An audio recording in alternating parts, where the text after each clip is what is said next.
Hello. I just sat back down. Yeah, I I was forgot to pretty get my close beer. Hello and welcome to the Humanity, where we do the things with the stuff for the people. I am Matt. And I'm Tommy, and welcome into the little Wednesday night hangout we got going on here. Good to see everybody, and a lot of people nice and early. Like, as I said in the comments, the humanity is never late. Frodo Baggins, or whatever. And let's see. Also, and hello, Ember. Good to see you. And hello, Spooky. Man, not first. It's slipping there, man. But hey, still love to see it. Right. Oh, and Kip's actually on time. Wow. Oh my God, indeed. That I don't even believe in. But as they say, why does an atheist say, "Oh my God," if they don't? Well, it's a phrase we use when we find something unbelievable. Haha. I like that one. Early night. Probably not, but we'll see. Also, we got hey, an actual person watching from Twitch. So at work. What?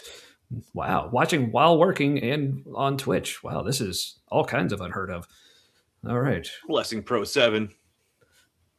The more I read this comment, it's like add me up on Discord. It's like, we don't use a Discord, but ways to human. Ooh, not familiar with Gavin. We're He's I mean, surprisingly thoughtful. yeah, I was about to say, as apologists go, he's pretty good, but it's kind of a low bar. But then like when he's bad, you're Use kind of one. like, oh, you're also probably just an asshole. Yeah. Yeah. Now I do know one Gavin who's actually a cool dude. It's All it takes is one. Yeah. So, yeah, but I mean, he's in college right now, still developing who he is. So I guess we'll find out. But yeah, so far seems cool. Man, all right. Who else we got? And Aunt Jur. Pantsless Gavin. I am unaware of Pantsless Gavin, thank goodness. But It could be this one.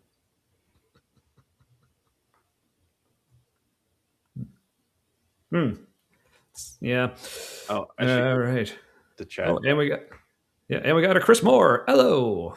Hello. Good to see you as well.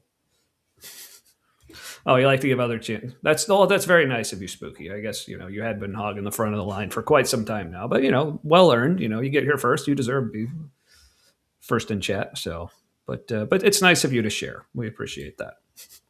That's why we gave you the wrench. That's actually a shield for some reason. All right. So, it's a shield now. yeah, at least on YouTube, like it shows up as like a little blue shield thing instead of a wrench. Was better. Yeah, that is true. You got to toss someone a shield. That just sounds lame. Yeah, if you can, the whole like if you can dodge a shield, you can dodge a ball. That doesn't have quite the same ring to it. Yeah, and if you're throwing a shield, that you like probably like if you're fighting someone, you throw your shield. That was all you had left. That was your last move. Yeah. Reminds me of that scene from 13th Warrior. I guess it wasn't really throwing a shield. Oh, it's where he like kind of threw it into someone's head. I mean, that may have been part of it as well, but no, I'm thinking of a different scene where they were doing a little bit of a ruse. But anyway, so tonight. Ooh, and we got a Lil who's here in the chat. Good to see you as well. She's excited to see Kip. Mm-hmm. Well, she also has a dog named Kip, so maybe she's talking to her dog. Oh. Or yes. they're both her dogs named Kip. It does look like a highway sign. That's my brain was wanting to make a joke as far as like implications there, but the only place it went was take a hike. But you probably shouldn't be doing that on a highway. It might actually be illegal. You know what also looks like a highway sign is a police shield? Is this a little visual thing to get us accustomed to being policed online? There actually may be something to that. Yeah, right? for reasons. Um, yeah, see, unfortunately, we don't have like the super chats thing. I mean, they wouldn't go to Kip anyway, I guess. But yes, but Kip, make sure Dagon gets his doggone treats. Aha. See, that works with Dagon or Doggone. Either way. See what I did there? It's fucking hilarious. All right. So, um, I'm a little too sleepy. yeah, for some reason coming into tonight, like I was just like not completely, but very close to being just completely out of the mindset of doing a show. I was just like, part of it, I think I was thrown off, like, because we actually had President's Day off for work. I don't know why, Oh yeah. but so that like completely threw my whole week off. But and also this was one of those weekends where I was kid free, but also didn't really have plans, so I ended up doing. It felt like not a lot and a lot at the same time, but it was like nothing but something. It was just yeah, the whole. I mean, I was doing stuff all weekend, but it was yeah, just weird. Including actually for the first time went to Cincinnati's Underground Railroad Freedom Center museum thing that we Ooh. have downtown. How is that? I hear it's great, but also you'll need a minute. Yeah, you need a lot of minutes. I mean, to recover afterwards too. Um, yeah, depending. I mean, I went on Sunday because it was free, and like I said, I didn't have the kids. I want to go, so I didn't go super in depth with anything. This was more just a like check it out, see what it's like kind of visit. Then maybe like go back with the kids sometime and like spend more time getting more in depth. But I was actually surprised with, at least from what I went through, there's a lot less of the museum is specifically about the Underground Railroad than I was expecting. Because with it being like in the title of the museum, I was expecting that to be the main thing, but it was only maybe about a quarter of it. Yeah, and then the rest So, is like yeah, more recent struggles of a similar kind. Is it accurate? well, there was some of that. Like there was one exhibit that was about like modern day slavery and how that's still a thing, which Mm-hmm. I was not saying, which was really cool. But you know what I mean? Like not that modern slavery is cool, but the exhibit and like the information and how it was presented was really cool. But it actually just started just with the history of the slave trade in the Americas, like throughout Europe and just like that whole thing. So there was a lot of like really in depth, really cool history. But yeah, Did I want to go indigenous back people? again. It takes some more time to get more in depth with the stuff. But real quick before Yeah. you go on, someone recognized the Panopticon shirt. Look at that. Yeah, and I actually literally just got this today. Actually, it was a birthday present from my daughter. So Did you ask her that, or did she just know you'd like it? 'Cause that's basically, crazy if she knew. well, I mean, I have like online lists and stuff, but Okay. the way this worked out was more like she did some like chores and like housework, like type of stuff I would normally pay her for. But she's like, instead of paying me, just buy yourself a T-shirt. So I'm like, okay. Okay, there you go. So yeah, just arrived today. So yeah, it's the very specific. It's the Cedar Skeletons. One of my favorite songs of theirs. That's So cool art too. yeah, really cool. It's American folk black metal. Nice. So it's got Wait, so like usual black- Americana, like American folk, like that? yeah, it's got like fiddles and banjos and like Okay.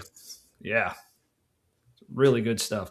I mean, not featured as prominently as you hear in like other folk bands like Elevati, I don't know if that's how you pronounce it, or Corpaclani, like that kind of stuff. But Corpaclani is good. yes, Tommy is getting older. So, but older than 4, Kip. Oh, that's Dagon. Found us again. Curses.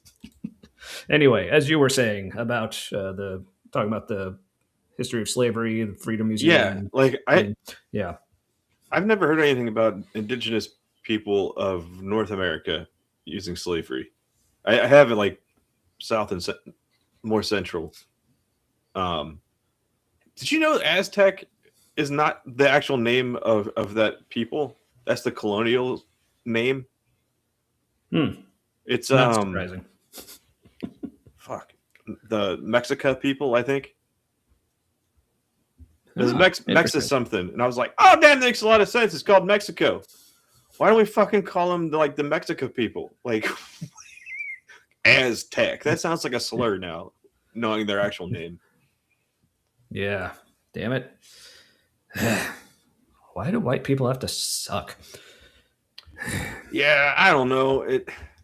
Then we take over a place, right, with colonialism, and then later, like people from other places are like, well, that's a place people go who aren't from there, and so they go there too. And then the white people here are like, whoa, whoa, whoa, whoa, whoa, what's this colonialism you're trying to pull on us?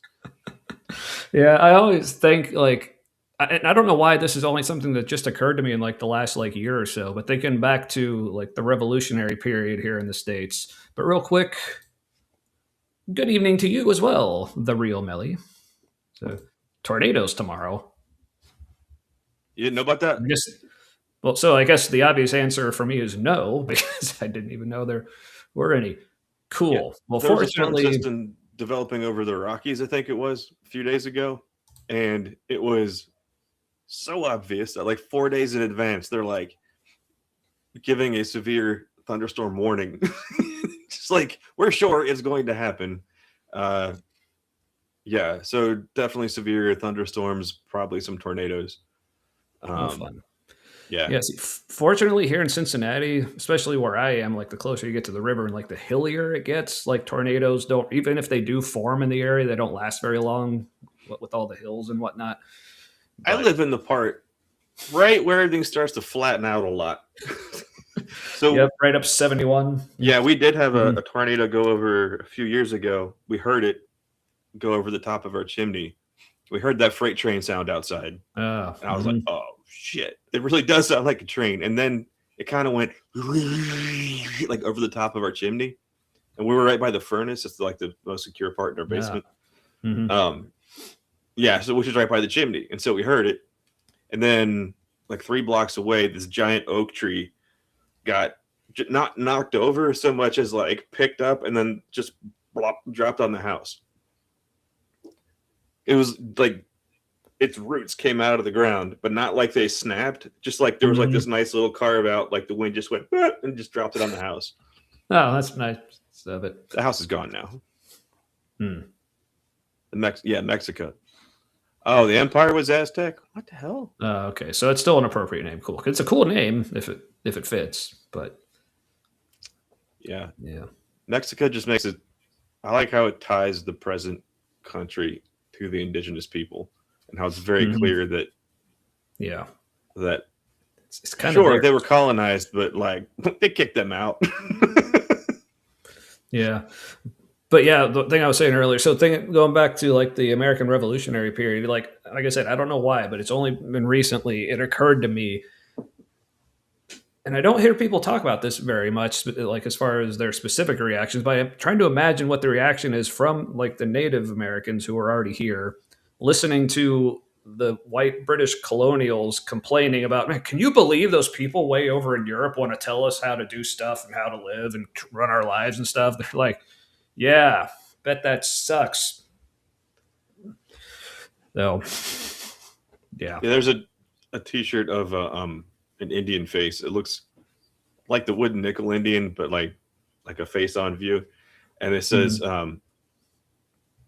I don't know, something like foreigners invading your country and ruining everything. That must be rough. Yeah. World's tiniest fiddle. Speaking of the fiddles.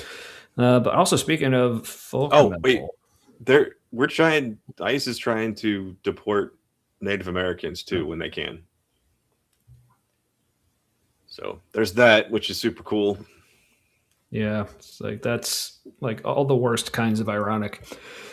But I have not heard of McKeel. But yeah, made one album, then vanished. Ooh. Very mysterious. Was Very it like a super folksy. group Very folksy. of Hmm. like B-side bands? Uh, but tornado advice: fill your bathtub with water and get in. Isn't that was? I'm not sure, but it sounds cozy.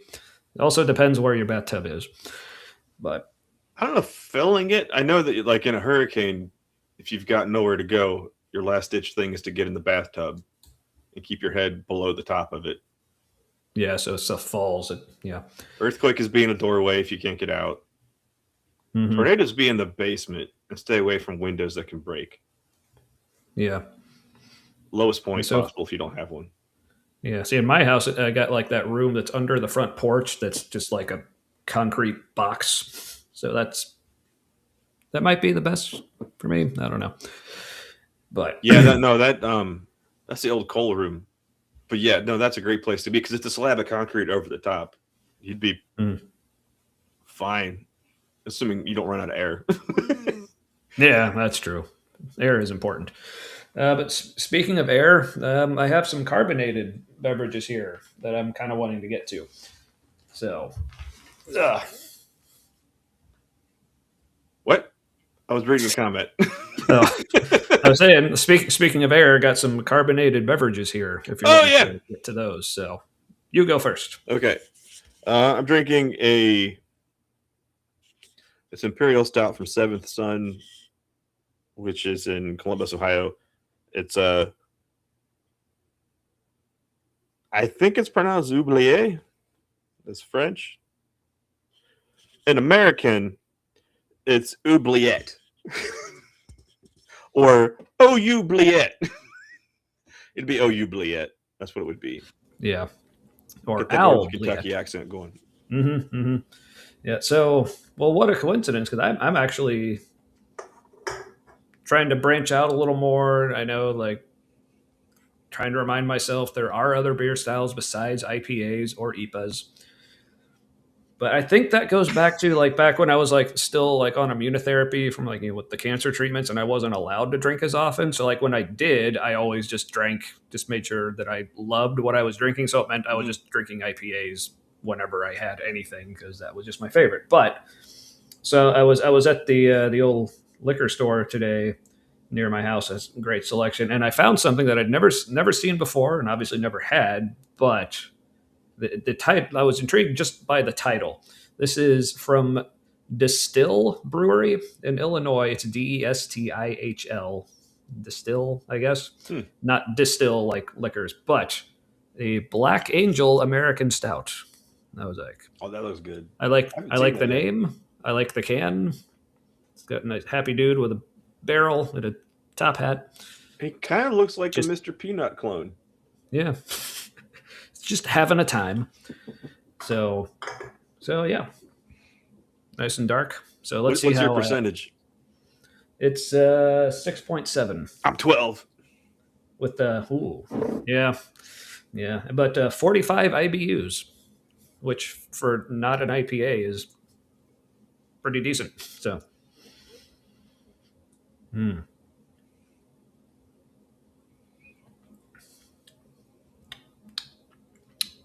mm-hmm, pretty good. Like the body, like for a stout, is kind of light. Um, a little like definitely a good amount of like that roasty like coffee like malt, but also a little sweeter. Like like like if I didn't know what this was, I would have might have guessed this was a milk stout, but it says it's just an American stout. So, but like it's just got like a little creamy, but really good.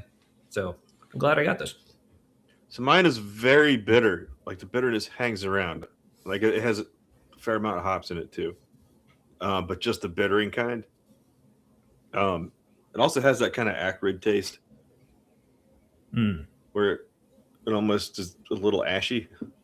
It's like an ashy bitterness. mm, mm. Canada won today, Yeah, I can Kip see that. says. What did they win? The Olympics still going on? Is that a Yeah, I yeah? really don't care about the Olympics because I don't have much national pride. I mean, I do enjoy the Winter Olympics because like the sports just seem more entertaining to watch. I But usually do too. Uh, the snowboarding is always cool to watch. mhm. Yeah, the snowboarding, the skiing, the bobsledding, the luge, skeleton. Yeah. What's his nuts from Colin Colin from Saturday Night Live is married to Scarlett Johansson. I don't remember his last name. Anyway, they sent him, and he went down not at the Olympics, but somewhere, I forget where, somewhere else. And he went down like a 2-man bobsled run with like a professional driver in the front, and some of it, some of the video was like from his perspective on on the bobsled, but most of it was just them going past. And he was like, "I've never been so scared." And you could hear him like uncontrollably screaming, like, "Oh my god!" Yep, sounds about right. But I have not heard of this band. Indigenous Mexican taking inspiration from Mesoamerican history. Ooh. I am That's intrigued, cool. though. Kind of reminds me of Soulfly. Oh, yeah, from Brazil. Yeah, they use a lot of Yeah. Brazilian rhythms, but they also Yeah, incorporate some like other indigenous like melodies, not just from that part of the world.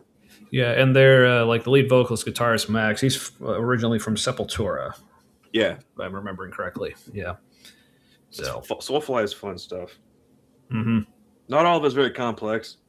yeah, Some of but it hey, is just borders on more like I guess real close to hardcore punk every now and then, hmm, or just metalcore. yeah, oh yeah, for sure. I remember their song "Prophecy" that came out in like let's say like mid 2000s. I really liked, but I don't remember the names of the songs. I remember the sounds of them though.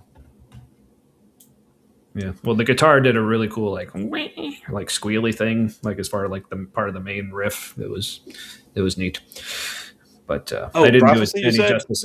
Yeah, That is one of the ones I really like. yeah. I just had to picture it. Unfortunately, can't remember any of their other songs because it's been a while since I've actually listened to them. But yeah, anyway. We should So, probably do a video. yeah, or I was going to say before we get to that, like I at least just wanted to bring up since, as some of you may have known, some of you may have known some combination of those words meaning certain things. Um, that a while ago, almost a year ago, we did a video covering Derek from Myth Vision and his whole that video that he put out about the whole like leaving the woke atheist cult, and apparently that's how several people found us. So it was kind of a big deal for us.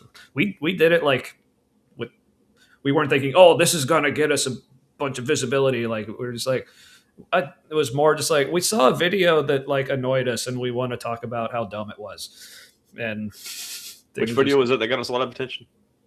the Derek Myth Vision, Oh yeah. yeah, Also,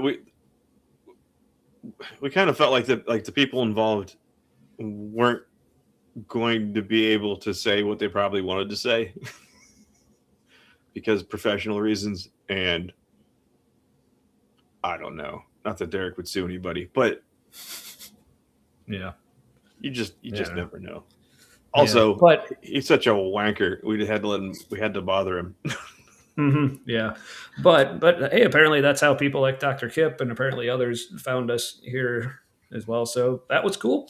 But so with that being said, like with that being probably one of our biggest videos, being us like just kind of shitting all over him essentially, I guess like I should at least mention there was another video he put out recently, basically saying, "I swear I'm not MAGA," and I will say like most of it I thought was actually pretty good. Like he did come out very strong. He didn't just it wasn't like a lot of these accusations for someone being like right wing or neo certain things where they just say, oh, I don't know where these things are coming from. All these accusations are ridiculous. This is just cancel culture. But they basically just like complain about the accusations but don't actually deny anything. He actually at least did like very plainly and flat out deny, like, I am not MAGA. I am not in favor of Trump. In fact, quite the opposite. You talk about how he was opposed to Trump and like the things that like the Christian right and the Christian nationalism and all that.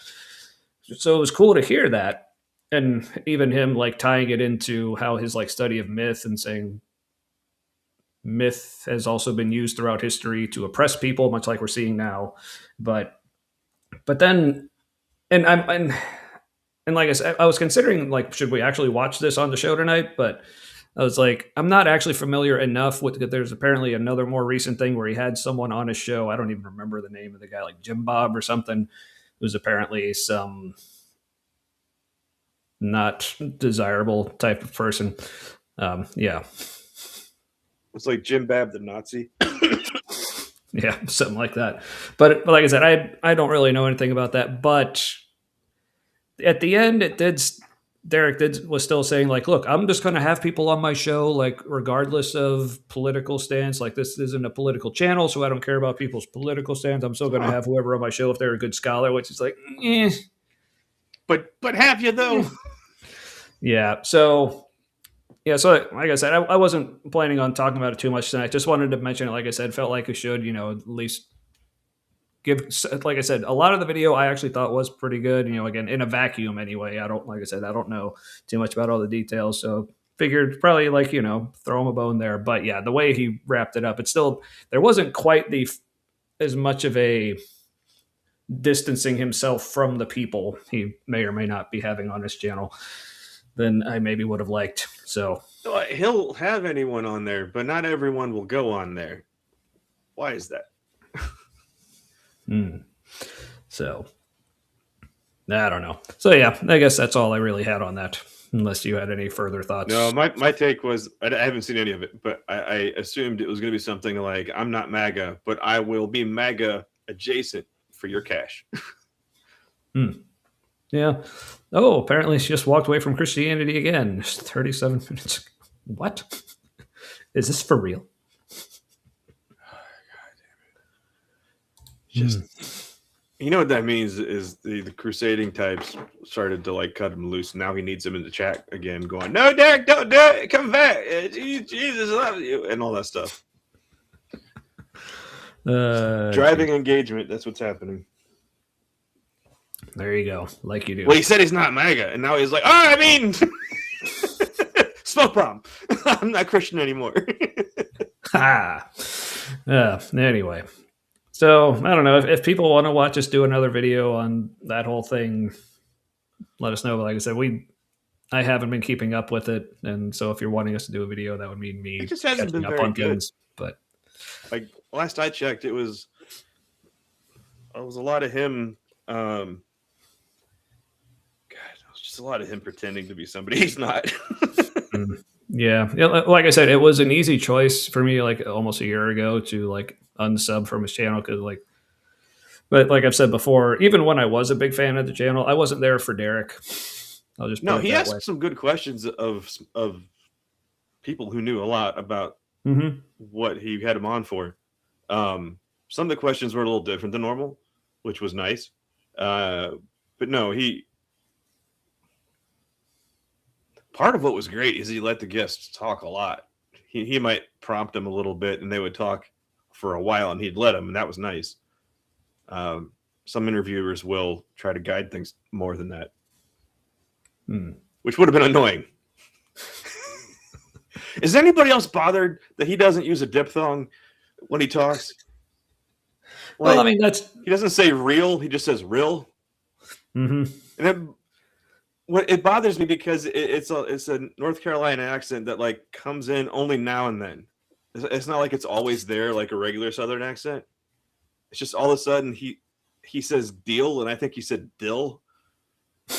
Like, yeah, and there's other words like that too. Yeah, the real dill. Yeah, the real dill. Yeah, the real dill. Yep, and there's other words too, but yeah, he's a good interviewer, and he knows how to identify. Well, I was about to say he knows how to identify talent, but like certain aspects of people's talents, he may be a little not good at filtering some of that. But yeah, he knows how to find people who know what they're talking about and have entertaining shows with them. So yeah. So hey, and we have a misinterpretations. Just home from work. Well, fortunately, you haven't missed much. Believe it or not, we haven't actually got to the main subject of the evening. I kind of wonder if it's the extreme weather coming tomorrow that we can kind of sense it in our animal brains. And so today we're like, we should probably just take it easy because tomorrow's going to be wild. Cool. Well, good thing I got beer today then. All right. My dog just tried to show her Chew what's up. She was acting crazy. It was Hmm. like, my Chew might be a threat. So she's like trying to intimidate it, and she's mostly pit bull, it seems. So she's just like running around going, and just like running around. And when she runs all Oh, big and tough, she looks like the Warner Brothers cartoon bulldog. She's just like, yeah. no, sounds adorable. But Kind all of right, terrifying sometimes. well, it's adorable just to listen to you talk about. So, what I'm saying is you're adorable, Matt. Anyway, so we went through what we were drinking. Speaking of things that Marin may or may not have missed. So, but what's y'all having to drink or enjoying otherwise this evening? Let us know in the chat. By the way, So, sometimes my fidget is a big knife. This is my dad's knife. He called it his nice. pocket knife. Mm-hmm. Also, his concealed carry was not. It was a little beefy. It was a 9mm. Hmm. It was like on the big and top heavy side. We shot it once. It just tried to spin in a circle when you shot it. Yeah.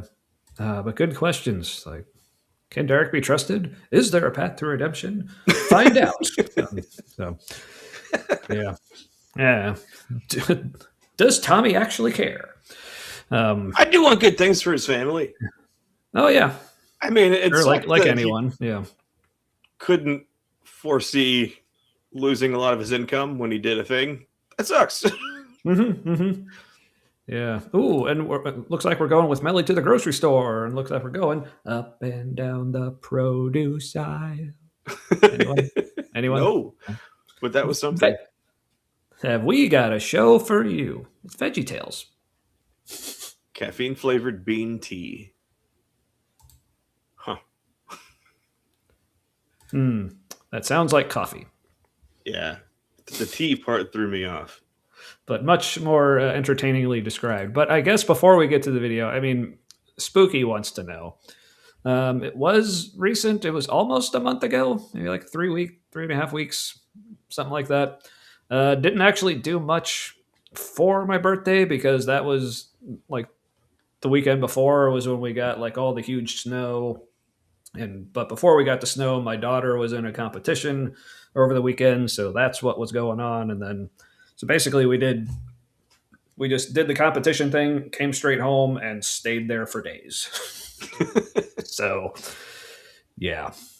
But so I mean, it was relaxing, which was nice. But yep, Yep. yep. No, we did Ooh. go to that place with all the stuff where we just played pool. Oh yeah, that's right. The following weekend, once things like thawed out enough that you could like drive and things. Yeah, me and Matt and a couple of our other friends who we may not be seeing in the chat. We see them around here sometimes. But yeah, just went and hung out in a place with pool and beer and stuff. So yeah. But yeah, lemon ginger tea night. Ooh. I do love ginger. So enjoy. All right. Who else? Oh, and Spooky was having coffee. Now I want ginger Awesome. snaps. Ooh, I prefer soft gingerbread cookies, like ginger cake type Oh no, that's things. really good. Yeah. Hmm. But the Mostly snaps also you just can get because, pretty cheap. yeah. And I'm just thinking because also my teeth are shit, so like I usually Uh, prefer soft things. Good, yeah. Getting Nilla old. wafers are really good too. Ooh. Mm-hmm. Mm-hmm. All right. Well, speaking of vanilla wafers, I guess we should get to Gavin eventually. But Speaking of vanilla, But first, like, because before the Joe Rogan and Gavin video, apparently there's another one. So, whereas last week I had watched the videos, but Matt had not, tonight it's the opposite. So, Matt has watched a couple of videos that he thought would be interesting to look at and react to tonight. So, now I guess, yeah. the second one I watched a while ago, so Okay. I don't remember that much of it. The first one I did rewatch today. Okay. Cool. Um, Cool. and it's good. It has like a good mix of what the fuck, and also, oh, that seems like fact. Hmm. It's from the channel Big Think, um, Mm-hmm. which has a lot about religion, but mostly Christianity. So I do kind of wonder where some of their funding comes from. Um, Mm-hmm. but for the most part, it's philosophy, and where philosophy bleeds Mm-hmm. into other things like science or Yeah. religion, or Mm-hmm. uh, that's kind of it. It's not philosophy; Yeah. it's usually science or religion. Yeah. I think I was watching one of their shows recently with Sean Carroll, who I'm a big fan of. So, Yeah, they've got a lot uh, of good shorts too. mm-hmm. Yeah. But speaking of fans of things, Pibbles are the best dogs ever. I will fist fight anyone who says otherwise. All Are right. they usually like the Tasmanian devil around 4 months?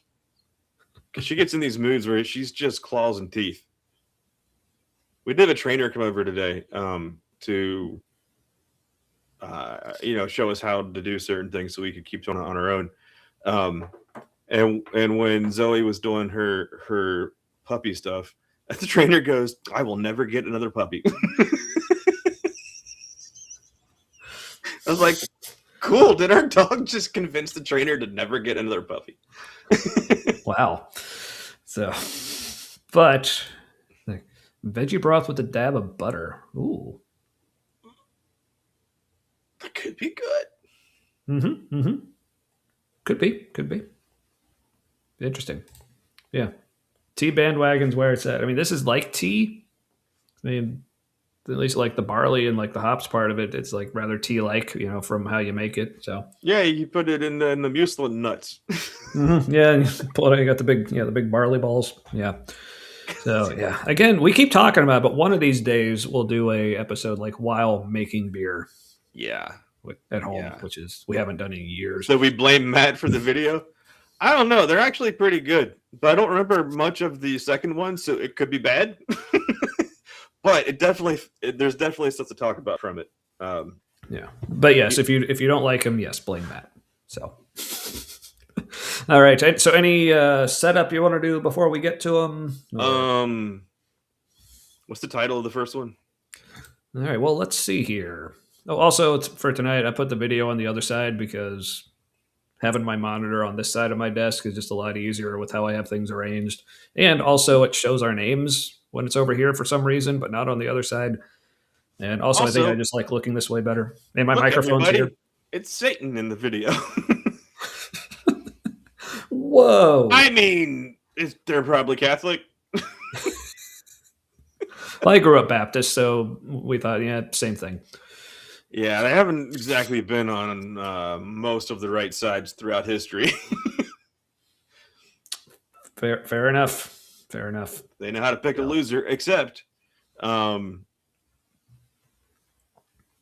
we don't need to get into that. It's a whole history thing. Yeah. Anywho, so this video is called "The Science of Spirituality and How It Can Change Your Brain." Oh yeah, this is actually pretty interesting. Like the effects Neat. religion has on your brain, and some of it is okay for the quality of the majority of it. It's surprising. There's this one guest where you're like, did you guys even talk to her, or I don't know. Just the quality of information from this one guest that she's trying to share is just not up to par with the rest of it.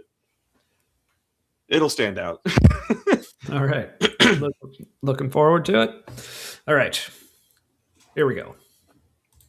Religious thinking has been a part of the human experience from the beginning. The question then becomes, why? True. Brain briefs, underwear.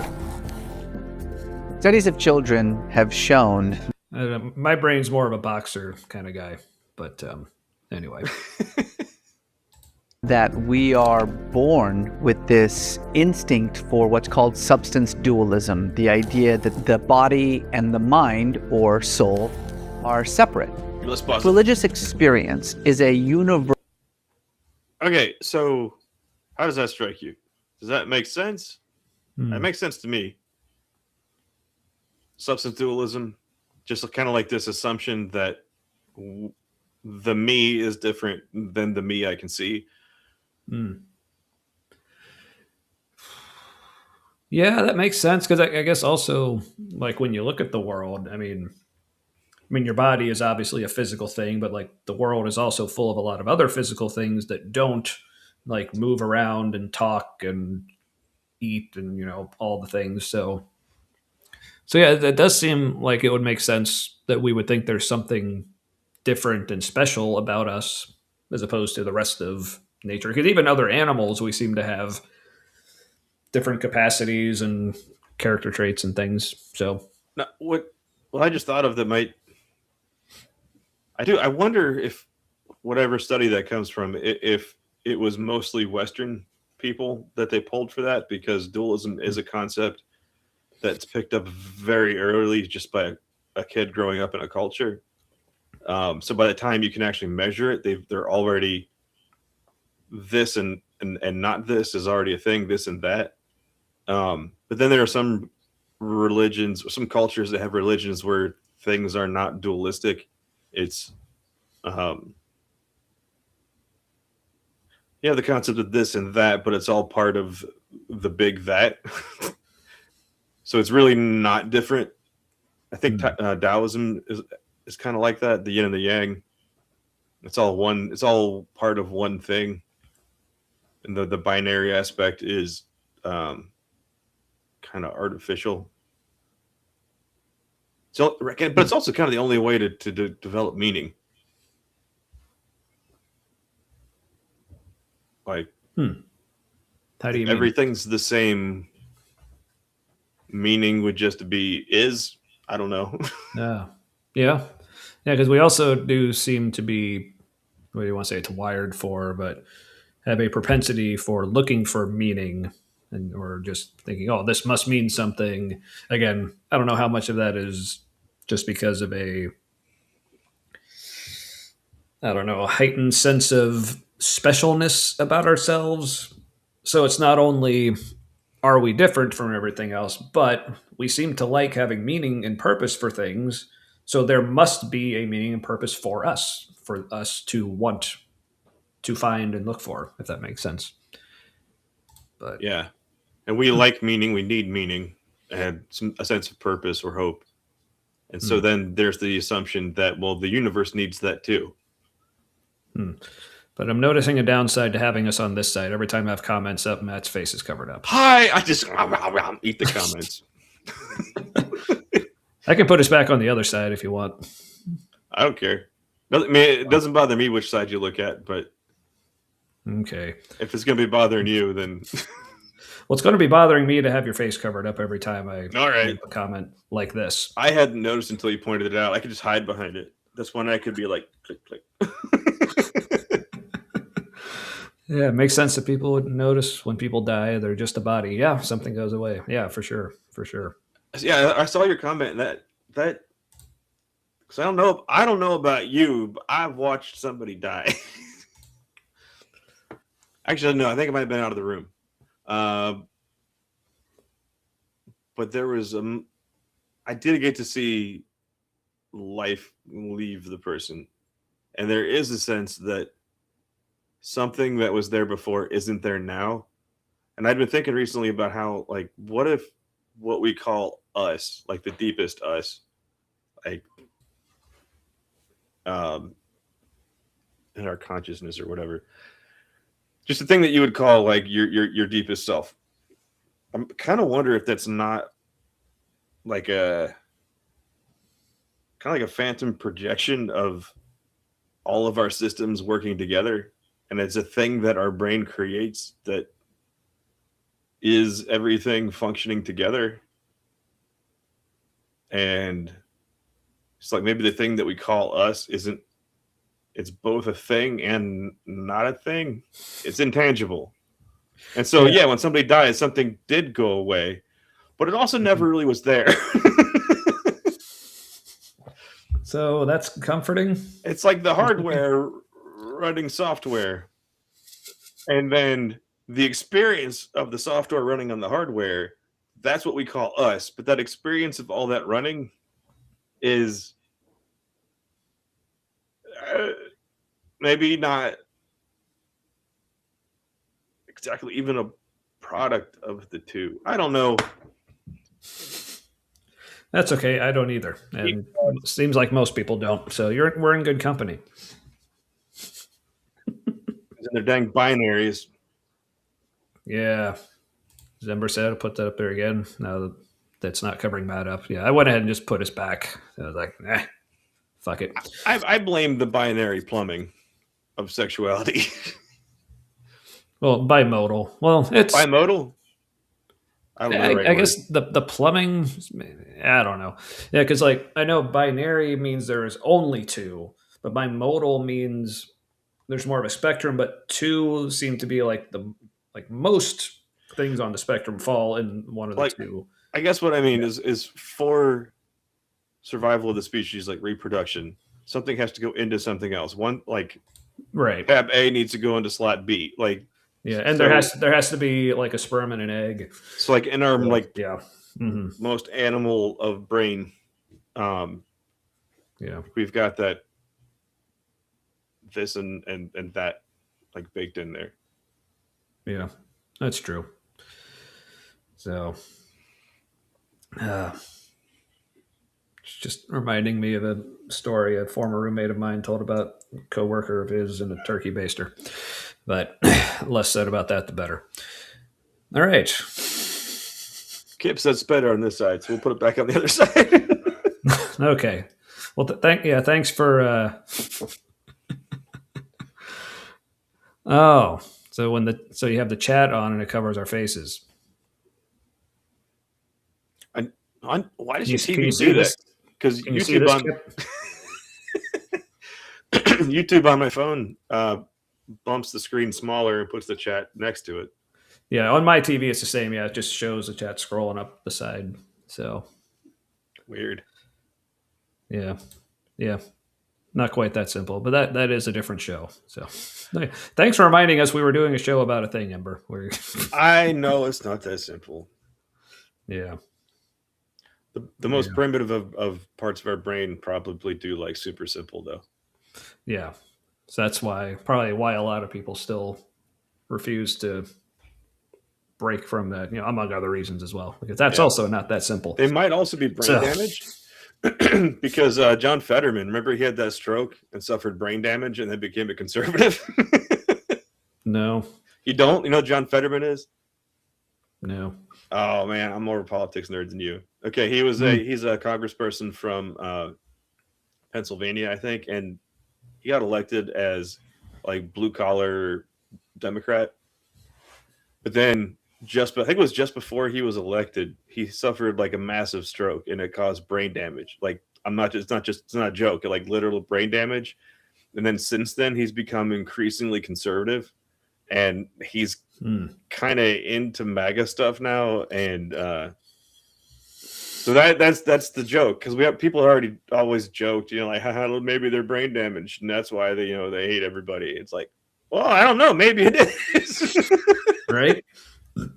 Because there's one guy, he was a legit Democrat, and then he had a massive stroke, and now he's like, you know what? Maybe black people suck. It's like that's.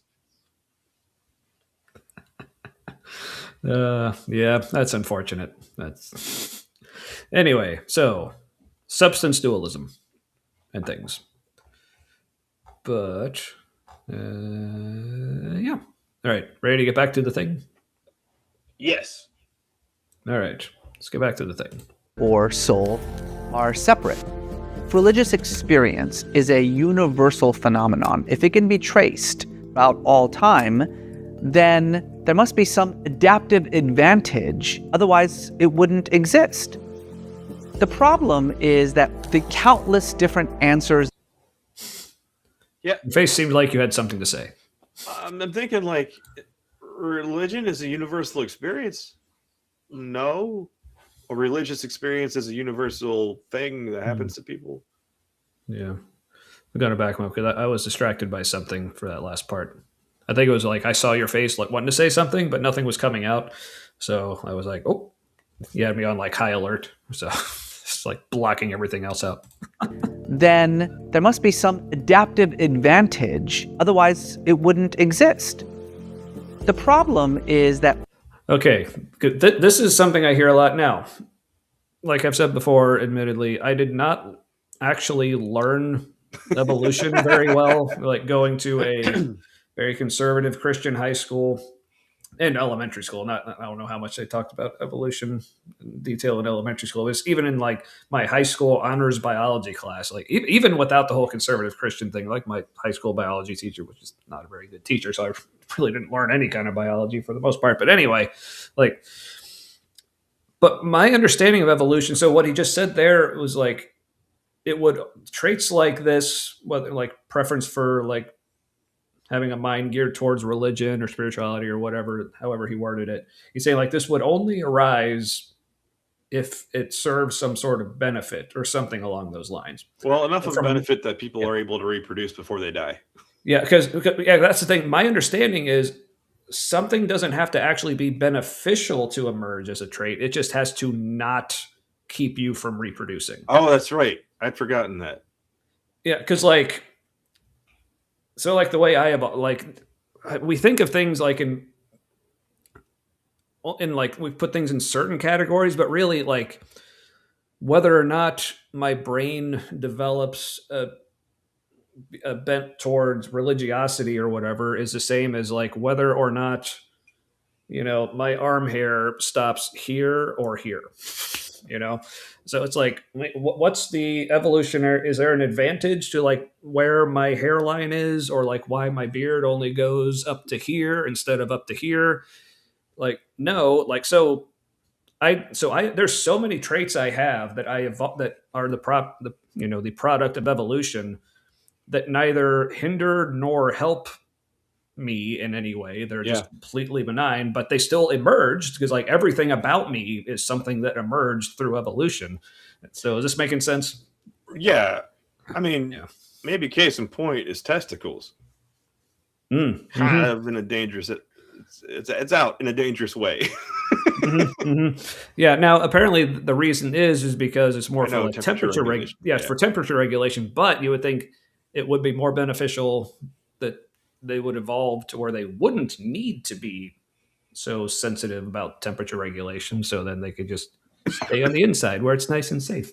But it is kind of an external, I think. All right. So here's the thing. When you take steroids, or potentially sometimes when you're taking testosterone replacement therapy stuff, it can shrink your balls. And that's because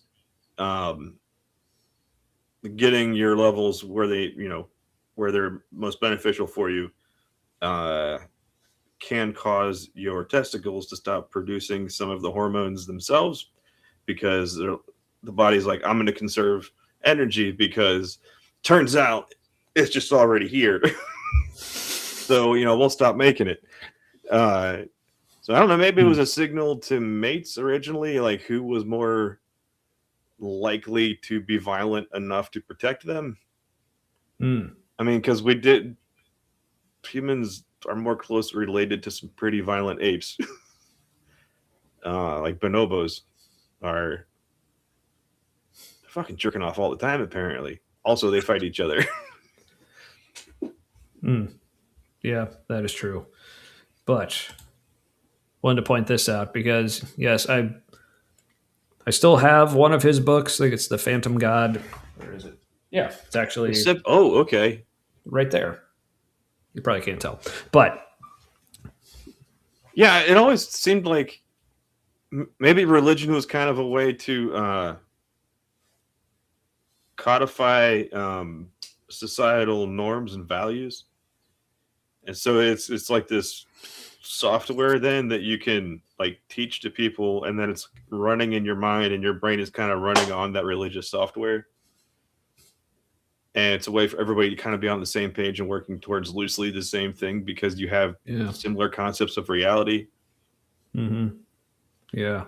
And I can also imagine it being handy for a religion to arise out of, just this whole combination of, like you're saying, like feelings like we need to have some kind of codified system of like morality and ethics, behavior or whatever. But then also with this one of the things that Wathi talks about, just our brains seem to be wired to like look for a higher power.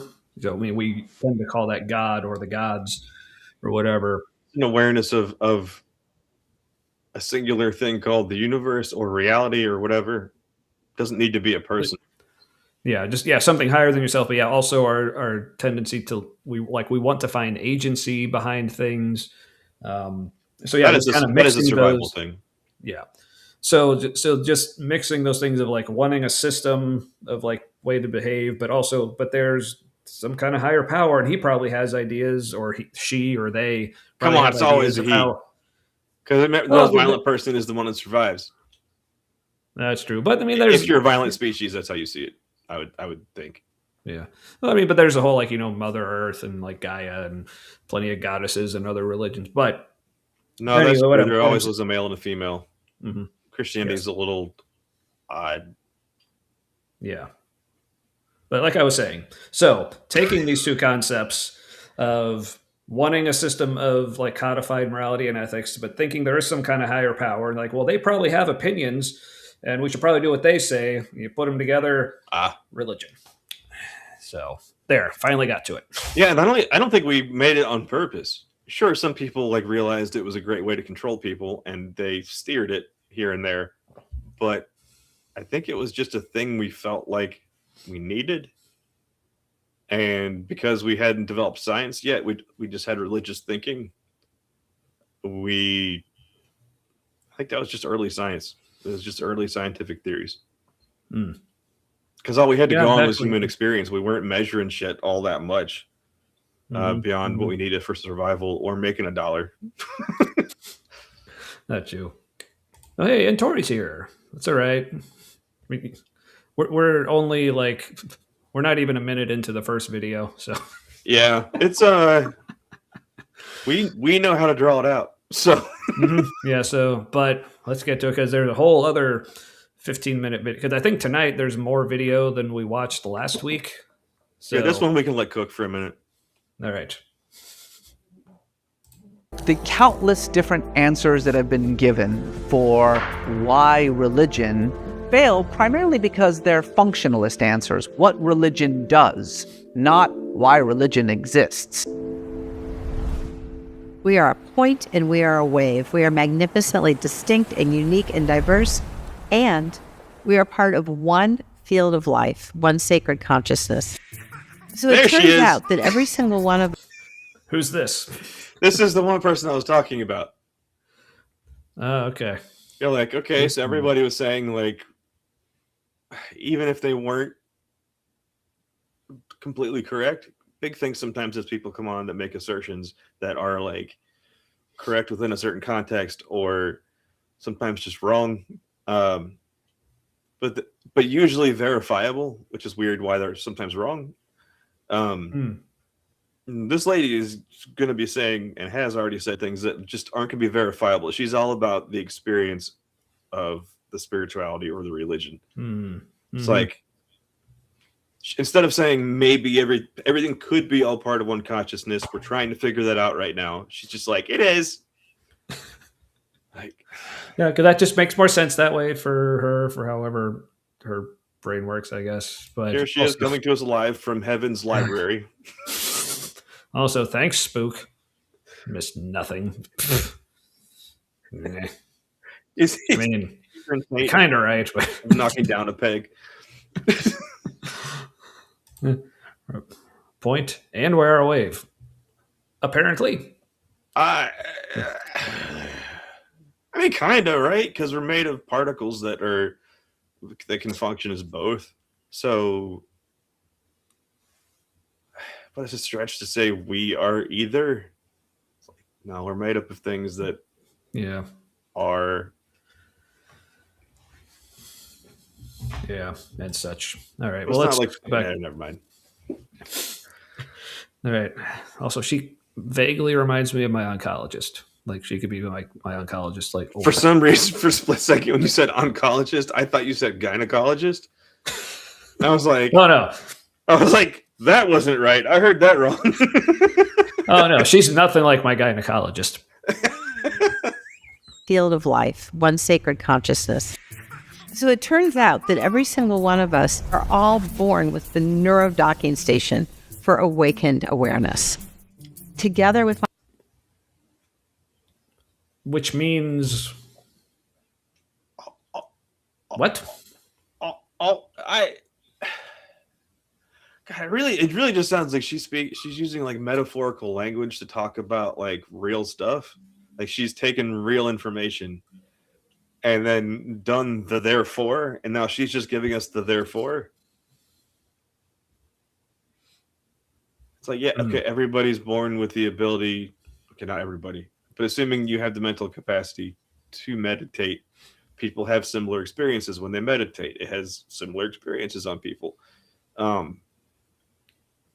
So if you want to call that we're a node that can tap into the broader consciousness, like I can see why you're saying that, but don't say it like you're right and it's a thing.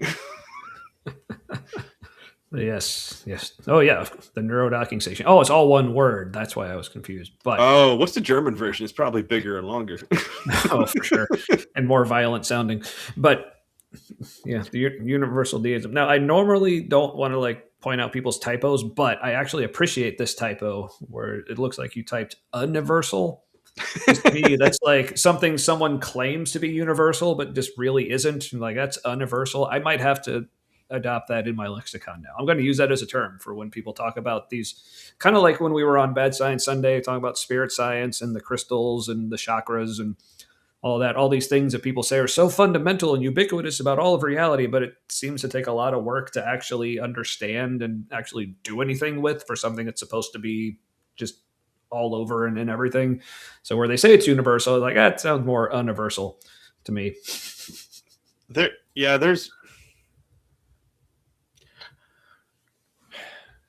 So your comment made me think, because I could probably explain to somebody who, assuming they're not like a particular kind of Christian where you say certain words and immediately they stop listening, but I could probably explain to a Christian my connection that I feel with like everything, which I think is probably just like how an organism can experience reality.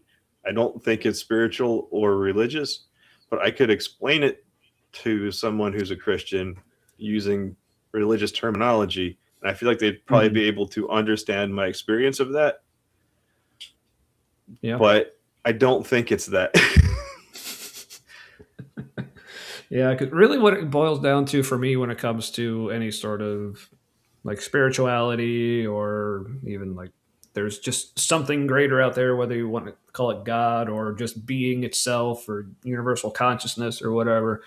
Like that's why like I call myself a naturalist, but I don't go to like being like a materialist or physicalist, because like I'm not saying that I think everything that exists is absolutely like physical or material or whatever. Like, so I'm open to there being things, obviously things that we don't understand, because clearly there's tons of shit we just don't understand. But would be a really hard sell for me is if there's some kind of intelligence behind it, like giving actual purpose to things, like much less like it's be really hard to sell me on it being a benevolent intelligence behind all this shit. Which is what about the concept of, all right, like consider, if you will, that like humans are not especially advanced in any way. And there are other species that are like been around potentially for millions more years than us, probably have augmented themselves genetically or biohacked themselves to the point where like the line between technology and organism is really blurred. Now I could see something like that having influence over our planet or a group of that, to the point where they are exercising their will on us. Our interaction with that, it would feel like at least like a demigod, like one of many, if we interacted with it. So yeah, That could be. But like as far as like an ultimate thing, like no, the universe I don't think has an agenda. Yeah. But I think Yeah, things in the universe that are particularly advanced could exert their wills in ways that would look like not the. It could be interpreted as either universe doing something or something with a direction in mind. Man, we're getting into some of the thinking that I do when I'm high. Are you high? Or your voice cut out right when you said a thing. What was that? No, I think I didn't pick it up because I crackled off. As I said, I mean a little bit. Okay. You would lose that bet for completely unrelated reasons. I bet you're fun. And also, not sure what you're apologizing for. I don't think you need to apologize for anything. Oh no. But, yeah. No, I didn't mean to. I don't know why you're apologizing. Makes me think maybe I did it. Maybe I did an autism. Well, I definitely did an autism, but all right. But back to the vidya. My colleagues, we looked at people who recovered from depression through an awakening. We could see that people who suffered the most really derived profound. By the way, drinking jinx. Same time. Same time. Yeah. Eddie, sorry. Support and even renewal when connecting to their higher power, to God, the universe, whatever their word might be. They were more likely to perceive and reflect in a profoundly spiritual way, and this tendency to see life on spiritual bedrock was mirrored by a thickening of the cortex, offering some evidence that sustained spiritual life is neuroprotective against depression. And in that's true. But it doesn't have to be spirituality. It just has to be something functioning as a spirituality.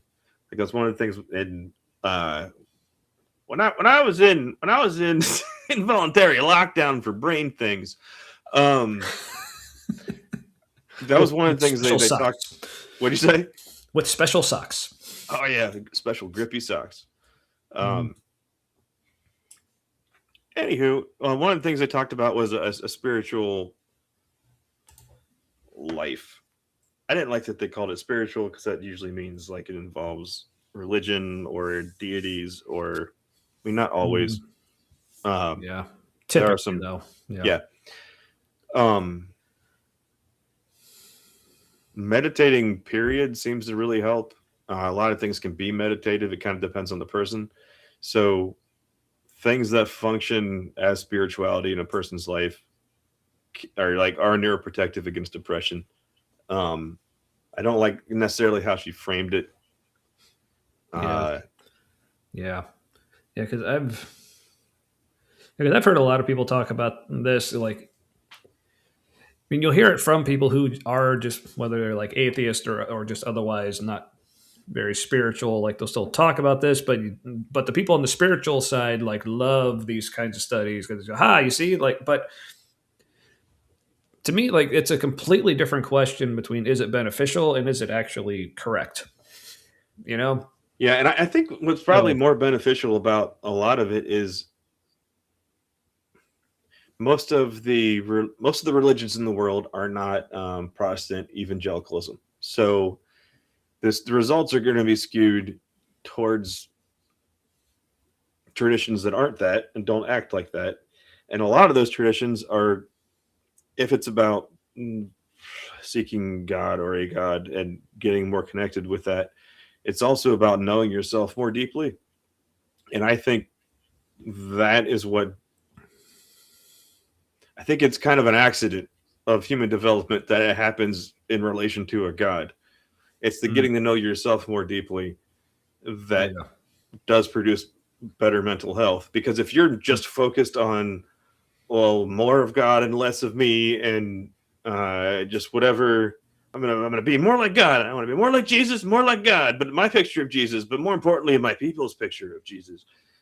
Right. That does a lot of damage to health, mental health. both. Yep. No, yeah, because I mean, because just using myself, I know this is anecdotal, but I think in situations like this, I mean, they're talking about people and their experiences. So my experience as a person, I think, is completely valid in this kind of discussion. Looking at myself now, when I'm at least what I would consider completely not spiritual, and like I said, I don't believe in any sort of supernatural anything. But versus when I was very spiritual, like, and I'm not just talking about like my very like fundamentalist evangelical days as a Christian, even in the like much more progressive, like open, like universalist, panentheist, whatever kind of mindset. Like, look at myself now and then, it's like I'd say I'm in a much healthier place now that I'm completely not spiritual. So I mean that's that ain't nothing, but also like you said, it depends what you mean by spiritual. There's so many, not like it's so many different ways that can be defined, or like you said, so many other things can kind of act as a spirituality for people. Like for me, like a big thing would probably be music. Like that's like a huge thing for me. Like ritual is a big part. like Yeah, that too. Where you do a thing. I do a thing regularly, and it involves yeah. So kind of like this tonight, maybe our show. This is our kind of spirituality. So welcome. I mean, everybody. it is on Wednesday nights, which is notoriously Bible study night. Yeah, that's big. That's true. But speaking of different ways to define spirituality, this is actually something that came up in therapy last year. It was one of our earlier sessions. She was wanting me to do this exercise, just like around values. It's like kind of focusing on like what are my values, and there was this like online thing with like a bunch of these different flashcards, and it was like, all right, now choose your top 10, and okay, now of those choose your top 5, and like or whatever. But one of the values listed was spirituality, but the way it defined spirituality was just something like realizing and understanding and appreciating my place in the world. Yeah. I'm like, yes, I'm all about that, but I am not all about calling that spirituality. Here's the thing, like scientifically, like when, at the mental hospital place, they were using doctor language as much as possible, and like I think it turns out that because it was called spirituality first, and then science started realizing, okay, there's a thing that like kind of happens specifically around spiritual activity, like predominantly, but then like you can also cause that to happen if you do other things. Mm-hmm. And there's no other name for it. But if you say it's spiritual, like people kind of know what you mean, even if you're an atheist. Because like we have experiences that we would have labeled as spiritual. I've had some like big Holy Spirit moments where in the past I would have been all over thinking about that. Mm-hmm. Oh yeah. Now I'm like, yeah. I don't know. I fit with how things are moving. That's just how it feels now. Right. Yeah. I mean, because I think again, this goes back to how our brains seem to tend towards like wanting to frame things in some kind of like religious context. So yeah, when we have the experiences where before we only had the context of them being some sort of spirituality, so we think, oh, anytime we see that thing, it's spirituality.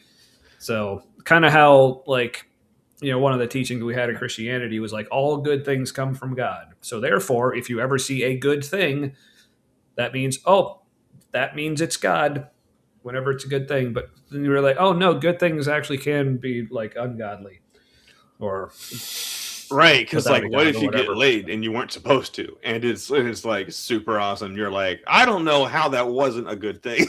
Yeah, like even if it was just with yourself. So it's all good. All right. Well, we still have video to get through. Oh wait, before we get to that, I did have a little thing from real life that works with this. The thing about being happier and just doing better overall, being not a Christian. So we got to take my son. We already did. It happened super fast. He was at a school like specifically for just autistic kids, but their main focus, I think this has a lot to do with donors in Cincinnati where they got a lot of their funding, which is even the like we don't really have the really rich people are conservative or like conservative liberal. We don't really have any like left-leaning rich people in Cincinnati in any kind of number. And so the school was focused on like compliance, expectations, and performance. And even when they were like trying to accommodate kids with their particular needs, it was always focused on like meeting those three main things. And he has like really strong demand avoidance in certain situations. So he was really having a hard time. And then when they developed a flow chart of things he was supposed to try when he was feeling overwhelmed and starting to shut down. And he was doing one of those things, which was listening to music on headphones. And the teacher told him, who was part of coming up with the flow chart, told him to know he needs to use his flow chart. And that was like literally one of the things on there that he was supposed to do. And he's like, I am. And then she's like, no, you need to get some work done first. And it was just, and then Aaron sent a message because I just couldn't, because I was going to show him all the ways they were dumb as hell. And she's like, Aaron was like, I think wasn't he doing what he was supposed to? And it was like, no, it was a technology rule violation because he was supposed to do his flow chart. But the flow chart had technology on it. But apparently also doing a thing on the flow chart he couldn't do until he had met an expectation already. But he was doing the thing so he could meet the expectation. They're like, no, the expectation wasn't first met. Basically, their way of thinking is coping skills are for recovering after you've done a thing. That's the only guiding principle that can make the whole thing make sense to me. Yeah, that's a common one. So that's unfortunate. And just the fact that the kids' needs took a backseat to like compliance. And I'm super sensitive. Aaron is too, but like secondarily to like anything fashy. So yeah, we pulled him out and he's going to another school. But when Aaron was telling her parents about all this, her dad was like, because he's a Christian. And he's like, did you, but what about this? And we're trying not to feel it like, did you think about things before you did a big thing with your kid? And we're like, oh, God damn it. All right. Nope. Never think about anything with our kids that we love and adore. Nope. But then never. she told her sister, and her sister's like, we're going to, I'll pray about this. And we're like, what? Does she think we're not okay? Like, we're okay. We're like, this is the only good decision to make is to pull him out and send him to this new thing that just started up because it's better. And we're like, if we were Christians, would we have been a wreck over this? We probably would have been. I'm always wanting to do what God wants us to do. Especially if at any point you saw that school that he was at as this is the perfect thing. Like, this must be God's plan. This is God's will. But then you're like, oh, but it doesn't seem to be working now. So then you're super conflicted. Oh, did we hear wrong? But usually what it turns out like, oh, God just changed his mind now. So. No, that's true. Because we've tried all the other, like we were out of the best options in Cincinnati until a new place just started in January. Ooh, nice. Yeah. So I know in the past, because I did think each one of these might be the solution. I'm like it's really might be where he stays. Like, that would be great. But I wasn't like, oh, God really delivered and praised everything. And like, so when it didn't work, I was just like, God, that's really frustrating and overwhelming. That didn't work.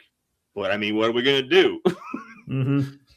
Yeah. They can stay there. Because I can think of several times where I would start to do a thing. Oh, this is definitely God's plan for me right now. This is what I'm going to do. But then things would change. But then I would rationalize oh, God just wanted me to go through this step so I would see a certain thing or learn something and then redirect me. Like, no, okay. Yeah. Yeah, Ember, that sucks. That is, there's certainly just a lot of ingrained misconceptions about kids with particular needs. And The hell? He was trying to be threatening. It's like, I'm Yeah, getting he was- picked on. Yeah, as in a way to protect himself. Like, Right. that's totally natural and totally understandable. Why not ask, why does he feel like he needs to protect himself? Why doesn't he feel safe? Let's Right. address that. God fucking damn it. That was kind of how it was at my son's school. Like, he was having strong anxiety because they were always switching things up. And it was always like what the teacher wanted, and that was more important than what was good for him. All right. I was going to say, I'm getting too frustrated. We need to get back to the video. But then I remember that was frustrating me too. Damn it, Matt. Oh, really? She addition, accepted when we that already? looked at the awakened brain, what we saw is that universally, we are drawn into an experience in which we are loved and held, guided, and never alone. What's that weird sound effect that was going on when the The liver- whoop noise. No, there was like it was almost like paper rustling or crumpling kind of noise. It was very crackly, and maybe I'm just noticing more because I got an earbud. But No, I think that was I did hear that. I don't know. They're always throwing in weird sound stuff. yeah, it was distracting. But I feel like most of their Oh, audience that's is just- high people. speaking of distractions, Fox, Tumbling. you're here. All right. Okay, so things are universal, and we're doing stuff with. Is that a flashlight? Sure. If you think about No. the past 3-4 Microscope. I was close. Can they coexist? Clearly, because they do. Next. 400 years of human history, especially the history Oh, of the this guy. Western world, Rob Bell jump scare. Ugh. No, I watched him in when I was helping with this youth group at this one small church. The youth pastor, who was also the assistant pastor, he played Rob Bell videos, and it was great. It was like lefty Christian stuff. No, yeah. Like as far as Christians go, he's great, but there's still like a bunch of stuff that he says that I'm like, like one of them was he was talking about like, and this was like I know this was kind of like a quip, but I'm sure he still meant it to be like super deep and profound. But it was talking about like the Bible, like isn't like if you actually read the Bible correctly, it's not just about how to get to heaven, but how to bring heaven here to earth. And I'm like, have you read the Bible? A lot of the stuff that the Bible describes that wanting us to do doesn't sound very heavenly Right. at But all. I think what he's trying to do is for the So- Christian, because he doesn't really call himself a Christian anymore, does he? I have no idea. Probably not. I know All these Christians people don't call him don't. Christian for the most part. Yeah. Um, He seems like the type who wouldn't want to call himself that. Yeah. But the whole like bringing heaven to earth thing, I could see how that would be really useful for the pick and choose Christians. And I'd be all for like if you're a pick and choose Christian and you're gonna focus on just certain things in the Bible, like I'm all in favor of the bringing heaven to earth vibe. Also, I know that like if somebody's nervous system can handle it, they're gonna deconstruct. Like they're on their way out Right. the door with that kind of thinking. Mhm. Yeah. So if they're not ready to go full agnostic or atheist or agnostic atheist, I'll support their baby step out the door. Yeah. Yeah. But to me, like I said, and I know this is totally like just the way my brain works. It's like a lot more like black and white. Like I said, even if someone were to tell me that like believing in some sort of like deity or higher power would be beneficial, like I still couldn't just because I don't actually believe it's real. So I can't like make myself act like it's real. Cause to me that just feels more damaging than whatever benefit it would be. But when it comes, like I said, those things like you said, like, yes, a better reading of the Bible would be, well, this is how it's describing bringing heaven to earth and like just focusing on those parts. But at that point, I'm like, well, just take the Bible for what it is. Some parts of it are good. Some parts of it are bad. We don't, but it seems like a lot of these folks are trying to make the whole thing good by reinterpreting the parts that are obviously just horrible and fucking. Oh, but it's really about this, or it's like, Yeah. Yeah. I think he'd probably pull something similar to a Greg Boyd and say, well, that wasn't the picture of Jesus or whatever. Yeah, but Also, Dr. Kip said that Rob Bell is not wrong.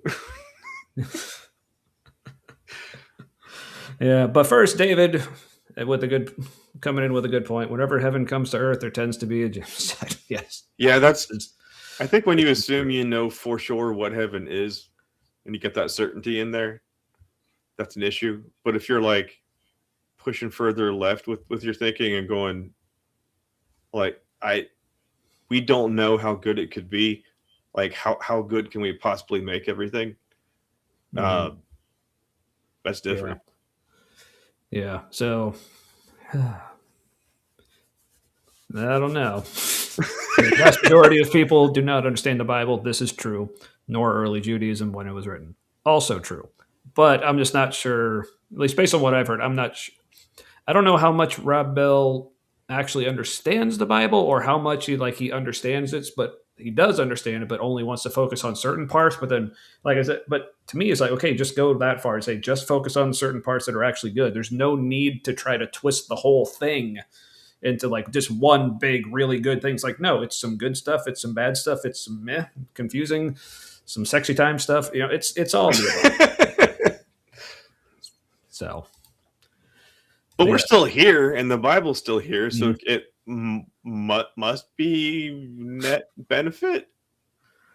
Yeah, but I mean, the Quran is also still here. The Vedas are here. Harry Potter is still here. Like tons of stuff still here. Well, I'm not saying one to the exclusion of the other, but like, yeah. Well, I'm not saying that. I wasn't saying that either. I was just saying more. It's like lots of stuff are here. There's no need to specifically and treat any of it as more special. We've developed some good regional software. Yeah, there's that.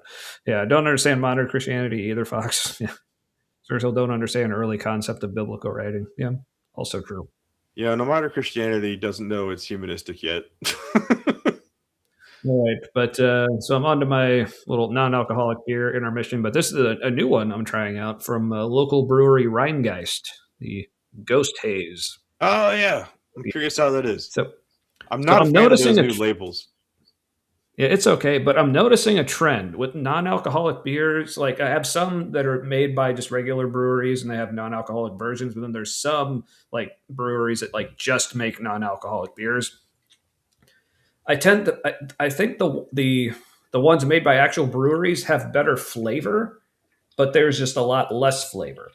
The specific non-alcoholic breweries, there's more to it. I mean, the flavor's still good. It's just maybe not as good. So this is definitely it's what flavor that is there is good. There's just not much of it. What if in order to cram more flavor into it, what if you made it, instead of trying to brew it like a beer, like just like an alcoholic beer, but without the alcohol? What if you, without the alcohol thing, what if you made it kind of a combination tea and beer? It's like the water you're using is tea. And that way you don't need, because when you're fermenting it, like more flavors can come out of all the shit that's in the bottom of the fermenter. You gotta put that flavor shit in at the front end. That's what I'm saying. Yeah. You know that feeling when you think out loud and realizing that it wasn't that much fun for anybody else. Happens to me all the time. I mean, it's the show, man. So I always got the idea that Rob Bell was trying to fix modern Christianity rather than returning to anything ancient or even acknowledging its ancient interpretation. Yeah. So which again, I appreciate. Like I think what people like Rob Bell are going for is a better thing than what Christianity tends to be. But and I understand a lot of people, like if you like said, apparently not everyone's brain works like mine, where you can just do the whole, just like turn on a dime. Oh, it's not actually like the ultimate truth. Okay, never mind then. It's for a lot of people, it's like a much more like gradual process kind of thing. But I get it. I did read, I don't know if I finished the book, but there was one of his books I started reading, and the feeling I got was not so much that he was trying to fix it, but like, I could be wrong, but like more that Christianity was a thing that developed over time, and now it's developing into this. Yeah, like it's always been people vibing off of what they paid attention to in the material. Mm-hmm. Yeah. All right. Well, we should probably actually let Rob Bell talk. We think we've been talking. Do we have to? You're the one who picked the video. So. All right, and hey, we're actually over halfway. There's only a minute left of this one, and then we can get to the Gavin and the Joe Rogan. So, all right. We've had this I don't know why I'm excited to get to Joe Rogan, but Gavin's okay sometimes. explosion. Some call it the age of certainty, the explosion of scientific rationalism. But we've had this explosion of knowledge about how the world actually works. Weight, height, gravitational pull, electromagnetic force. And yet the same questions are still gnawing at the soul. What's it mean? What are we doing here? This idea somehow that faith... I don't know. I think like I maybe should. I'll let him go a little more. Let's see if he goes into it. But and science are in opposition, I've always found to be complete insanity. Both are searching for the truth. There is something in those. Okay, I imagine he said that's more than that. provocative. Yeah, but so I imagine he said more than that. But what they left in there was like not at all a refutation of the idea that science and faith don't get along. He's like, well, they're both looking for truth. I'm like, okay, but lots of things can be looking for truth, but be mutually exclusive and not actually get along at all. Like just the fact that they're both looking for truth doesn't mean anything as far as whether or not they're at odds.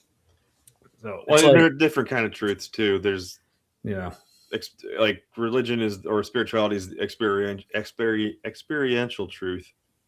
But when the experiential truth conflicts with, when it leads to things like the Earth is 6,000 years old, when like literally fucking everything shows it isn't, that's when you should change and say, oh, it still has a lot of value as a metaphorical thing. You know, mm-hmm. Oh yeah, for sure. But does it have to mean anything? Romelli says, yeah, no, yeah, because we so- need that, but it's good to Because, like- understand that like that's something we've laid on top of it. Yeah, because like that thing that he said about like even now with all the scientific advancements and discoveries we made, like we still have the same questions about meaning and everything.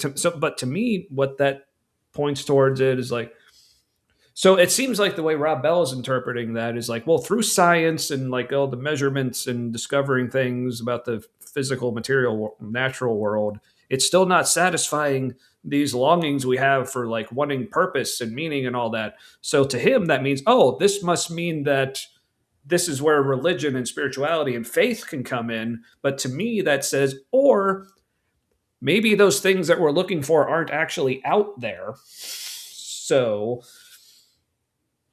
why have faith? That's, I think you can find, to put it extremely crudely, that's kind of where I land on it.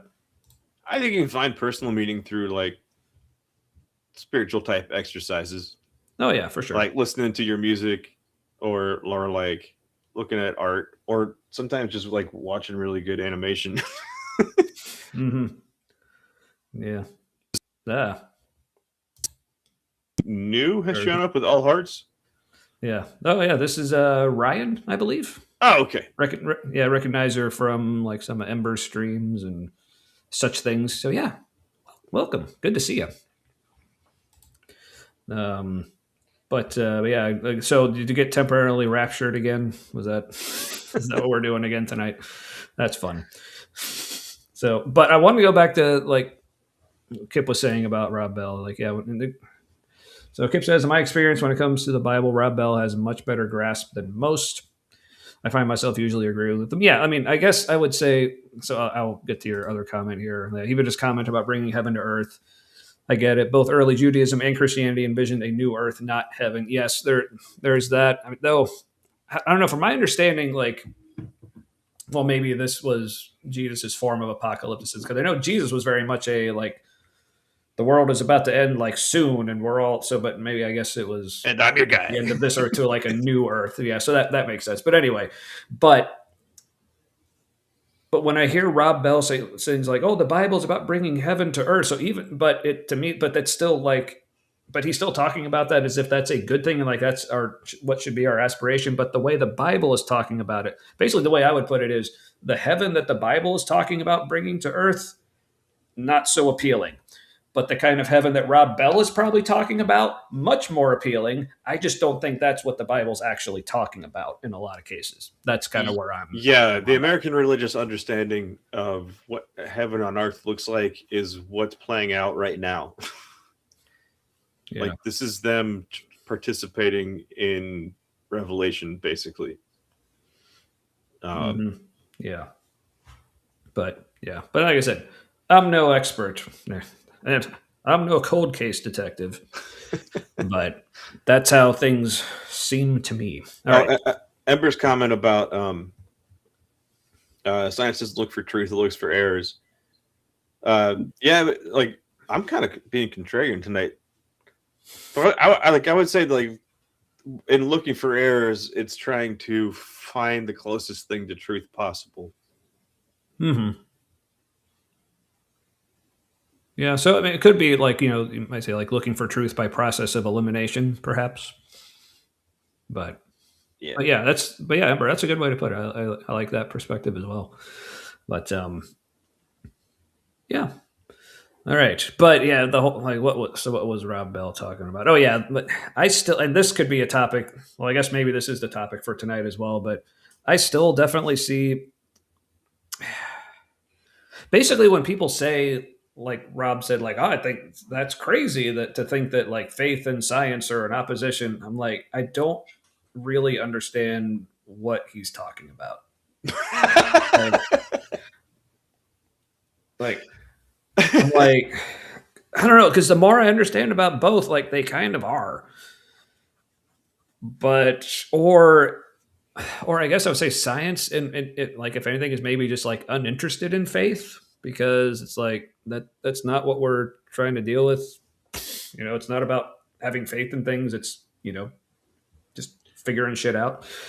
But yeah, I think religion developed trying to figure things out based on human experience, and then it became a monstrosity, like very complicated and yeah, kind of temporarily necessary in a lot of ways. And then science started like coming up with like better answers, and then people got resentful. Yeah, because they contradicted a lot of the answers that like faith and religion were coming up with. So then you'll probably notice this is also a big thing in the history of religion and faith and whatever. They'll often reinterpret like their faith according to like new scientific discoveries or new developments in things like humanism. Yeah, the woo stuff. Like, oh, really well, see, when we thought the Bible said this, that we just misunderstood. It really says this thing that matches the new science and all that. But I'm like, or maybe like you were just wrong. Like maybe you had it right. Like it did mean what you were saying it meant about how it described reality, and it was just wrong, which is fine. People are allowed to be wrong. Just don't hold it up here where it has to be right. So now yeah. I've got this book over here, which I never finished reading. There's a bookmark still in it saying I'm halfway through. It's called Art and Physics. Or Art and Physics? Yeah, Art and Physics. And must have been written by a neurodivergent person just because of the insight that's in it. This guy's argument is that new developments in art, and I would say like also probably literature, predated scientific breakthroughs.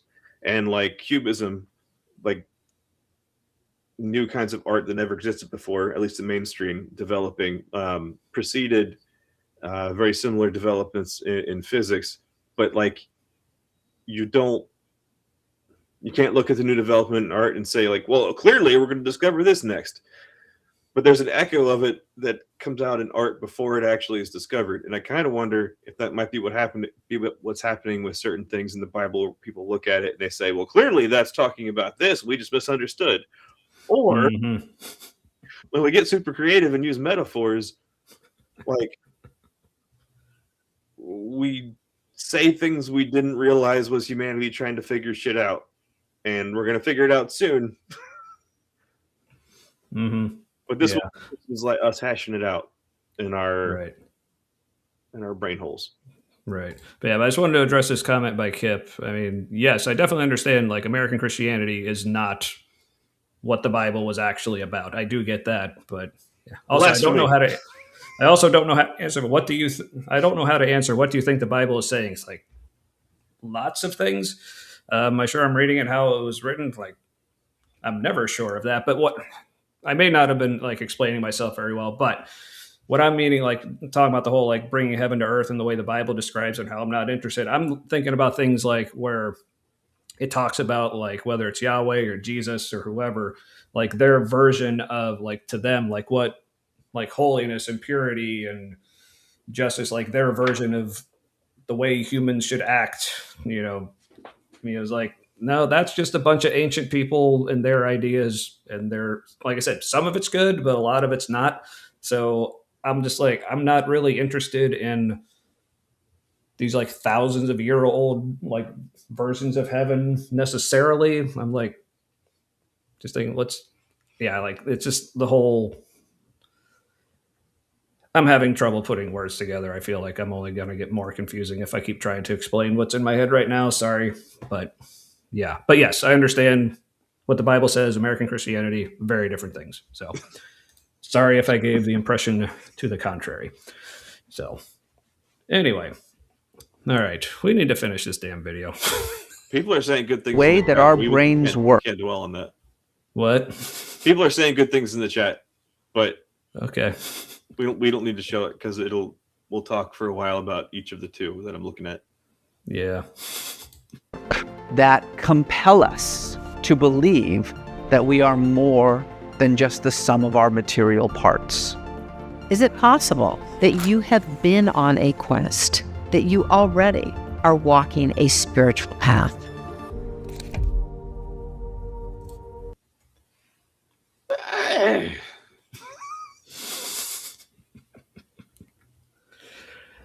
Yeah.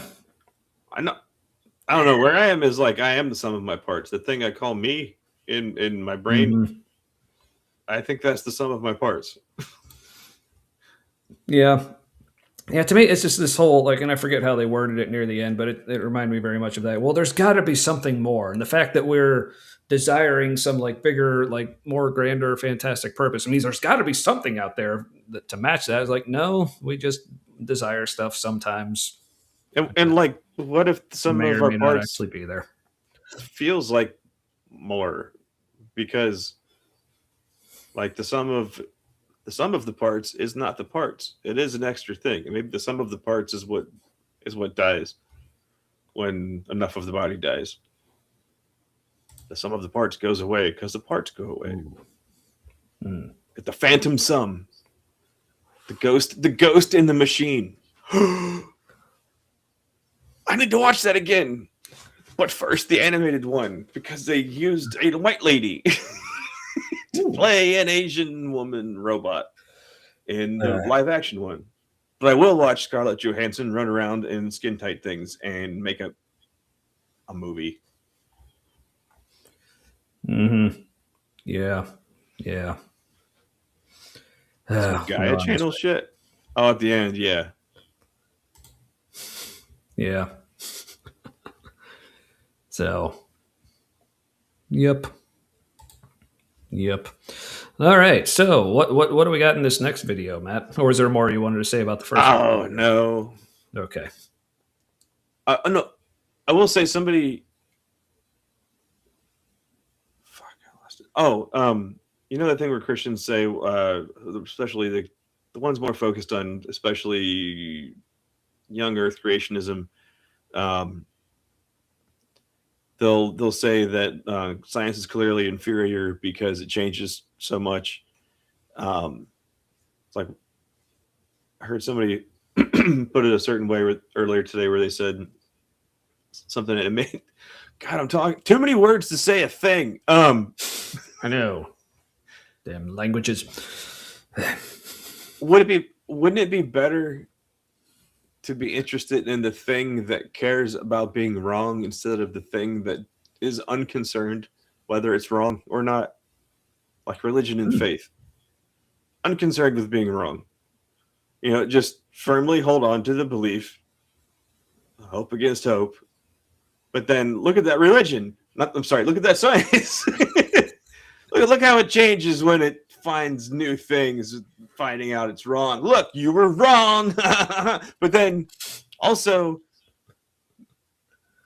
no self-reflection. It's like, yeah, but you don't even care if you're wrong. Yeah. Yeah. Religion's faith is better because it's rock solid. Never changes. Even though it's very mysterious. Very mysterious. It's the most mysterious of solid rocks.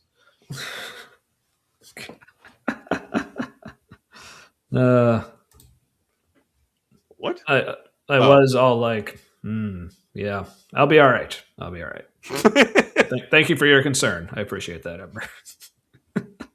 Okay, she is a lot less attractive when she refuses to break off her contract with it's an Israeli company that supports the genocide. And people are like, aren't you gonna, not work for them anymore or take their money? And she was like, silence. So she is probably, I think she is Jewish and is probably not good on that topic. Yes. Kip is definitely usually all up in it. Is that what that was? Anyway. I think we found his dism. Yes. But yeah, well, I mean, I don't know if he was referring to me, but also just in general, what's that phrase? Like, don't attribute malice where incompetence is more likely or something like that. That's usually the case with me. It's like, first assume I didn't do a words correctly. But I'm not saying I'm never wrong. I mean, I'm wrong plenty of times as well.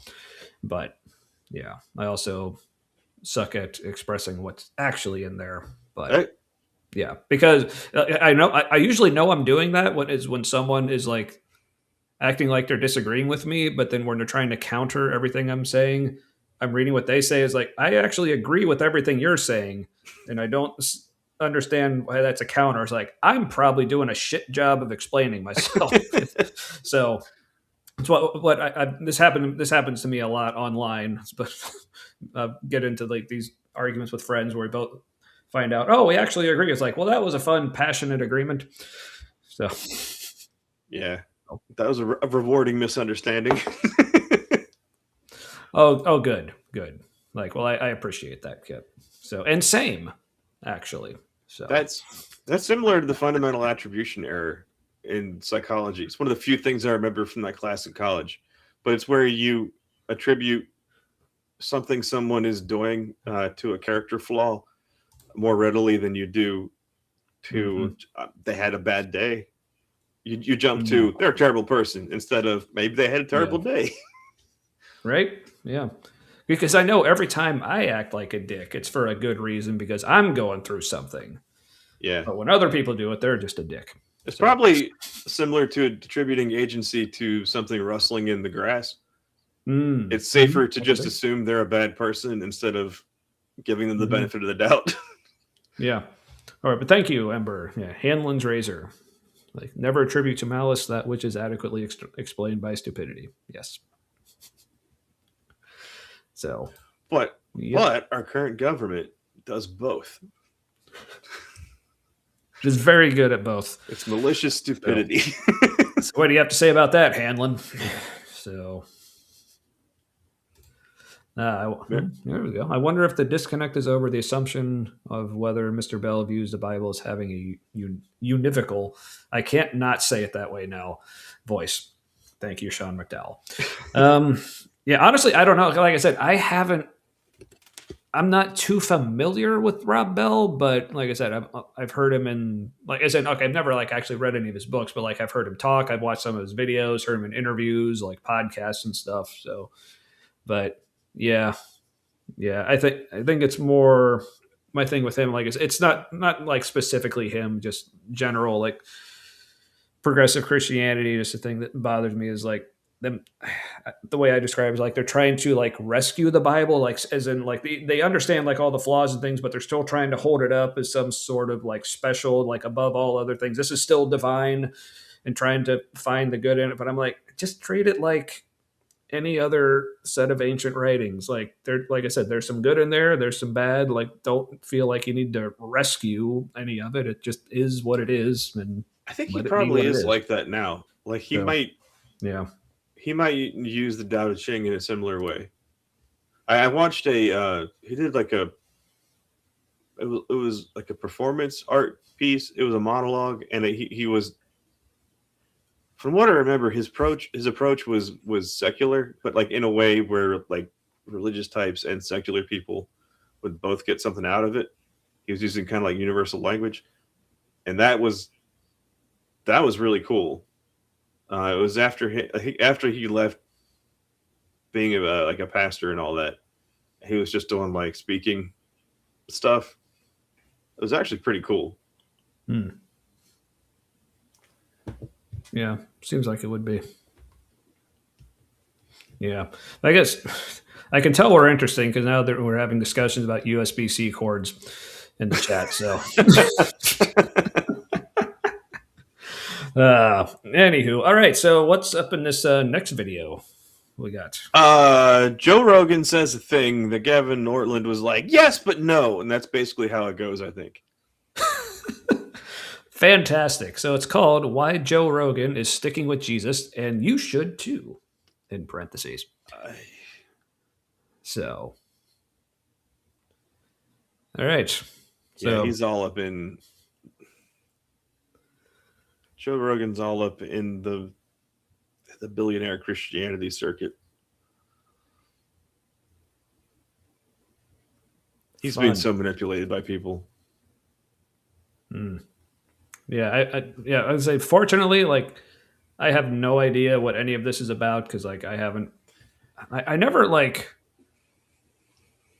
followed Joe Rogan a ton. Like I never really like listened to his podcast or anything. I think I followed him on Instagram for a while.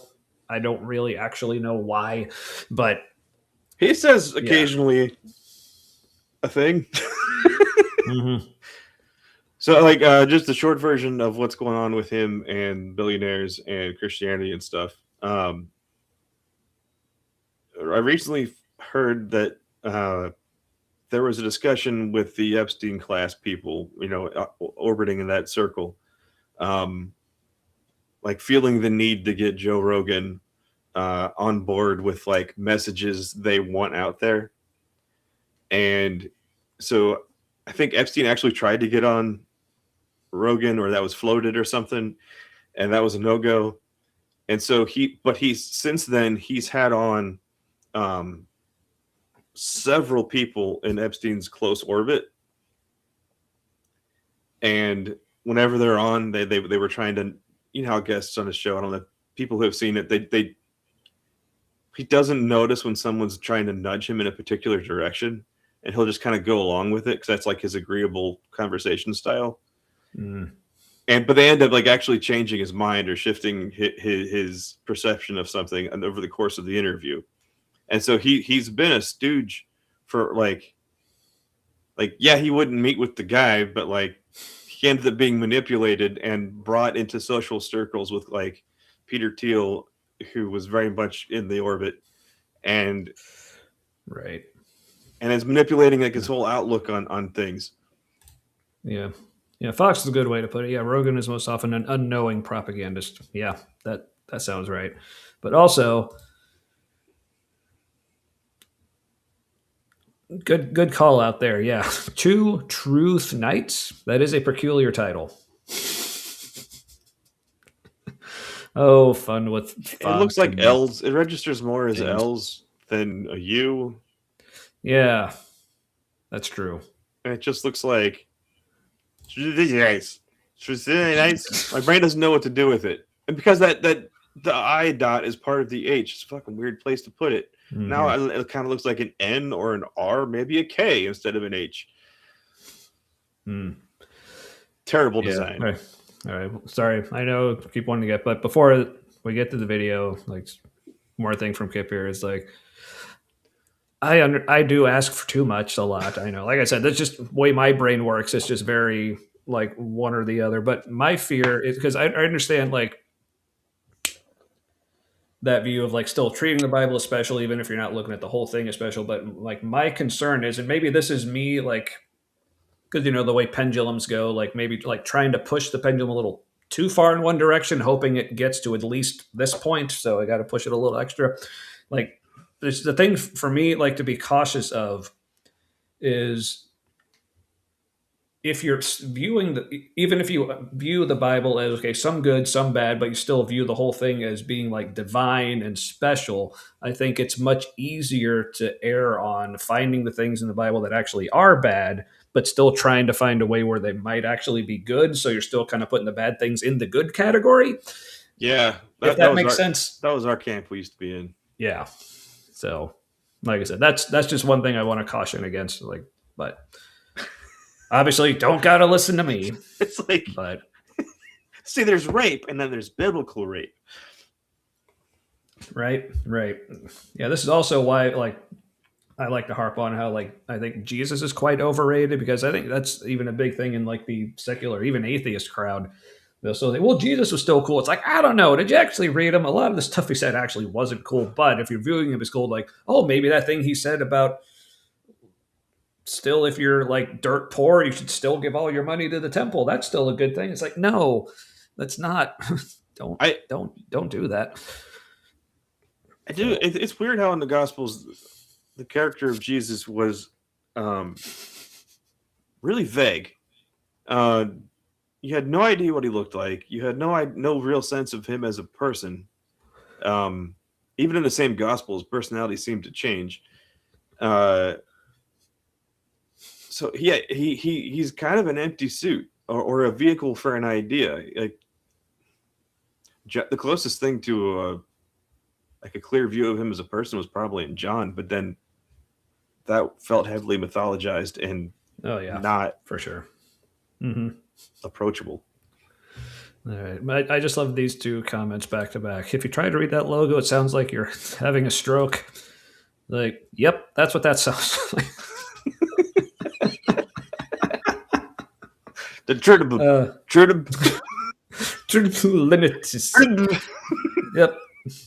Yep. Call 911 at that point. All right. This is true. All I know is if I say something wrong about the Bible, Kip will find me and give me a free Bible. See? Smart. That's smart. That's how you get the first one free. There's this other joke that said, like, if you're ever lost in the woods, all you got to do is like shout something about like why you like some certain government program, and like a libertarian will just pop out of nowhere to tell you why you're wrong. Then while he's there, you can have him rescue you. Anyway. All right. Are we ready bothering me. There's hardly any cross line on the T. Yeah, that too. Like, this is just a bad font for like being understandable. I mean, it starts to look like Hebrew trying to be Arabic.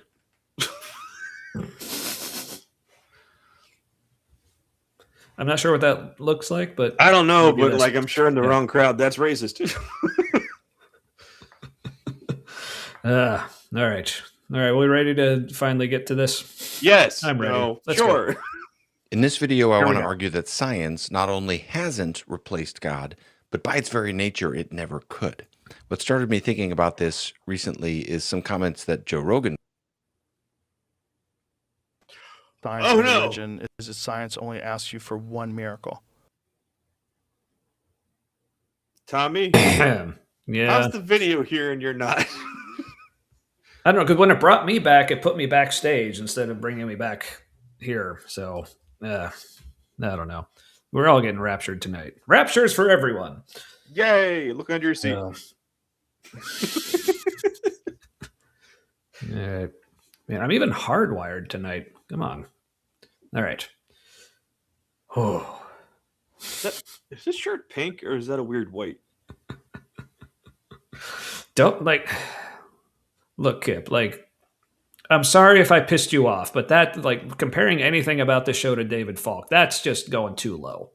And what's a Come on, conlang? I don't know. Craptured. Fox has it.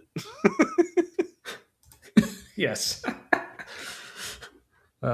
See, if only we could time it where, like, when one of us gets disconnected, like, right after, like, letting out a huge fart, and it's like, gone. Craptured. Yeah. Also, I will admit, I have no idea what you're actually talking about. I just saw David Falcon got upset and got defensive. So, anyway, okay. Me thinking about this recently is some comments that Joe Rogan made. Terrence McKenna had a great line about the difference between science and religion is that science only asks you for one miracle. I want you to believe in one miracle, the Big Bang. Yeah. Well, okay, first of all, he probably didn't say that. Secondly, okay, it was a Truth Unites logo. Okay, thank you. I was about to do the Hugh thing, but like across my neck, I'm like, that's a very different thing.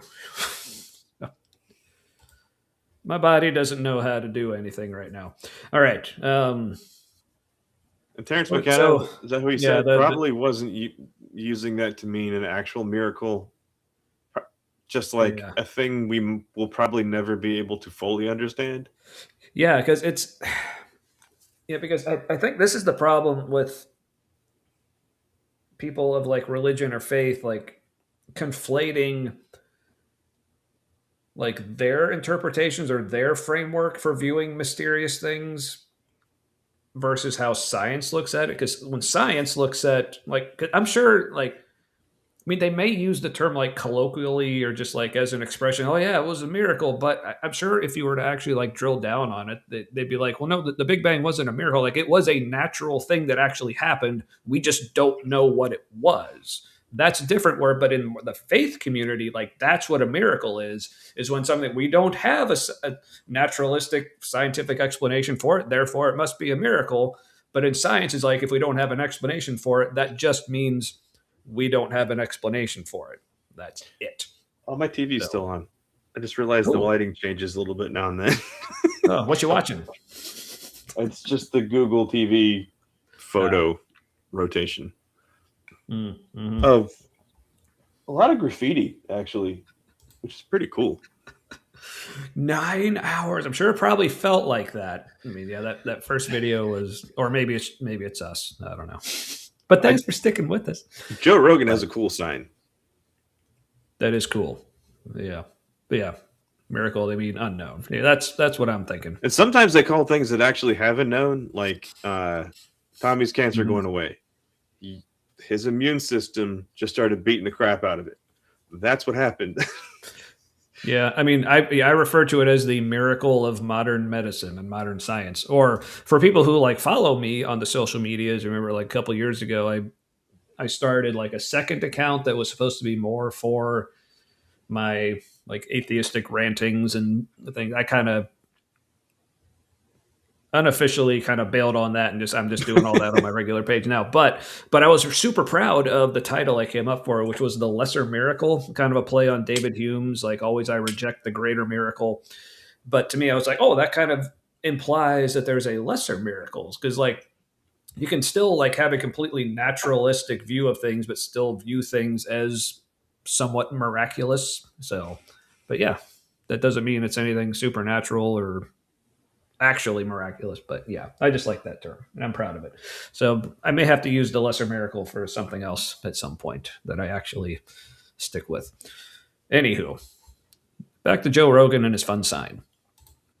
That's a good one. It's a great line. It's because it really is true. Yes. And it's funny because people would be incredulous about the resurrection of Jesus Christ, but yet they're convinced that the entire universe was smaller than the head of a pin. And for that's because there's math behind that.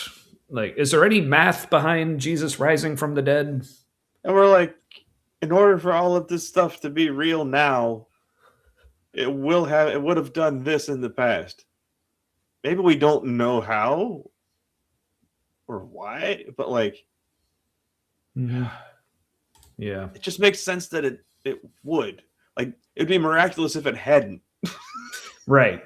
Yeah. But as Ember says, we actually do like, and we are continually learning more, like the more we investigate it. But yeah, it's, yeah. Oh, come on. Miracle Whip is yucky. Did we click on that same thing? No, I just clicked on a different one. Man, okay. Miracle Whip is how you make Cincinnati meat salads. Yeah, and I'm just not. I do prefer it with mayo, like a good mayo, instead of the Miracle Whip. But deviled eggs can't be made without Marzetti. It's got to be Marzetti salad dressing and not just a mayo. That's. Speaking of Miracle Whip, sounds like someone wants me to Miracle Whip their ass. Shut up, Kip. Yes, I came up with that. Wait, what'd you come up with? The lesser miracle. Oh, yeah, good. I'm assuming that's what he's talking about. It's all about me, so I'm just assuming people are talking about me. So, I mean, yes, I was clearly like wrong about it, like literally 2 minutes ago, but there's no way I can be wrong about it again. So that was my one time for the day. All right. Speaking of being wrong about stuff.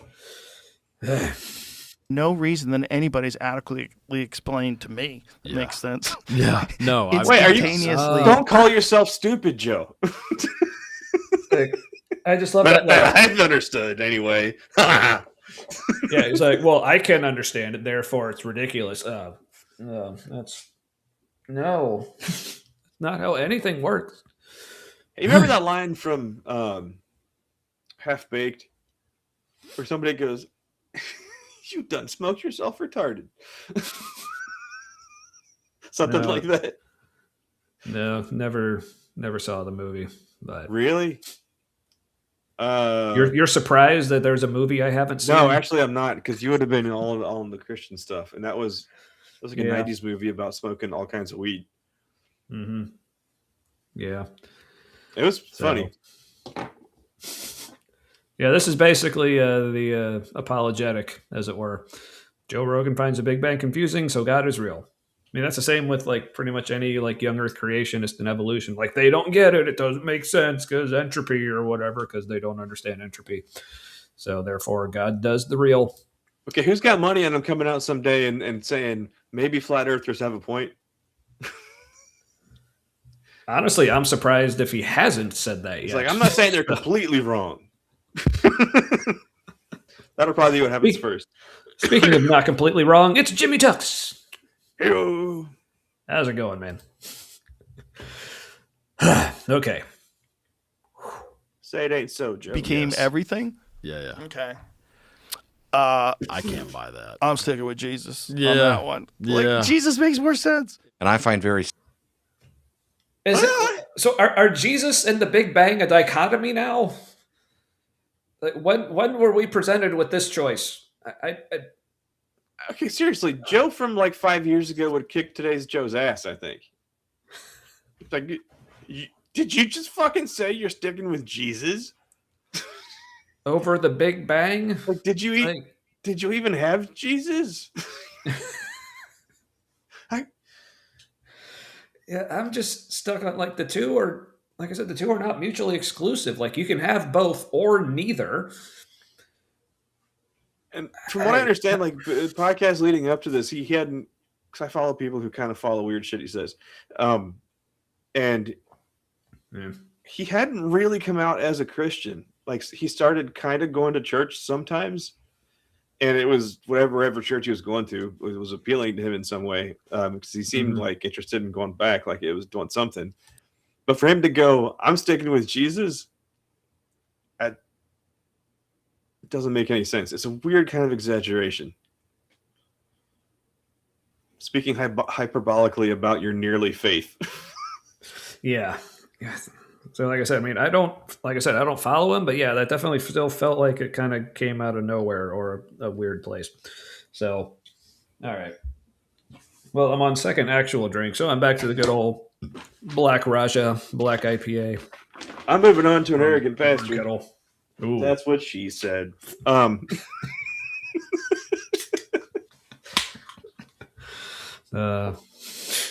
Joe will change his mind with the next guest. Yeah, sure. Probably.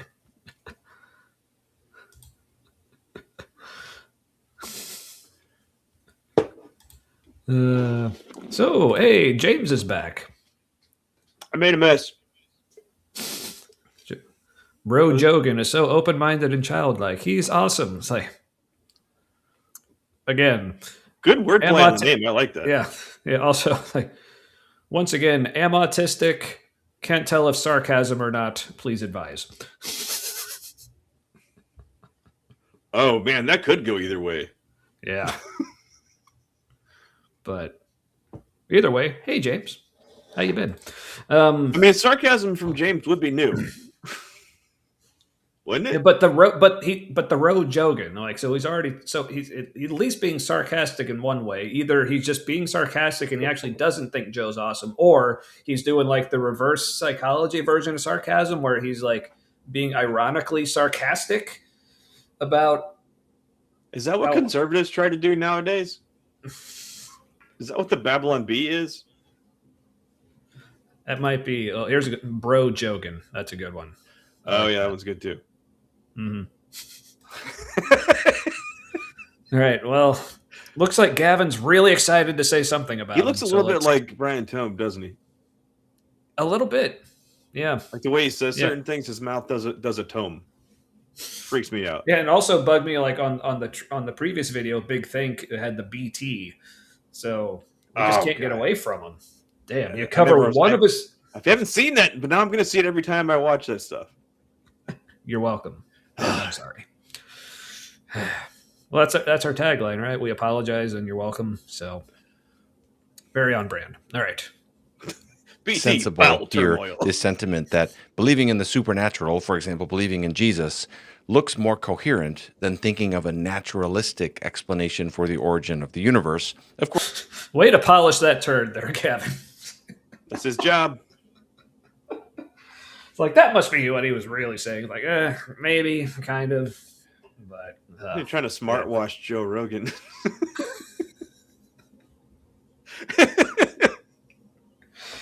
And there's my new favorite term, smart wash. Yes. Damn it, Gavin. All right. Well, push the goddamn play button, unless you had something else to say. Why does he have the acoustic paneling behind him? Is that what that is? I think so. I don't know. It looks like book slots. You see, like on the left there. Yeah, I'm talking about like the vertical like paneling stuff. Yeah, that's what I'm talking about too. Oh. Looks like he has books kind of like slid in between them. Like, well, of course, the one time you can't see my arrow on the screen, but yeah, basically right above all the words there on the bottom left. There's the desk. You can see like books on top. To me, it looks like the books are like in there, but maybe they're not. And okay. I'm wrong for the second time in my life now. So, but yes, I'm going to need to remember that one. That's what the press secretary does for our president a lot of times. She's like, what he meant to say was, and then it's still terrible, but at least it's not insane anymore. Or as insane. Yeah. Yeah.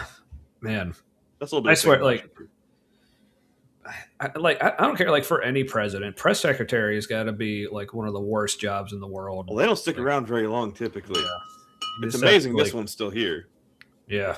Well, she's Trump's type, so. Yeah. Also, that bench ain't real deep. Let's be honest. That's for true. All right. Of course, you could think of other options other than Jesus as a possible, like a different religion or something like that. Right. But let's talk this through. Fascinating sentiment there, and I think Joe is onto something. Here's the quote from Terence McKenna that he gave. Every model of the universe is hard to swallow. There's always a place where the argument cannot hide the fact that there's something slightly fishy about it. The hard-to-swallow part that's built into science is the Big Bang. What? But to me, that just shows... like the limits of human understanding and cognition and ability to know shit. It's like that just means any model we come up with is going to have limitations. It's going to have flaws, but it's like the best we can do at any given time. Well, what's left out of this context is what he means by hard to swallow. Like, it sounds like there was a lead in where he like probably explained what he meant by that, and then and now here's like, I mean, every model of the universe is hard to swallow. Yeah, so that includes the like creationist, intelligent design, whatever you want to call it, model as well. That's got a lot of tough stuff that's tough to swallow as well. So, and the hard to swallow part is that like there might not have been anything as we understand anything before it. Yeah. Melly words it well. The hard to swallow part is just that it doesn't follow our intuition. Yep. Which I think is better than religion or spiritual explanations. Like it could, there's a whole range of stuff it could be. Like, is it like, is it our universe bouncing back and forth between like a beginning and an end, and the whole thing with like some particles, like what antiparticles seem to move back in time. They also might not. I don't know. It's amazing. Science and truth is way more amazing than any kind of like religion explanation for it. Oh yeah, for real, because it's closer to real. But yeah, if the Big Bang turns out to be incorrect, it therefore invalidates all of science. Yes, that's why like nothing in science has ever turned out to be incorrect, and that's why science still exists. And that's the only way that's possible, or something. So it's like project much. In fairness, cosmic inflation events are hard to swallow. Before you can even move your epiglottis, it's already the size of the sun. Yeah. Yep. Fair enough. I mean, kind of don't try. Yes, please. Yeah, don't try this at home. Well, what if we found out that it wasn't the Big Bang, it was the Big Swallow? Where it was like, it's the polyp created after like some big black hole gobbled up its own universe. And our universe is just that universe turned inside out. Okay, now here's interesting point by James here. Yeah, any model of fundamental reality that makes intuitive sense to humans should be immediately suspect. Yeah. Fair enough. True. Fair enough. Human's gonna human. All right. All right, clicked on you. Why aren't you playing? Discusses the Big Bang for a while and says what the philosophers of science are saying is give us one free miracle and we will roll from that point forward, from the birth of time to the crack of doom. Well, I say that if science gets one free miracle, then everybody gets one free miracle. So, God. It's free miracles doing a whole lot of work, and I think with two different meanings there. Yeah, now my computer's trying to do a whole lot of work. I just hit the back button once to back you up 5 seconds. Miracle loading. Yeah. The philosophers of science. Well, so here's like, so has any philosopher or scientist actually said, give us one free miracle, or is this just him saying what they're really saying is give us one free? That's his interpretation. Yeah. Terrence McKenna is pretty old. Isn't that right? That's another thing I was going to ask. I know the name, but I can't actually remember who that is. I think I've seen him on Theories of Everything with Kurt Jaimungal. Also, Amber, if you're not watching Theories of Everything with Kurt Jaimungal, you would love it. Okay, there. I got it shit together. Yeah. Now I got to look up Terrence McKenna's old ass face. Yeah, well, you see, Amber, some people are saying, I mean, their name was probably Albert Einstein. Oh, he's not all that old. They said that, and then everyone clapped, probably. He's not young. But he has one of those, autistic faces. Oh, I do know those. Yeah. He's odd. No, he has very strong. He's one of those guys where like when he talks about certain things, he's very like fact focused and evidence stuff, but then he has his like little pet areas where he starts getting into his personal interpretation combined with assertions, and then it bothers me because like I don't want to do that as a person. Like when I find out that like I'm doing something that like I don't like what somebody else does, it bugs the shit out of me. Mm-hmm. And so to watch somebody kind of not be congruous with themselves, Yeah, it's super confusing. Yeah. Oh. Well, apparently. He defeated aging. Take that. Yeah, that's one way to do it, I guess. Man. All right. Well, back to it. Then if science gets one free miracle, then everybody gets one free miracle. So what he's opposed. Also, even if that's true, does that necessarily follow? If like science is using a miracle, that means like everyone gets one. Like, are all miracles equal? It's like just because science says, "Well, we're needing the miracle of the Big Bang," even if they actually said that, does that mean Christians could automatically say, "Oh, well, then we get the miracle of the resurrection"? It's like not necessarily. Yeah, one has much more evidence for it than the other. Mm-hmm. Yeah. And yeah, like I said, not all miracles are created equal. And Big Bang is one of the most unfortunate names for it. Well, it was actually because it was actually made as a pejorative. It wasn't by the person who actually came up with it. It's like, yeah, it's like trickle down economics was actually a pejorative, saying like why it was dumb. Same with the phrase like pull yourself up by your bootstraps. That was also meant to be showing how ridiculous it is. So also trickle down economics is kind of perfect because they do pee on your head and tell you they're giving you money. That is true. So yeah, maybe it works better than I thought. So here is this idea that science explains the world with reason and evidence and empirical data, whereas other worldviews, like religions, for example, have to invoke the supernatural. And McKenna is basically saying, no, every worldview has to invoke the supernatural. No worldview on the market is. He didn't say that, Gavin. Yeah, and because here's the other thing: if he was saying that, then he's wrong. Yeah, I think Gavin's pulling a McKenna here. Oh, see, some folks were saying this, so this is what they were really saying. So many people are saying. Yes.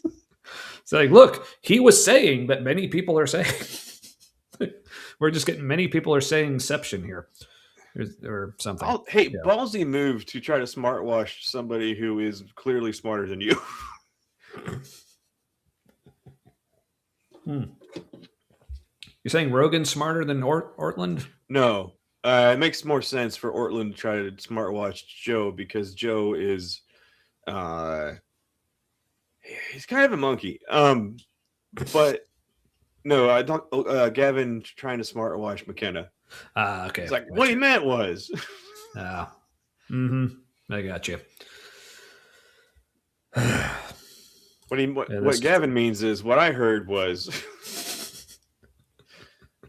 Yes, exactly. Yep. There we go. So if everyone only gets one miracle, they got to choose.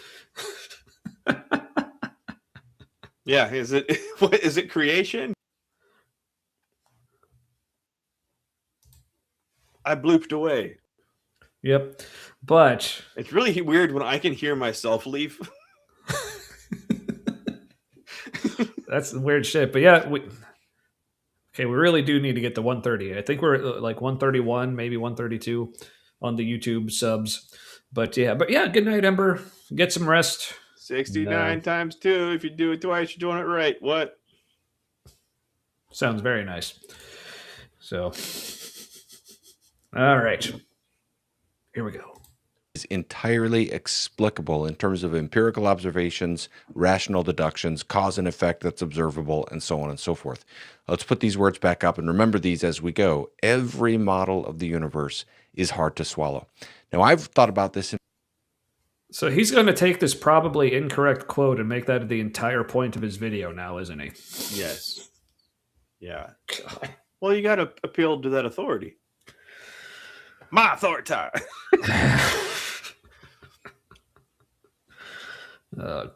Christ. Okay. It's perfect that they made Cartman racist and very conservative. Mm-hmm. That tracks. And still lovable sometimes. Sometimes. I mean, you laugh at him. Yeah, like my favorite is the time when he took Kyle out on the lake to murder him with a wiffle ball bat. It's gonna take a minute. Yeah, that was the gag. Like he just hit him with it, and he's like, "Ow!" He just kept doing it. And it's like, "Ow!" It's like, cut it out. It's like, any moment now, Kyle. Like he just like. Now I'm thinking about how you could actually kill somebody with it. Well, let's not do that. Here's something that Gavin is a more pleasant alternative to. We found it. In relation to the fine-tuning argument, because the biggest response to the fine-tuning argument is the multiverse theory, but we don't have any empirical proof for the multiverse. What? Well, so are you familiar with like the multiverse as an argument against fine-tuning?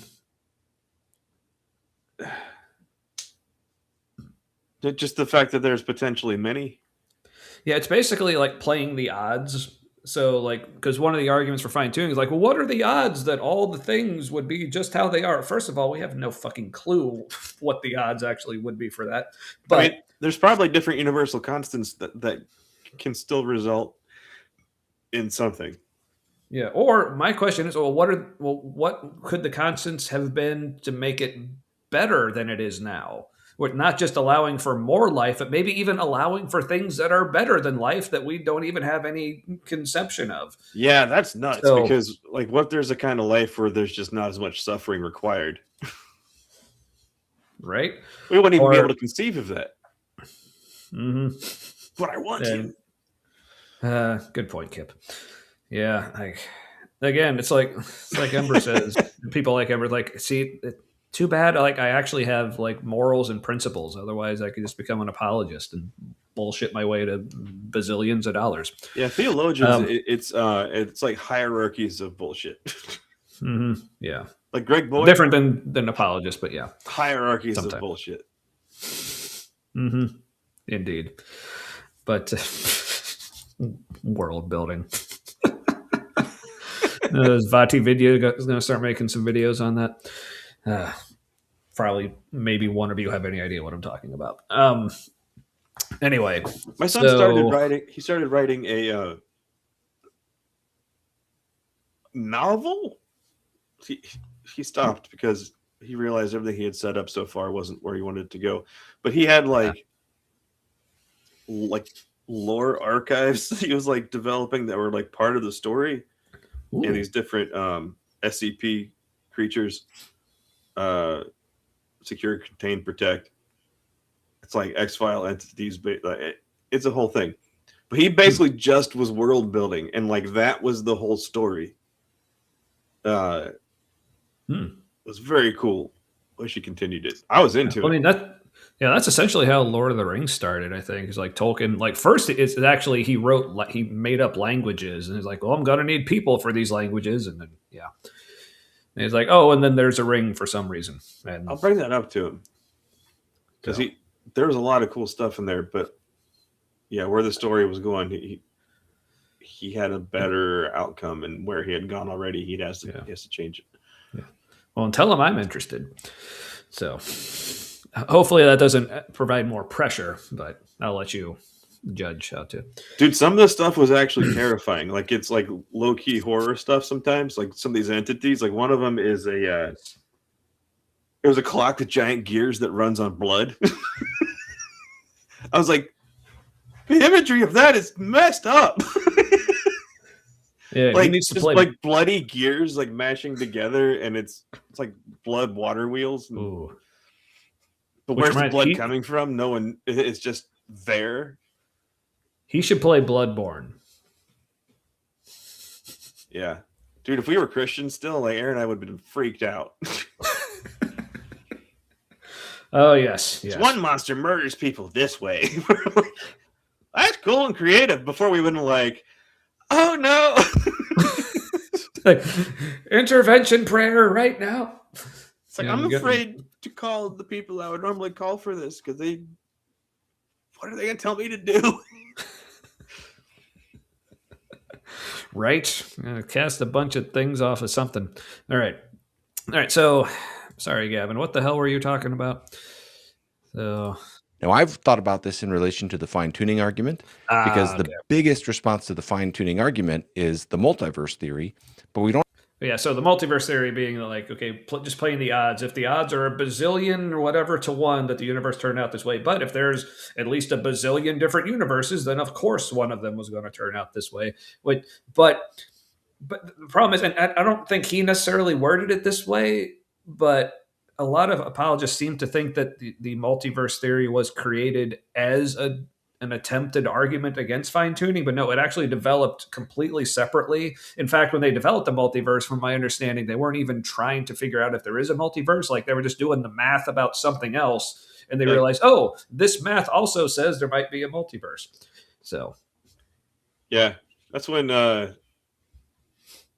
what was it? Sabine Hassenpfeffer says Hassenfeld. I know that, but that's when she usually calls bullshit. Whenever people start to run away with an idea, she's like, the math shows this is a possibility. And then the general public gets a hold of it and is like, so it might be that? Wow. It's like, no, that's one option. It is most likely not that. yeah. But to me, like, I don't think you need a multiverse to like defeat the fine tuning argument. Because to me, like, first of all, No. I don't think the universe is nearly as finely tuned as a lot of these apologists seem to think it is. I mean, it's finely tuned for what it is, but if you look at the universe as a whole, if I would say that it's fine tuned for anything, it's fine tuned for void and explosions.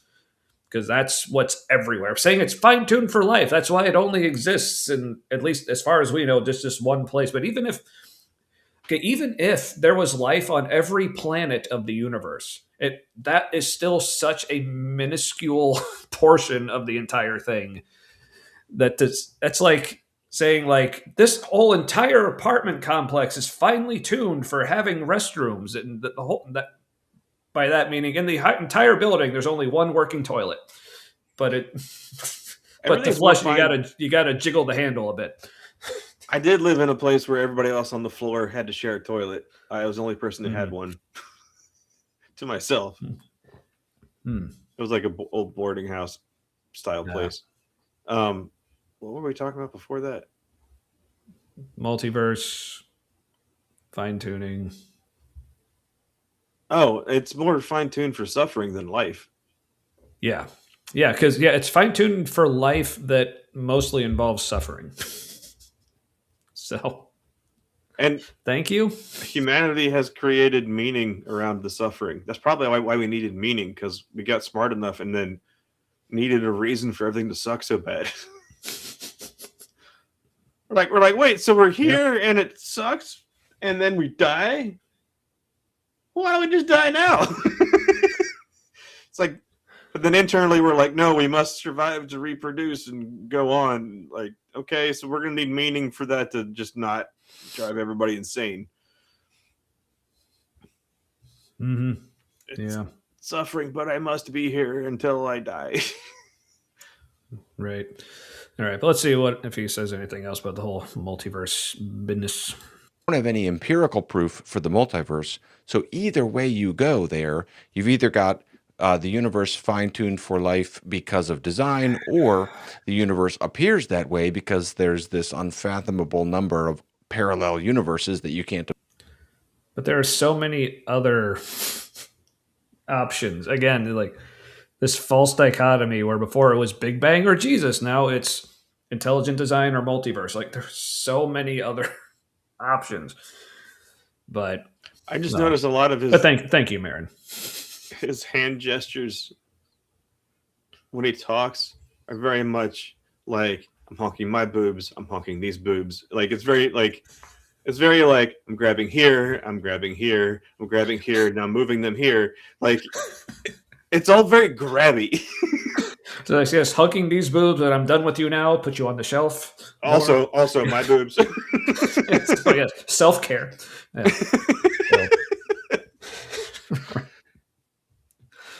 Man, I'm curious to see if he continues it. Like if that's his go-to move is just the claw hands.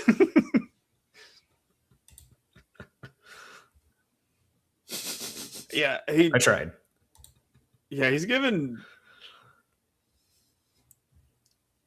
He also look like he's like a little angry. It looks like Yeah, his expression doesn't often do very much, but he also looks a little. He always looks a little intense. Mm-hmm. Yeah, but again, this just has to be where I paused it. I guess I won't dwell on it too much. But all right, so back to his false dichotomy. Observe either way. You're not just looking through a telescope to see the whole of reality. Either way, you have to posit things that you don't have empirical scientific evidence for. But that doesn't mean you're saying it's a miracle. Like, damn, like I feel like just the entire premise of this video frustrates me. Much less all the individual points that he's making. I mean, some of like there's a lot of things in science, like when the math works in particular directions, like the antiparticles can like, I don't even know if that's what they're called, but that's what I remember them being called. Where like the way the math works, they might be moving back in time, but that's like a step. That's a step below a hypothesis. That's where like. That's one of the things the math could point to, but it also points to other things. That's the weirdest one, so it's probably not that, but it could be. Mm-hmm. Yeah. There's things, but he's running with things that and saying, "Well, that must be a miracle." Yes, but that is a very frustrating thing about the bingo on the Bad Science Sunday. But my frustration is one: not only have I never, I don't think I've ever actually gotten a bingo, but this past week. I had over half of my card filled. Still no bingos.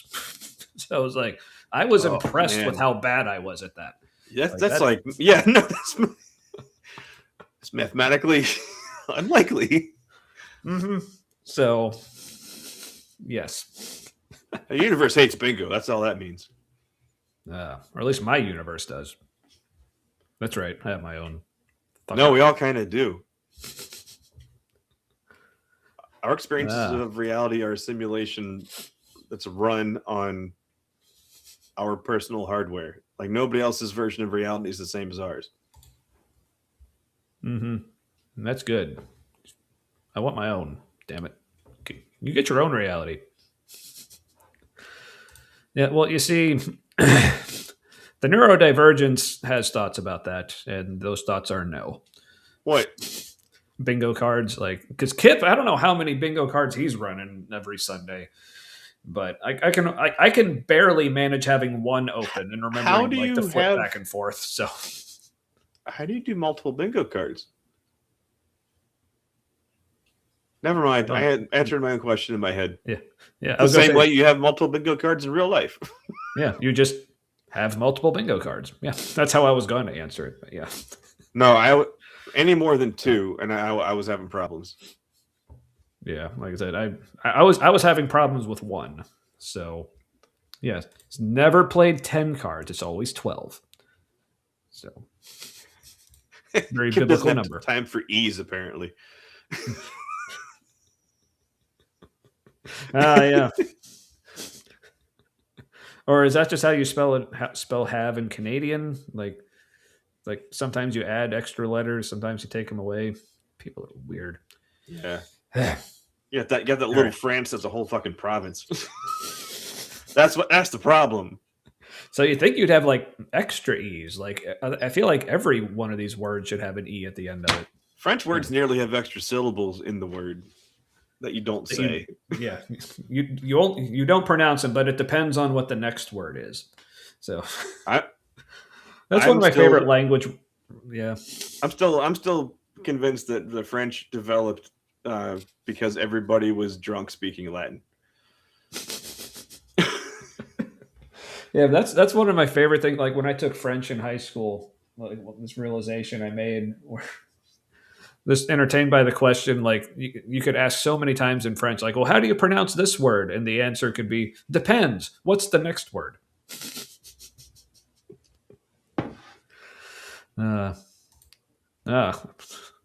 Apparently the B works a little too well on your laptop. Anyway, all right. How does the E not work very Again, well? Is that every like model. Sorry. is that like one of the hotkeys for a video game or something? I don't know. I just remember like one time at one of my jobs, my work computer, the M key didn't work very well. Huh. Yeah. Of the universe becomes hard to swallow at some point like this. There's no non-mysterious way to look at the world. I have a video that goes through that on the fine-tuning argument more. But here, what Joe Rogan is bringing up and McKenna brought up is the Big Bang. If you want to try to look at the world just through science, you hit a wall when you get to the Big Bang because you have because everything I actually don't know why I paused. What'd you say? I actually don't know why I paused him there. I feel like I should let him go, but I do like this face. Maybe that's why I paused him there. So I'll let him, unless you had something to interject. I was just going to say that we hit a wall because everything that can be known happens after that. Yeah. So again, like that's one of my big frustrations with this video is like he's just saying, well, when science says they don't know, that means they think it's a miracle. It's like, no, like not at all. Like this entire video is a false dichotomy based on his interpretation of a quote saying something it wasn't actually saying, but even if it was saying that thing, it was wrong. So it's like this thing's just he smells a fart. It was probably me, to be fair. So this question of why did it pop into being to begin with? I'll never forget when this was impressed upon me when I can't remember when I maybe a college student and I was reading Stephen Hawking's book, A Brief History of Time. It's like the one hand got tired. I'm just squeezing one right now. Or wait, what's the other hand? Wait, hold on. What is the other hand doing, Gavin? I need to see both hands. He's jorking it to his mind product. Jorking it is one of my new favorite words. Yeah, jorking it to the mind boobs. Jorking. Yeah, jorking to the mind boobs. Yep. Can that be a t-shirt too? Jorking it to the mind what? The mind boobs. Is that what this show is? Are we just jorking it to mind boobs? I don't know. So Kip has expressed this is Gavin doing his best impression of swallowing the universe. Which reminds me that like he's not definitely making it clear he's not into dudes, right?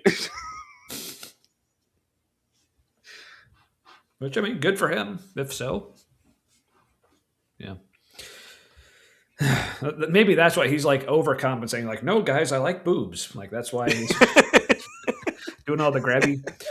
So that could be. And then Mac gets raptured again. And then, yeah. Looped away. All right. Man, why is that happening all of a sudden more? There's been a lot of weird things happening to a lot of different things when people say things that the internet in America might not like anymore. What, America doesn't like mind boobs? Since when? I don't get it. I don't know. Oh, that reminds me. Anybody who has a Ring camera, that is now part of stuff that ICE can look at. Which is fun for me because that means ICE sees my face in their database a lot because I go up and ring people's doorbells who have money and they all got Ring doorbells and oh yeah, so I'm all over the databases now. Oh yeah, like when I was an Amazon driver, yeah, like dozens a day probably. Yeah, it's part of the Flock network of nationwide searchable law enforcement shit. Right. Yes, but so Kip, for once, brings up a fantastic point. Look at him. Yeah. But seriously, though, like, there was a debate that I think it was Kip and Dr. Josh debating Gavin and Trent Horn Oh, no. about slavery. And they started, I think it was Kip, or what, it was either Kip or Josh. One of them said, okay, but just setting as a baseline, basically, like, we can all agree that slavery is bad, right? And neither Gavin nor Trent immediately said yes, of course, or anything like that. It was like, well, it's like, oh shit. Okay, but like, what was the reason? Is it because they see that as the entry to saying, well, you disagree with the Bible? Were they seeing it as a gotcha, or are they actually white supremacists? Or is it both? A little bit of both. Yeah, I want to say it's mostly because, and again, I don't remember how. Why are you like this? Yeah, That's a great line. Silence. Mm-hmm. But yeah, I forgot what I was going to say. Anyway, yeah. Oh, he's like, it depends what you mean. Slavery. That's what I fucking What mean. kind? The good kind or the bad kind? Was it chattel or was it more like indentured servant? Slavery. The word like is slavery. indentured servants. That was like slavery for white people. Yeah, but also not what the Bible was talking about every time it talked about slavery. Like Clearly. it definitely was talking about chattel slavery. Yeah, this Like was when all it says like they can be them, like the slave and their children can be passed down as inherited property through your family forever. That is chattel slavery. So, question. anywho. There was some thou shalt not covets in there about livestock and neighbors' wives. Was there anything in there about neighbors' slaves or your own slaves? I believe, at least in the English translations I've read, it said manservants and maidservants. Okay. So Kip, let me know like if that was like the same word as slave or if that meant something different. But still, property. Yeah, is that employees or is that slaves? Yeah. Yeah, but I mean, everything else in that list was property. So, I mean, Don't I fuck think the it'd be property. Yep. So, Except your wife. yes. Them's Or your properties. concubines. Yeah. Good to go. Mm-hmm. God, why do we? And at the very end, I was blown away by this. I couldn't believe it. He's talking about the grand unified theory that's going to explain the entire universe. And he basically says, to paraphrase what you see on the screen here, even if you can get that, what breathes fire into the equations and makes What? I want to read what he's actually saying here because he's like, I'm just going to paraphrase, but I want to actually read it. If there's only one possible unified theory, it is just a set of rules and equations. What is it that breathes fire into these equations and makes a universe for them to describe? There just couldn't be anything else. Like if there's one equation that links everything, there may not be, but if there is, that's just how everything that is in our universe does anything. It's kind of a nonsense question. It couldn't have been different. It doesn't need anything to breathe anything into it. Yeah, but also I want to go back because I'm wondering if there's maybe a difference between what Stephen Hawking meant by fire and what Gavin is thinking he meant by fire. So let's back this up a little bit. Oh, it's very different. Mm-hmm. I know. I'm ashamed it took so long, but you're welcome. So, like, that'd be a terrible drinking game. All right. People keep chatting more things when I'm trying to click on a thing, but maybe it's because they didn't actually want me to click on this. So, but good to know. Oh, so not your livestock, but your slaves. Mm-hmm. Okay. Yeah. Yep. Oh, see, that's your problem, Aaron. So, I'll bet what he means by fire is that there isn't enough math. really propelling that forward. Yeah. Well, Well, Stephen let's Hawking. right. All right. So I backed him up. Let's see what we're actually talking about here. I clicked on you, Gavin. Our universe, and he basically says, to paraphrase what you see on the screen here, even if you can get that, what breathes fire into the equations and makes a universe for them to describe? Final sentence, why does the universe go to the bother of existing? The usual approach of science of constraining a mathematical model cannot answer the questions of why there should be a universe for the model to describe. Right. So I think, and again, not being super familiar with Hawking, but from what I understand, he's talking about this like mysterious, like beyond what we can currently understand. But I still think Hawking would categorize whatever's beyond that still in the realms of like the natural and at least the potentially scientific discovery. Whether or not we ever actually get there or can get there, it's just another thing to not be discovered. But it's not a miracle or magic or supernatural or God or whatever. So, but like, it leaves an opening for a lot of great fan fiction for like what would happen before the universe, right? Like science can't ever explain why anything is.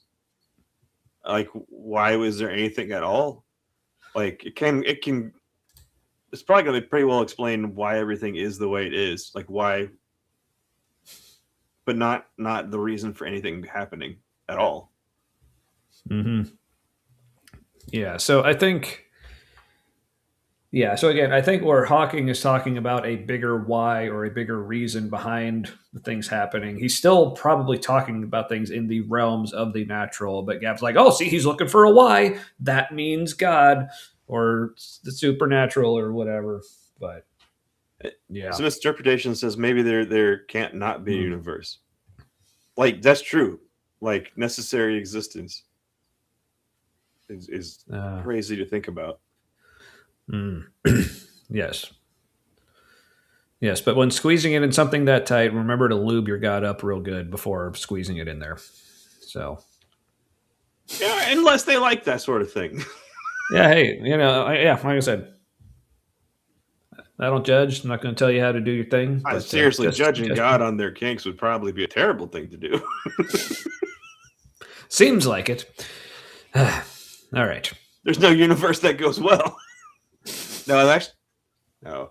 There might be a universe where he's like, I see your point. That'd be nice. All right. That question is still on the table. In other words, even if we knew everything about the physical universe, that wouldn't explain why it's here to be known in the first place. So like McKenna both hands, Gavin, said, you still need to sneak in one miracle to get to that point. Now, I don't personally like to argue for God from the Big Bang because you have to get into these other possibilities and it gets really technical. I thought he was going to say, I don't like to argue from God from the Big Bang because it gets in all these things I just don't fucking understand. And I'm in way over my head and I feel dumb.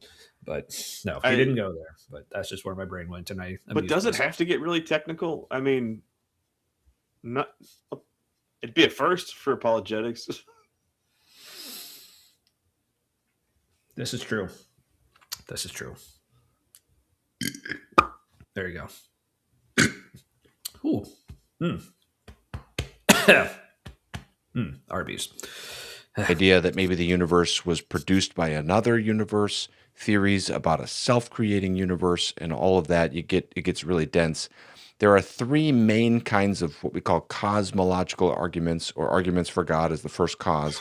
The Kalam argument is what most people are familiar with, and that comes from medieval Muslim philosophers. That has to do with the origins of the universe. In our day, we see the Big Bang. And then there's the Leibnizian arguments from the philosopher Gottfried Leibniz, and this has to do with the principle of sufficient reason. Don't worry about that for now. And then you get Thomistic arguments, especially the first 3 of his famous 5 ways of proving God. And my favorite is Thomas's third way, which has to do with contingency, because what this shows us is that even if the universe came from a different universe, even if you had Big Bang after Big Bang after Big Bang, universe from universe from universe going back on and on and on, it doesn't take the problem of contingent being off the table. You still. So, are you familiar with Aquinas' 5 ways? No, but the whole thing of like, well, he's just describing that's cause and effect as we're able to perceive it and understand it. But cause and effect might be circular. Mm-hmm. Yeah, or I mean, I want to say that they're saying, "Oh, on the quantum level, things are different." But because from my experience on the quantum level, everything's different. So why not this? I don't remember if that is actually one of the things that is different, but part of my brain is telling me that, and it could be right. But yeah, because it seems on the quantum level, like things seem to be moving. They could be moving both forwards and backwards in time, and the present might not be able to exist without time moving in both directions simultaneously on the quantum level. mm-hmm. But yes, one miracle is not enough for Christianity to be true. You need an ass load of miracles. That's the technical measurement. They've counted. Well, the more miracles, the bigger your God, and I think you want a bigger God, right? And that has to be one big ass load of a God as well. So. Some apologists like big butts. So, yeah, one free miracle would only work if that miracle was unlimited miracles. And if we know anything from genies and wishes, that's against the rules. Well, if you're not a sensationist, then do you believe in unlimited miracles? Aren't the cessationists the ones that are like, "No, miracle stopped and the Bible stopped"? Yeah, wait. So does that work in the reverse? Is if the Christians are claiming an assload of miracles, and that means science can also claim an assload of miracles, so they don't have to explain shit either? Well, standards are higher when you're science, according to religion. Yeah, well, and because it's wrong so often. They are. I mean, look how many times they've admitted they're wrong. Because of more science, but forget that part. Just focus on them being wrong part. No, admitting you're wrong means more fake. Mm-hmm. Yeah, it really just doesn't. Yeah. Is Kalam Muslim for Big Bang?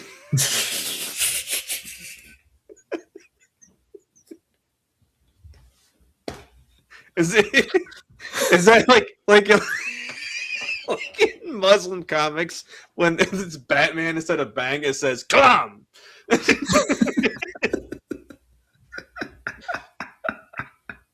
It's like Biff. Boom, Kalam. Yeah, bam, Kalam.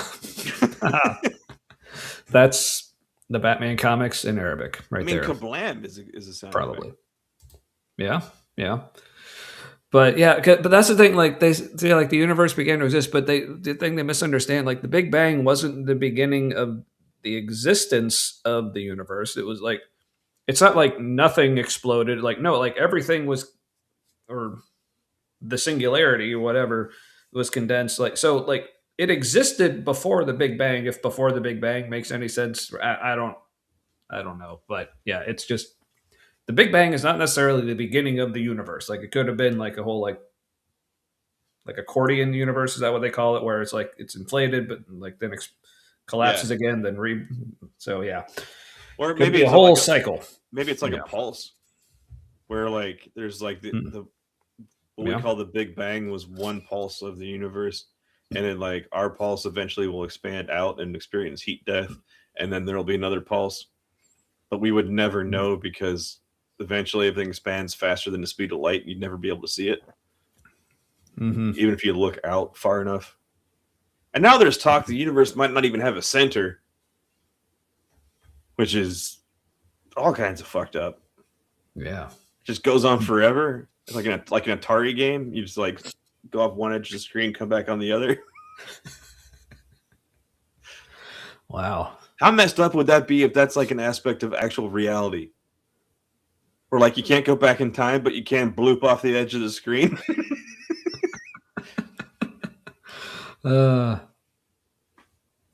So if the universe works like an Atari game, did we just like confirm simulation theory?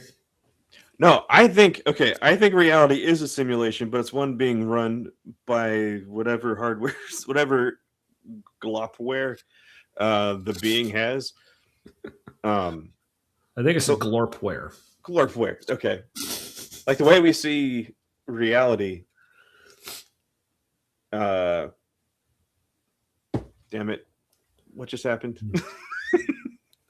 I don't know, but this is a good question. If God can do anything, then I wonder if he could create a universe where he doesn't need an eternal praise party for himself. Or, and this is where I thought you were going with this sentence, is like, could he create a universe where he wasn't necessary? Indeed. It's like a matter-antimatter collision thing. I mean, he could, but it would never exist. Like it would cease to exist as soon as created. Mm-hmm. All right. Well, let's get back to Gavin because I think he was getting what? DH says something interesting about the eternal praise party for God. What's weird is it is like healthy for people to find something to praise in their experience, like as often as possible. Like that attitude of thankfulness, or like always look on the bright side, or like that kind of. It's interesting. It's like we noticed that, but then had to attribute it to a God who needs to be praised. Yeah. That's why I really appreciate Daniel Dennett's perspective on this. Like he passed away a couple years ago almost, but earlier in his life he had a big health problem that he survived, but it was like he was having like heart issues or something, had to go to the hospital. There was this whole ordeal. So after recovering, and he talked about like having this feeling of like gratitude, like for recovering and being healthy again. So, and he's like, obviously, like in this situation, a lot of people say things like "thank God" or whatever, but what he landed on was "thank goodness."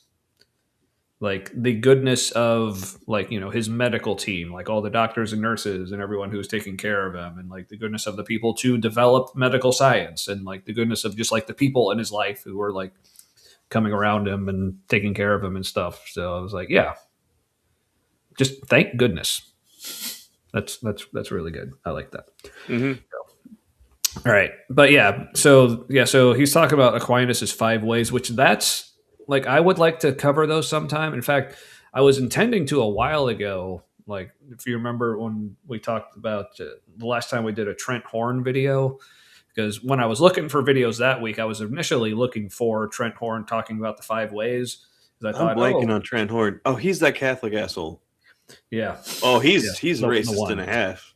Jeez. Yeah, and homo and transphobic and all kinds of. He's one of those guys. Actually, for a while, I actually thought he seemed like kind of like Gavin, like probably a decent guy. But then when he started talking about the transgender issue and talking about people like pretending to be men and women, I'm like, okay, fuck you, dude. Yeah, he's one of those guys where you're like, you know for sure he saw The Handmaid's Tale and saw it as aspirational. Yeah, he's like, what? I don't see the problem. It's like, they just didn't do it right. The problem was they're women we'll were do still it. allowed to have ideas. Yeah, we'll do it better.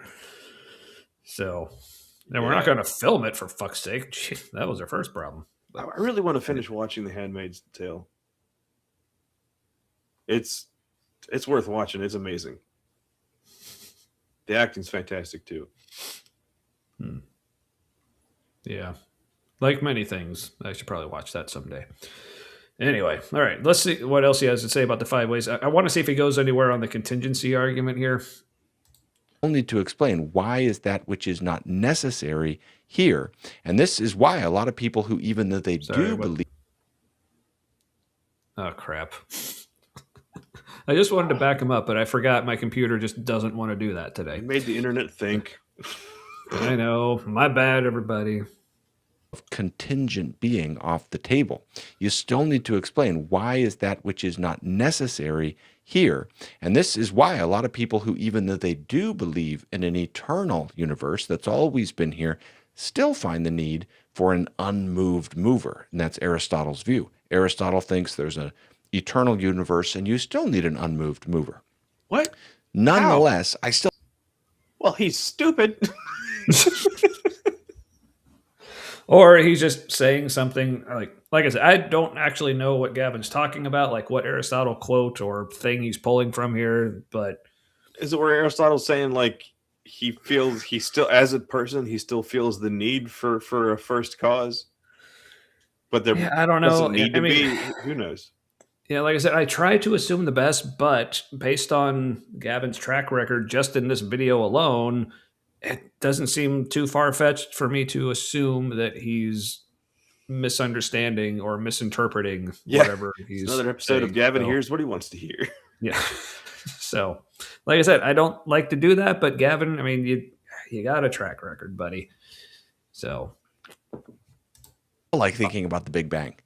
Even if it's not, the best way to put the focus in a technical cosmological argument, it's still worth seeing why this was such a disturbing idea in the history of science as it's bubbling up in the 20th century.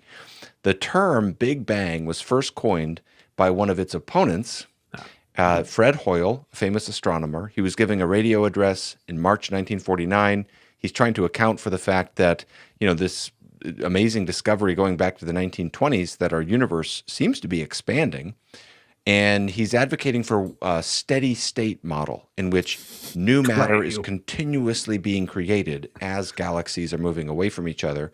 And he sets that theory in contrast to one of the major rivals, which he described as the view that all the matter in the universe was created in one big bang at a particular time in the remote past. And that's where this label, the Big Bang, starts to get traction. And so that's the thing. I don't think that's the theory that the matter was actually created in the Big Bang. I think that's just where the matter expanded and then started like collecting in certain ways, like to make all the different things. Isn't the thinking that there was a singularity that was it compressed? Was it like compressed energy? Like it was like compressed potential? I really don't know. That expanded into... I gotta find that out, because if it is kind of like it is like a pinpoint of potential that just became what it was always going to be, maybe. Right? Yeah, I mean, because things seem to do just what things do. So, all right. And also, I just remembered I can do this. Either time in the remote past. And that's where this label, the Big Bang, starts to get traction. And Hoyle hates this idea. For him, the idea that the universe had a beginning is pseudoscientific and irrational, and it's too similar to creationism. Obviously, it kind of, it's going to bring to mind things like Genesis 1:1 and so forth. And for several decades there in the mid-20th century, you have this competition between the Big Bang theory, steady state theory, other ideas. Eventually, despite Hoyle's protests, the Big Bang theory wins out. And this leads to all kinds of theories about... Yeah, eat it, Hoyle. Yeah. Sorry. It felt like it had been too long before we paused, and I had to say something sarcastic. Gavin, this layman, it says, just ripped you apart. Didn't see Gavin coming, did you? Nope. People rarely do. An initial singularity, which represents the boundary of space-time itself. In 1970, Stephen Hawking and Roger Penrose proposed one model, becomes very popular, that is contested, and there are other various models, and I try to work through this a little bit in my book, Why God Makes Sense in a World That Doesn't. But the core claim that our universe... Okay, Penrose and Stephen Hawking, like Penrose is like... He's like a godparent of a lot of stuff. And Hawking, like, okay, he went to Epstein Island. So there's that. Also, there were some of the best minds on it. And so sure it was contested, but like he says it like it's a bad thing. They did a science thing. They had it and it was contested. Oh no, it must be wrong. No, Right. even the right things are contested. Yeah. It doesn't mean anybody who's contesting it has a good point. Also, Right. Yeah. Because, like, trust me, Gavin, were you aware that all of your ideas are also contested? must be false. Look out. Whoops. Traces back to an absolute beginning and therefore has a finite history has been pretty standard since the 1960s, even if it's sometimes contested. And you get into these conversations like Lawrence Krauss's book, A Universe from Nothing. I have a whole video on that book as well. And you get to the end of the book. Oh, speaking of book titles, that reminds me. I wanted to say something about like the book of his that he brought up about like why God makes sense in a universe that doesn't. So yeah, haven't read the book. I don't know what it actually says, but just based on the title, my first question is, well, why would God make a universe that didn't make sense if he's supposed to make sense in that universe? Yeah. Also, speaking of shitbags who went to the island, Lawrence Krauss. Yeah. He's Yeah. a terrible person. Mm-hmm. Mm-hmm. In several ways.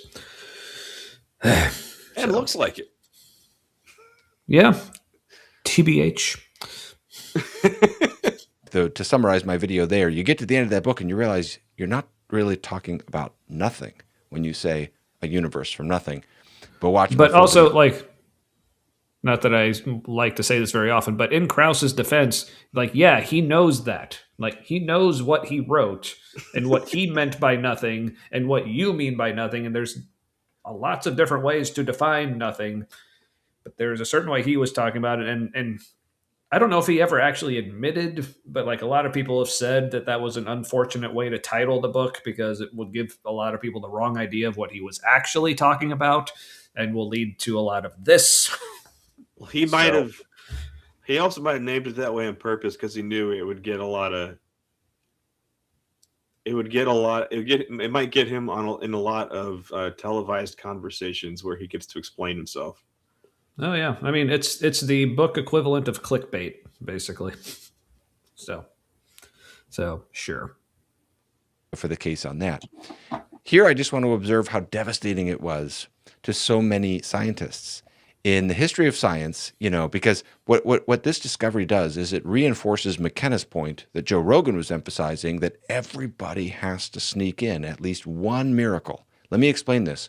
In his book, God and the Astronomers, the distinguished physicist and astronomer Robert Jastrow talks about how disturbing the discovery of the origins of our universe was in the 20th century, because many felt that it sort of violates our trust in the sufficiency of natural causes. Because science is trying to explain the world in terms of natural laws, but natural laws are formulated in relation to space and time, and therefore they can't apply to the singularity at which space and time break down. Right. The Big Bang opens this possibility of reality outside of the purview of what you can explain by science, and even what let's pause it for a could second. be explained by science. It's kind of like talking about how Newtonian physics doesn't explain quantum physics, and quantum physics is telling us a lot more about the beginning of the universe than Newtonian physics is. Mm-hmm. And we already have a precedent for like things not being explained with a particular model. Like Newtonian physics is precise enough for a particular scale, but then you go lower than that, or zoom in, whatever. You go smaller, and the rules are very different. Mm-hmm. Yeah, I mean,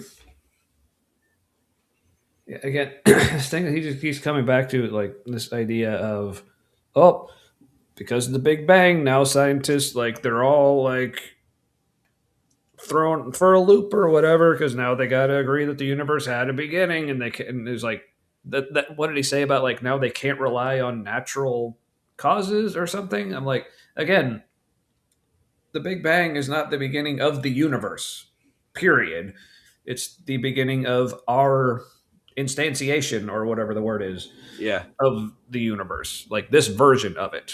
Like, and he talked about yeah, cause and effect breaking down as we understand it. It's like, yeah, that's the same thing that happens on the quantum level. Like cause and effect gets real screwy, and it's more like the present moment isn't a fixed point. It's more like where the past and future overlap. mm-hmm. Yeah, and but when he's talking about like the Big Bang, like throwing science for a loop or whatever, he said, like, he seems to be implying that that's, oh, now they have to admit that there's like something supernatural that started all of this, like, or did it just throw it for a loop because like any new discovery like that happens like all the time, we're like, oh, this completely like reframes everything we thought we knew, but it's still natural, but yeah, being thrown for a loop is very different in secular terms than it is in a religious sense, because like the more religious you are, getting thrown for a loop in your personal life it is often more difficult to get through. Yeah. Like with the Owen's school stuff, like, yeah, we were thrown for a loop, didn't really see that coming, and all of a sudden it was happening. We're like, oh, okay, we're doing different things suddenly. Being thrown for a loop is, from my perspective, way less traumatic. Oh yeah, I mean, like for me, like since like seeing my therapist and finding out like I have like generalized anxiety disorder. Like if I had found that out like as a Christian, that would have been like, oh no, like one, just the aspect, look at what sin has done to me. How do I Because fix this is it? obviously a result of sin. But yeah, but then also like, especially once we got into the more like spiritual warfare crowd, it'd be like, oh damn, what do I gotta pray away now? But Yeah. hey, it's okay, Emily, you're here, and that's what matters. Always good to see you. How you been? But but yeah, it's like, but now I can hear things like, oh, I have generalized anxiety disorder, and be like, oh, okay, that's a new thing about me. And then, you know, I can learn ways to recognize it, deal with it, work with it, just kind of be like, all right, this is me. This is what I do. And it makes a lot of sense. Makes a lot of sense of things too. Like the explanatory power of that kind of new stuff. Super helpful. But I just love like when we like at the end of this past year, we like one of my sessions was just kind of it was supposed to be just kind of like a review of like, okay, here's like the goals we had and how we've worked towards those goals, things we've worked out, maybe like set some new goals, like that kind of thing. But part of it was where she said like where before, I forget what she called it before she like officially diagnosed me with like generalized anxiety disorder, and then say, yeah, officially like you have this. But the term she used was I was upgraded to generalized anxiety disorder, and that just amused the fuck out of me. Like that's a hell of an upgrade, but I have to pay for that. But yes. Yeah, my son, he's level 1 autistic, and he jokes that like he wants to level up. He's like, bigger number, better. Yeah. Number go up. Yes. Those are rookie numbers. Got to pump those up. But yeah. So, but it's been nice. Like that's one of the things I brought up in therapy. Like it's been so nice to go through this and like so many other things outside of the context of religion, because I can just talk about the thing just as the thing that it is. I don't have to add all these other layers of bullshit that usually comes with like guilt and shame and more responsibility, more things I got to do, more things I got to fix. It's like, I mean, yeah, some things like about me I need to work with and like fix or whatever, but it's like, just or whatever. Yeah, but it's just, but I'm fixing it because this is what I want to do and this is good for me, not because like some God is like has this responsibility or because it's demons and I got to fight them off or whatever. It's like, no, it's just me and I'm working through some shit. And that's how it is. And all demons thing, like, why does God have us handling his light work? Right? No, but my therapist does let me pick my seat. So I don't know if it's because of that. But no, that's always how it goes. Yeah. Yeah. Oh, okay. So I'm not special? Damn it. Okay. Well, I mean, if they have enough chairs, not every room. I have been in rooms where it's clear where I'm supposed to sit. I was very uncomfortable.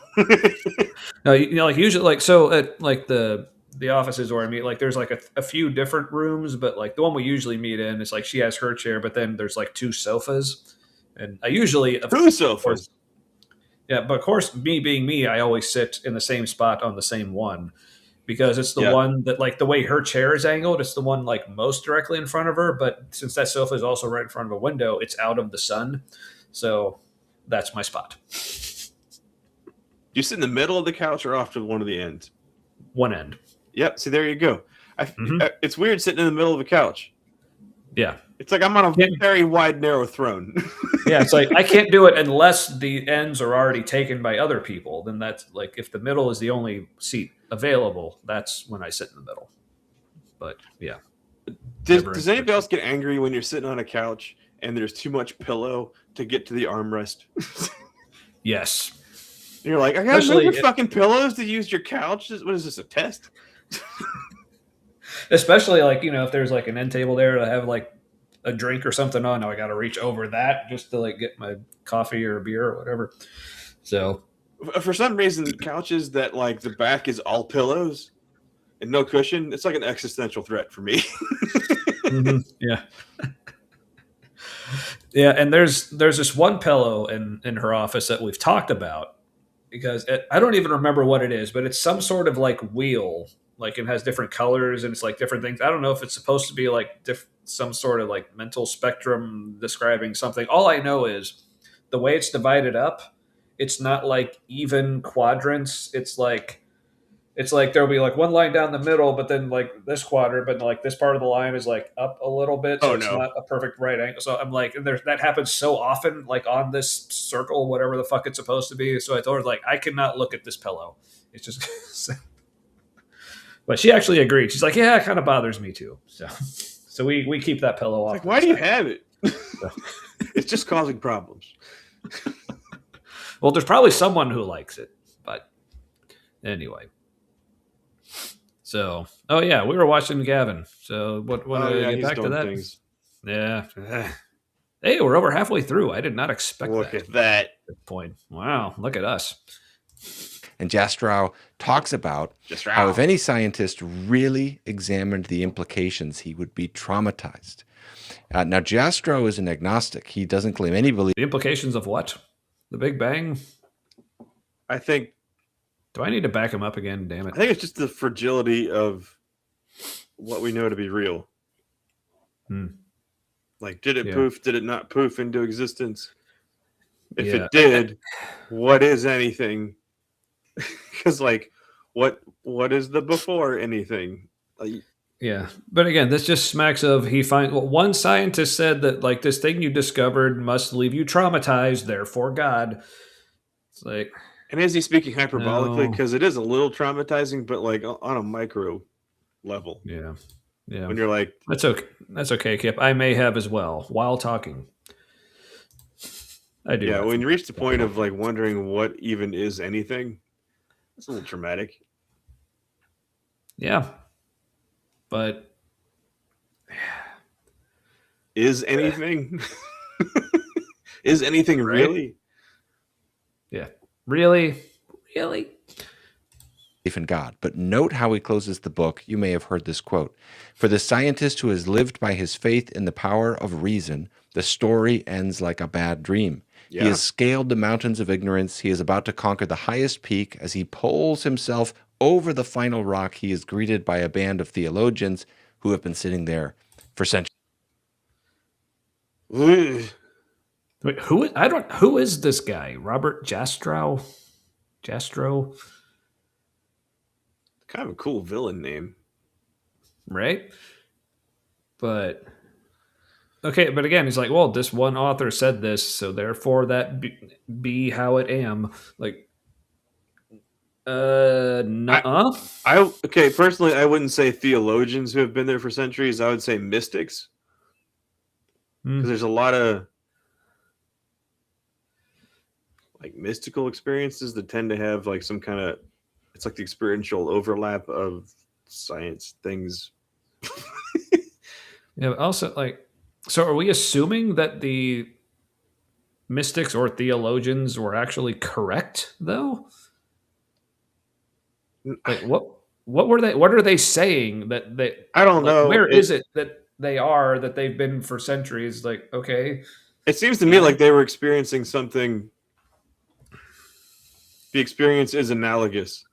That doesn't mean that they know the factual truth. Does that make sense? I think so. But no, see, Kip, that doesn't matter. Come on, Oh no, it doesn't matter. You're a proof biblical text this shit. scholar. Yeah, you're a biblical scholar. You know context doesn't matter. Even though he knows you're joking, that's probably very triggering. Because he's like, oh, it matters in so many layers. I know. That's why I said it. So, okay. All right. So again, Guy said a thing, and I care because, and again, like I don't even know what he's actually saying. Like, again, like he gets there, and like the theologians who have been sitting there for centuries. Where is there? What are we talking about? Like, is there the right place to be? Like, are they all fucking wrong too? Or like, hey, welcome to the place where we're all wrong together. Like, where are we here? Like, I do not understand, Gavin. This feels like how Gavin is avoiding deconstruction. He's finding enough similarity in what he already believes with people who have thought about things more than him, for him to be like, yeah, look at these smarty smarts. They agree with me too. You know, if I interpret it correctly, according to what I like, then the smarty smarts agree with me, and so I can feel good about not thinking much further. Yeah, sorry, I just distracted myself because like I'm using my mouse here, and it's like the infrared thing, not the trackball. But I realized it moves even when my mouse isn't actually touching my desk. I'm like literally like a quarter of a centimeter above my desk, and it's like moving around. And I don't know why I just now discovered that that's a thing, but I am now like, oh no, it still works. I feel like I'm doing magic right now. All right. Well, mine doesn't because it's unplugged. Because it's the only way I can plug my mic in. So, all right, there we go. In order to appreciate this point, what we have to understand is what the Big Bang really represents. It doesn't mean the Big Bang, Gavin, doesn't represent, some prior physical reality like a cosmic vacuum or a state of minimal energy, and then matter starts exploding outwards. We sometimes conceptualize it like this. Yeah. Here's how the physicist Paul Davies puts it, and he's helping us think this through. He's also an agnostic, by the way. He's got a great book on these things. He says, people often misconstrue the Big Bang as if it were the explosion of a concentrated lump of matter located at some particular place in a pre-existing void. And this is why it is so hard to wrap our minds around this. The Big Bang is not the beginning of matter within space and time. The Big Bang represents the beginning of space-time itself. And at least on the standard model, I know all these points will get contested here and there, but in the big picture, on the standard model, before the Big... So maybe what you're saying is actually bullshit. So who knows? Because here's the thing. They keep saying that science is always changing, but then they keep wanting to use wherever science is now to say, see, we're right. Well, what if that science changes later, Gavin, and you're no longer right according to that science? What are you going to do then? I mean, they should be appealing to Bronze Age scientific knowledge. Mm-hmm. Yeah. Because if God was giving them the truth back then that should just be the truth. So a djinn did it. Why is the desert, full of death? Too many djinns. Yep. Makes sense. So Bang, there was literally nothing. And therefore it is, No, but there was a singularity. That's not nothing.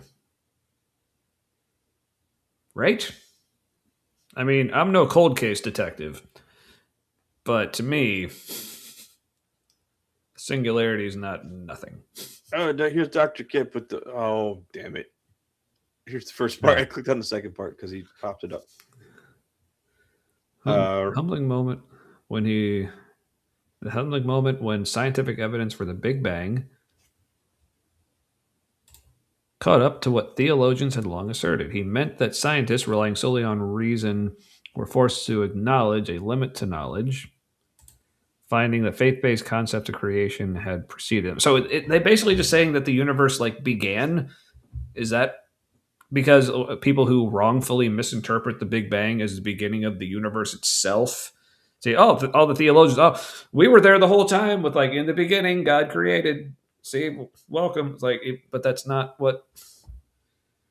But or is it the theologians had acknowledged a limit to knowledge, and then substituted?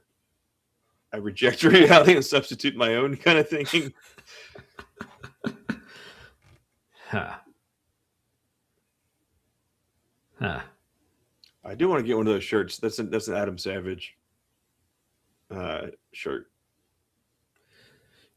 You know who that is? Mythbusters guy. Yeah. Mm-hmm. Mm-hmm. Yeah.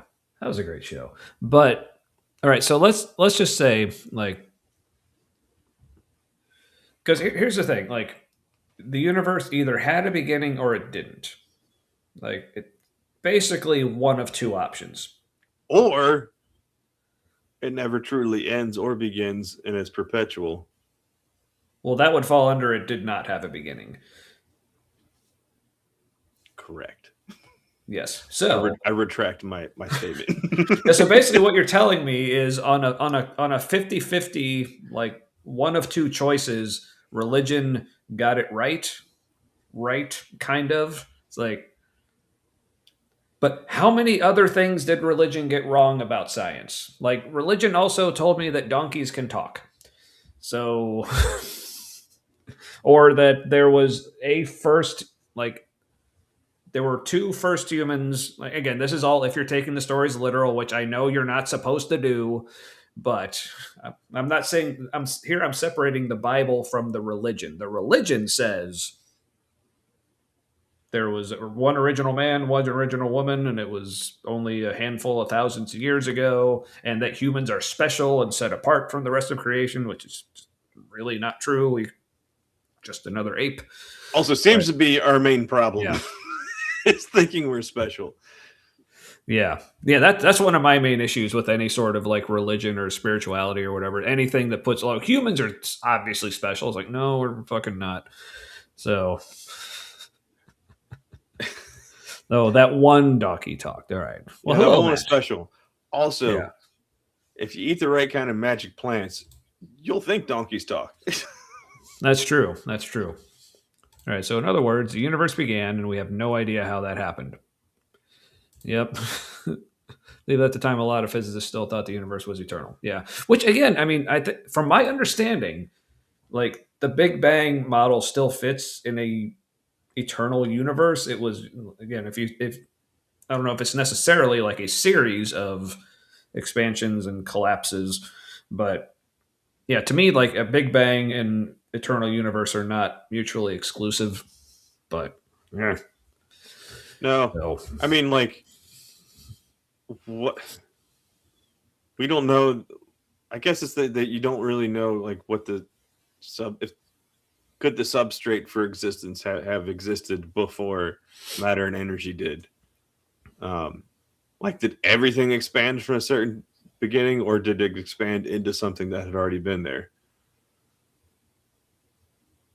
That, like, wouldn't be space and time. It's a nonsensical question from our perspective. I don't know how we would ever figure that out. Yeah. But Gavin, before you want to start bragging about the things that the theologians and your religions have told us forever, it's like, okay, you also told us that, like, your religions also told us that slavery was cool and that what is it? Sheep, like the color of their offspring depends on whatever color or patterns of things they were looking at while they were mating. So It doesn't seem like they would have figured out that was bullshit. I mean, well, eventually, but not when it was written. Apparently, I don't know. But I mean, by maybe the that time it maybe that became- was supposed. Maybe that was some kind of metaphor that meant something in the story, and wasn't meant to be taken literal. But yeah. But if it was literal, think about how long it took for that to become a thing that like enough people knew was a thing, and that whole time, no one was like, "Well, that's some bullshit." They like, I got everything around here is the same color. Like, Yeah. like it's the Levant, got a lot of fucking brown. Like, This is true. This is true. even our plants are covered in brown. That's not true. Yeah, there is a lot of good like green and other colors out there as well. Yeah. So we recognize that. All right. What is Gavin? What are you doing? You need to stop. It's almost impossible. In fact, I think it is impossible to try to conceptualize this because we can't imagine nothing. When I try to think of nothing, my mind goes to black. Apologetics. I just think of a bunch of empty black space. But that's something. Blackness is something, opposite of whiteness. And blackness requires space in which to exist and time in which to exist. Look at him discovering the humanity of black people. Wait, they need space and time too. I mean, I never considered. But he still called it the opposite of whiteness, which like that was an interesting choice of phrasing. Not saying he's racist. Also, it's not clear he isn't. Right. Yeah. So. And the difficulty of conceptualizing pure nothing, what philosophers actually mean by nothing, can help us understand how mysterious it is, how provocative it is, how disturbing it was for scientists to imagine the universe coming into being from nothing. It sounds like he's making fun of how stupid scientists are. What? Yeah, but I don't think the Big Bang implied that the universe came from nothing. But you know what does say that is the whole ex nihilo concept. Right. Yeah, Christians are the ones who think the universe came from nothing. Like that's not There's a a little fucking Latin name for it. All right, finally Maya's here. All right. And we're even talking about science. I know. Man. To varying degrees of accuracy and goodity. So, but it's still better than Gavin Ortlund. It sounds like a dry heave. Ortlund. Ortlund. I think it's Scandinavian. So, what is that noise? The dry heave noise where you're like it's like this. It's an exhale with extra flair. It's like.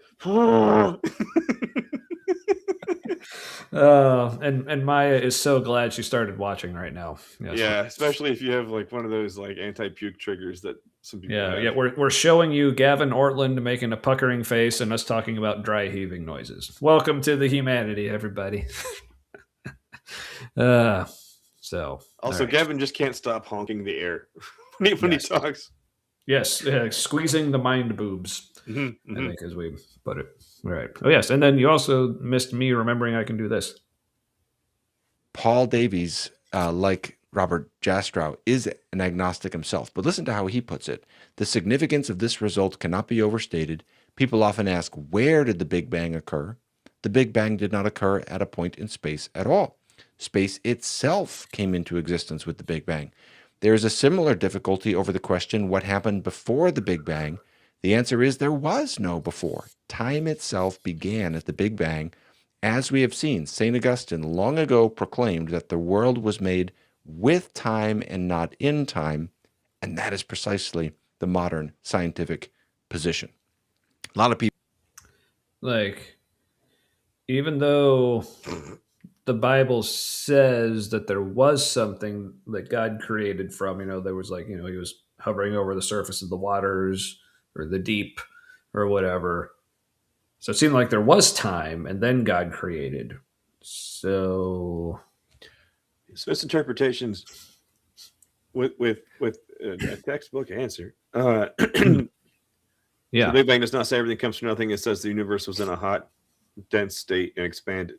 So yeah, like everything we knew as anything was in like the hottest and densest of states.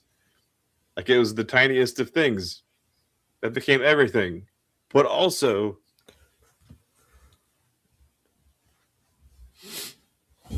that's crazy. Like it didn't expand into something, like it was the thing that expanded. Mhm. So in a lot of ways, it's always been what it is now. It just changed shapes.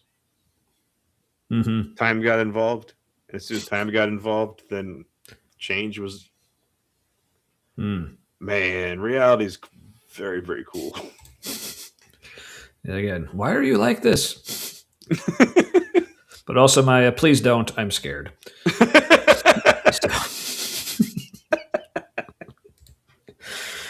All right.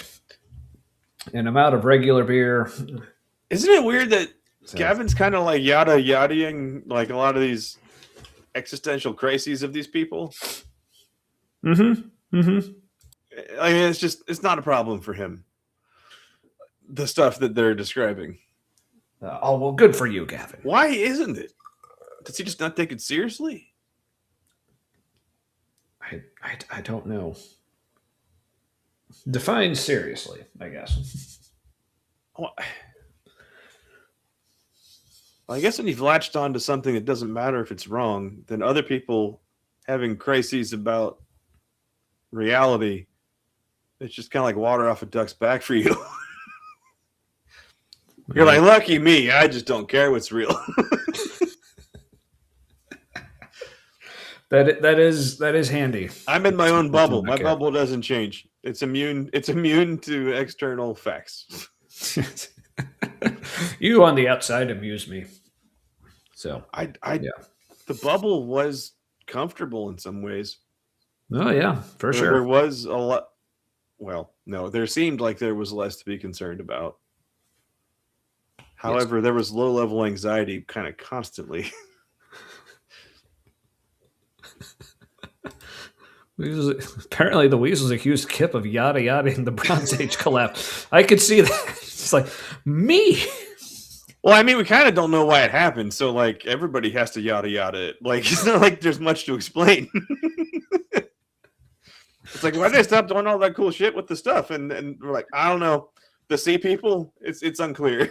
He's like, yada yada, we found a different kind of metal. Yada yada, sea people, lots of people from somewhere, apparently the sea.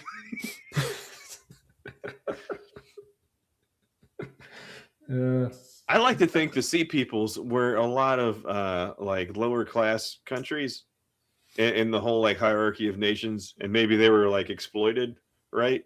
And they're like, they just had enough of this shit, and they're just like, yeah, we're gonna wreck everybody's awesome stuff. Like empires got to go. We'll go back home afterwards. We don't want their empire. They just can't have theirs anymore. Yeah, see that, but this sounds like that's an interesting theory. But I would love to get an expert opinion on this. So, Dr. Kip, if you could ask Dr. Josh about that, ooh, I would appreciate it. Also, get the Bowtie's opinion. Well, that's implied. It's part of the package, yes. Which means we're probably actually getting Megan's opinion, but not anyway. For some reason, in my mind, the Bowtie's an anarchist. I like that. Oh, also, I had this idea.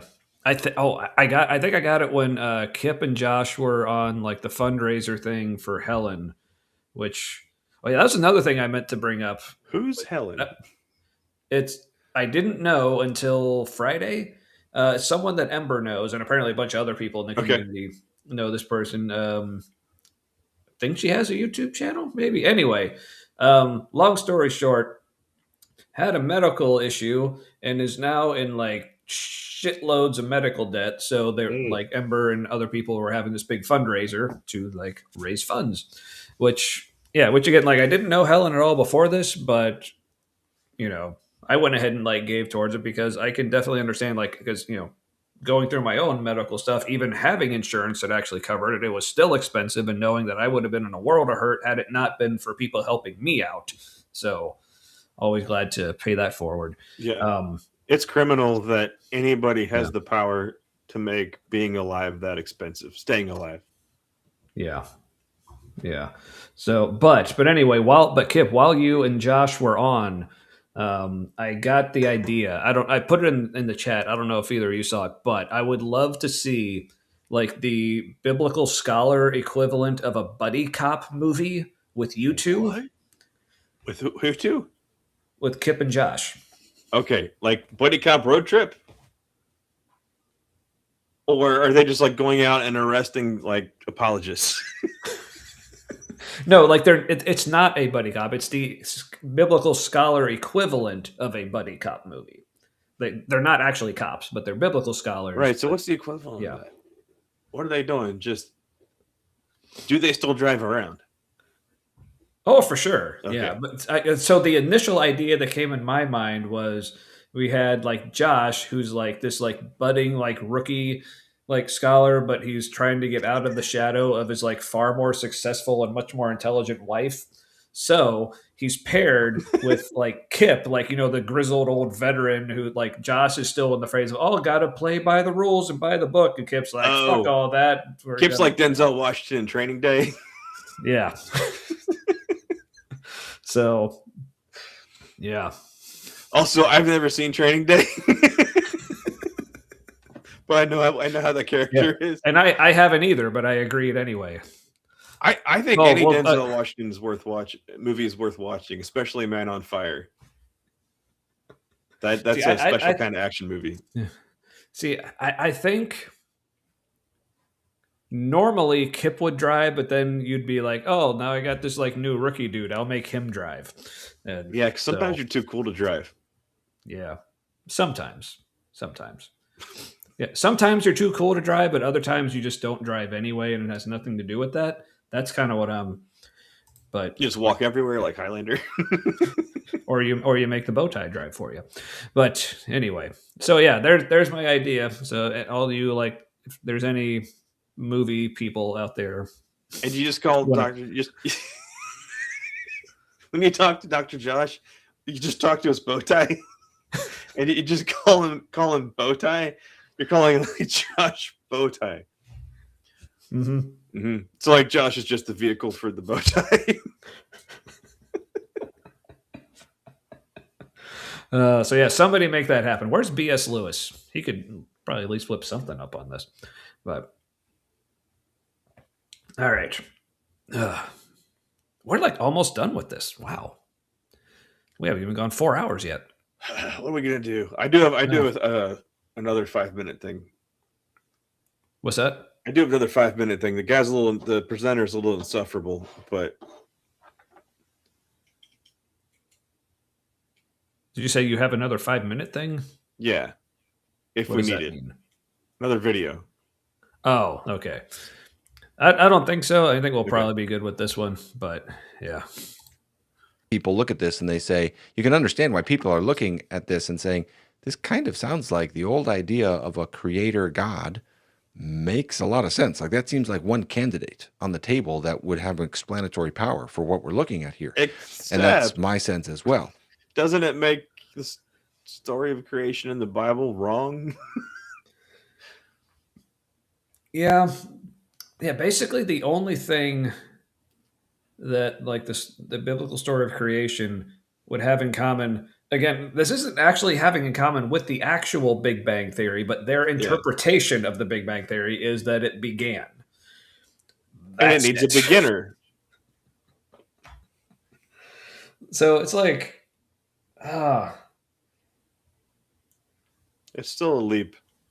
Yeah. So it's like, say someone wrote a like completely fantastical fantasy make-believe story about like some road like in the middle of the wilderness in Zimbabwe somewhere. Oh, I thought I was going to Yellow Brick Road for a second.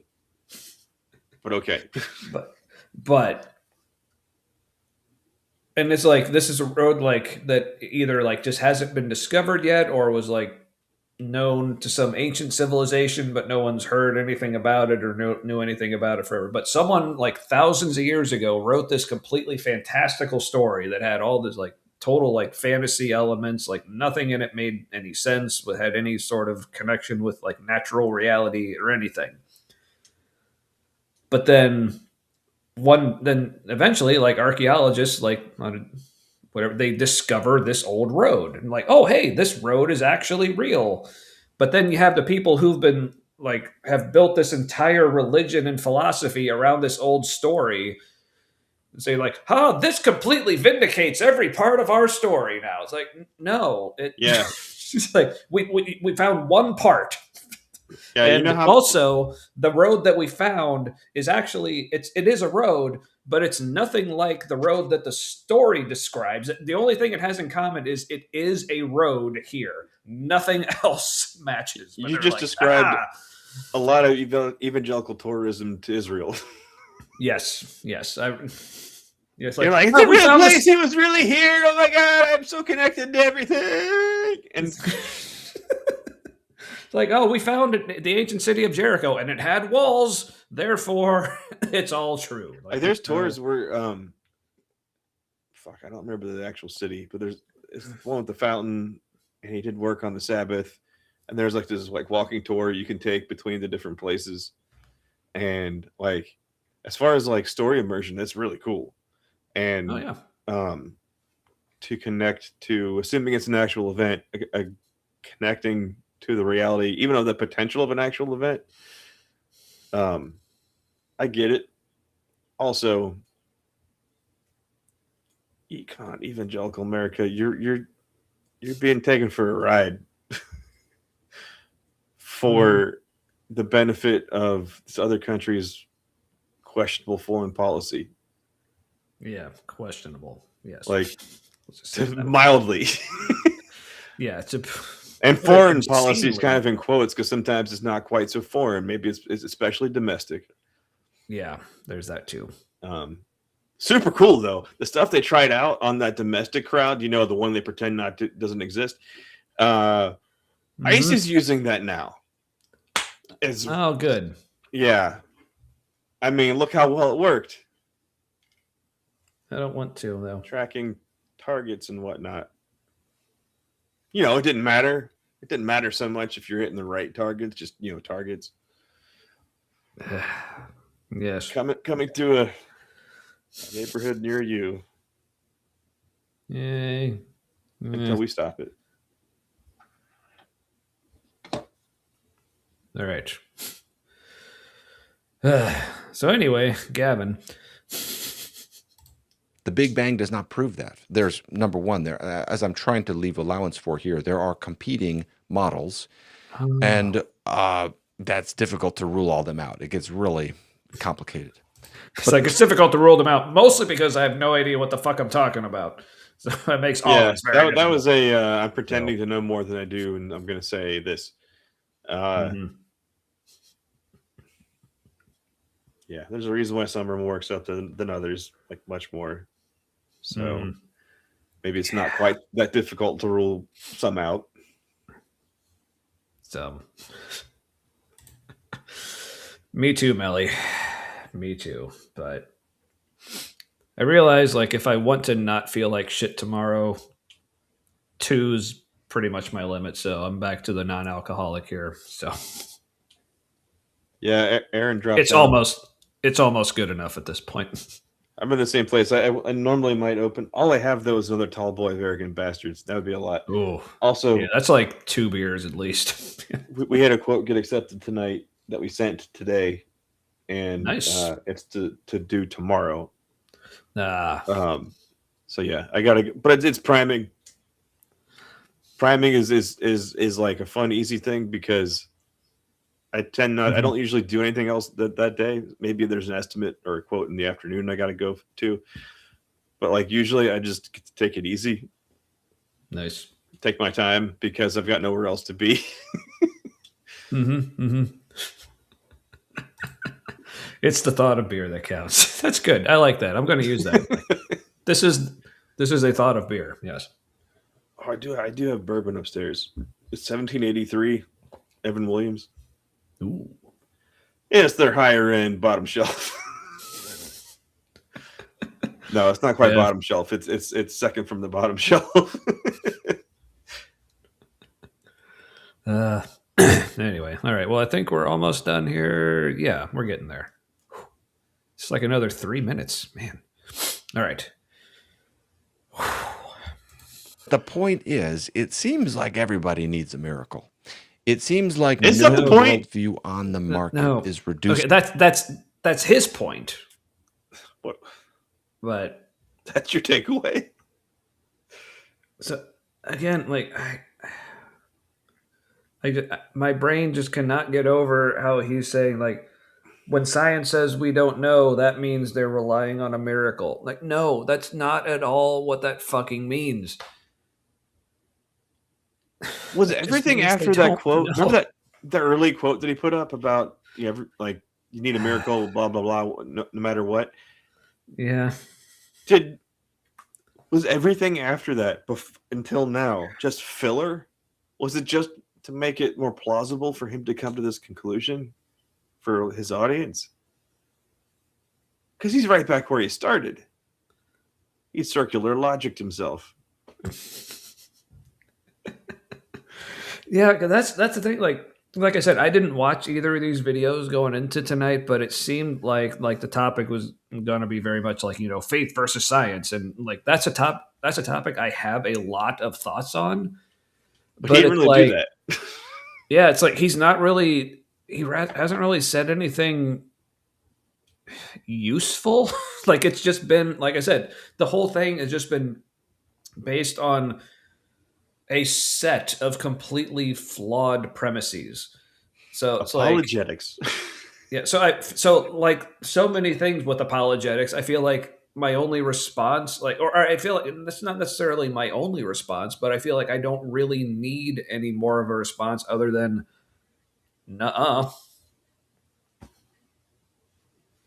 I feel like nuh-uh pretty much counters like almost every fucking thing he said in this entire thing.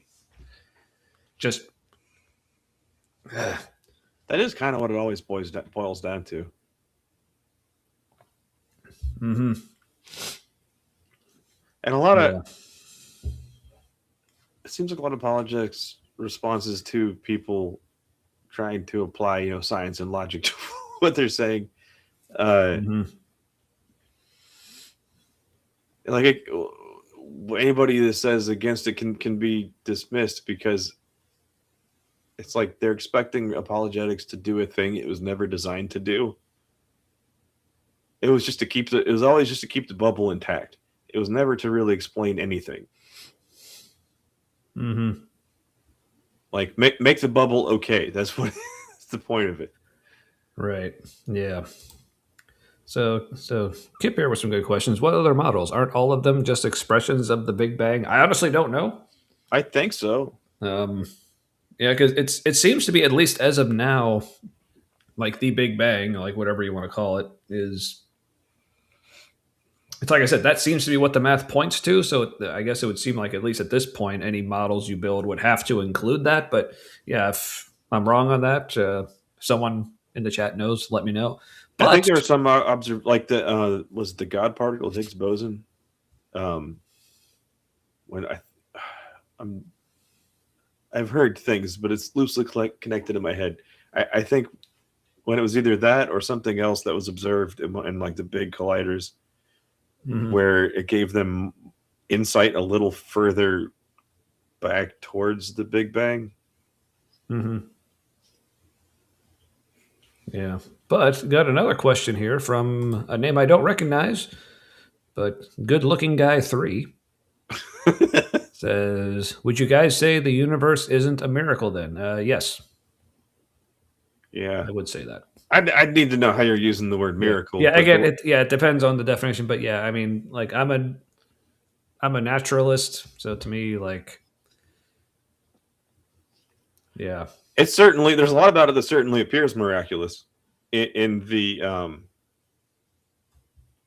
not in the God made it happen, but like things are things are very confusing and hard to understand.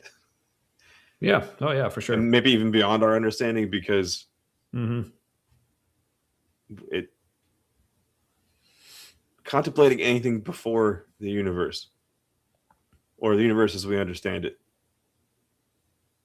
like might make sense with the math and with the science, but like in a way where a person cannot kind of like experientially understand it, we got nothing to relate to it. So yeah, I mean, I kind of liken it to like trying to say like it, and maybe someday our capabilities will get to the point where we can actually know this. But to me, like it seems like trying to imagine what the universe was before the Big Bang, like even if that was a thing, is almost like asking like if I were to like draw a picture on a piece of paper and then burn the piece of paper, and then someone who never saw what I drew trying to figure out just from the ashes what I drew on that piece of paper.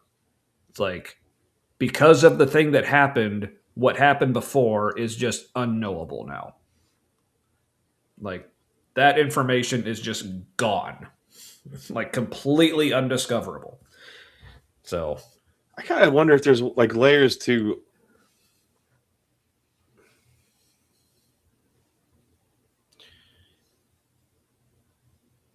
like on a much larger scale, like on like a universe scale or like portions of the universe.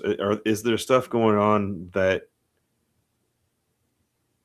we might be able to understand the science of like the components of it, but the overall thing that's happening, like, would it be beyond our understanding enough that we would need like a story to explain it? Like it'd be like, okay, this thing that's happening, this ripple in the universe that's happening, it's like this. And like the closest thing to understanding it would be a story about it. But with the understanding that the story isn't actually what's happening, it's the best we can understand it. Does that make any sense? I think so. Okay. So I don't know if that means I should be concerned if that made sense, but yeah. Or the only way that like it makes sense on any kind of approachable level would be a story. Yeah, I think that makes sense. All right. Well, all right. All right. Gavin's holding on to those mind boobs for dear life. To just naturalistic causes. As McKenna put it, every model of the universe is hard to swallow. Final question. Some might say... Okay, but he's like, oh, so the scientist version of reality has mysteries and things that are difficult to understand. Our faith and religion also has things that are difficult to understand and hard to swallow. Therefore, they're the same thing. It's like, no, Gavin. Dude, is this premise actually his conclusion? Is that actually happening? I mean, that's apologetics. So, yeah, probably. I presuppose, therefore. Yeah, it's kind of like how a lot of, like, not just, like, certain forms of Christianity, but, like, spirituality, like, they say they kind of realize, like, a lot of, like, their views about reality involve a lot of, like, mystery and things just being weird. And then they find like quantum mechanics, like, oh, that's a lot of things about that are mysterious and also kind of weird. Therefore, it backs up what we've been saying the whole time. Like, no, it's no. In fact, it might eliminate any element of free will. Like it kind of looks like it's cause and effect all the way down. Yeah. So again, it's like they're just looking for like just one like attachment point or one thing in common from what science is saying and what they're saying. There's like, oh, that means they're both the same. It's like, no, no, just no. Also, this. Just because an idea is uncomfortable doesn't make it not true. Like, yes, it was extremely uncomfortable to find out I had cancer. It was very real. But an uncomfortable idea definitely can feel dangerous. Yes. It can be true, but dangerous, and therefore don't think about it now. Let God teach it to you in an old book. Yeah, that's why, like, yeah, Christians only say something's like mysterious or you got to wrestle with it when it's like something that like seems really bad in the Bible. Oh, Like, also because the wrestling things with they it like, oh, that's like crystal clear, but yeah. isn't Sorry, the what? whole wrestling with it thing. Isn't that just like not deifying, but you're taking cognitive dissonance and making it like it basically essential Oh to yeah, getting to know yeah. God more. Wrestling with it just means like learn to hold two things that can't possibly be true together. Mm-hmm. Yeah, that's why, like, at least in Christianity, and I'm sure this probably applies to other religions and spiritualities or faiths or whatever, but since Christianity is my only experience, it's like that's what made it completely unfalsifiable. Because like you came to anything that seemed wrong, then you just say, "Well, it's not wrong. That just means we need to wrestle with it." No, the wrestling never actually fucking went anywhere. But they could just say, "Oh, we're wrestling with it." It's like, And a lot of the as if wrestling that had a just correct solved it. answer. There was an answer key to the wrestling pretty often. Yep. Huh.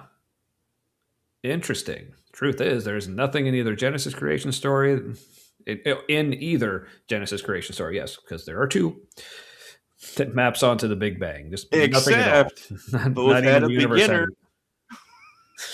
Yeah. Now the universe may not have had a beginning, but it still had a beginner.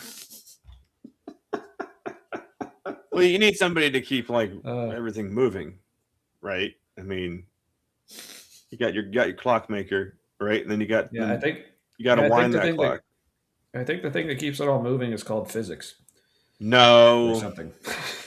Oh, you're right. I see. I That never was thought easy. of. Yeah, I see. I never thought of no. Oh, man, so silly of me. yeah. Man. Have you heard of the Yeah, incredulous? No. Yes, it was wrestling the hard questions back into the closet.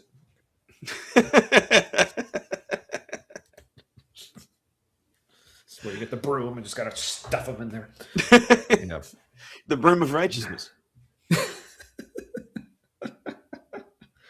Fuck. All right. Okay, but why do you need God per se? Why can't you just say the universe itself is the miracle? Granted, we all have to have something supernatural, something miraculous, don't. something that is to No. say, using these words colloquially, something that we can't Yeah. explain purely in Okay, terms of yes. Something we can't explain. Yes, that. Not the miraculous part. God fucking damn it. And the thing, like, we need something we can't explain. I don't know. Maybe you just there's things. Maybe we just can't explain before the Big Bang. It's not so much an we need it. Why is it going to be about what you need, Gavin? Sorry, I'm just laughing because, like, yes, this is a good point by Kip, but for some reason, the image that came into my mind, he's like, what Kip means when he says it's widely rejected by modern scholars. To me, like, what that actually meant was like Kip, being a scholar, just like wrote it down a bunch of times and just like taped it up on the walls in his office. He's like, see, look at all these scholars saying this. Like the many copies argument. Yes. But yes. Also, remember that the in the beginning there was the intro to that Christmas play our church did.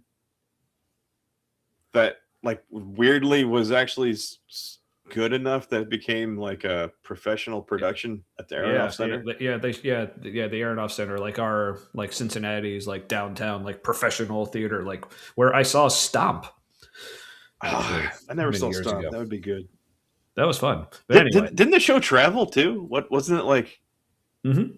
an off Broadway thing? But that Yeah. wasn't really our church's doing. It was more like they actually had some incredibly talented musicians on staff and brought in like other actual like professional playing- dancers and yeah. stuff. Yeah. like professional choreographers and set designers and Yeah. Yeah. He was using the terms colloquially, but he was also using them incorrectly.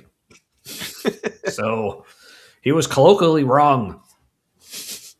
incorrectly. And I'm sure I said colloquially correct every time I It's one of the hardest words to say. Yeah. Colloquially. Yeah. That's what I have to say about It's that. nearly a cinnamon. Nearly a synonym for laborious.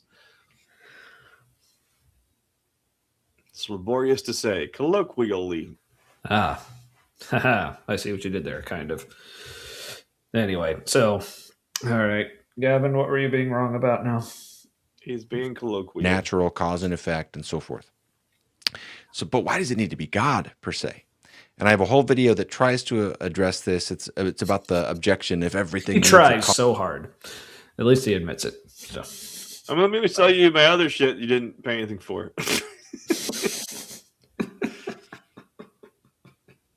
What caused God, which is, I think, a common misunderstanding.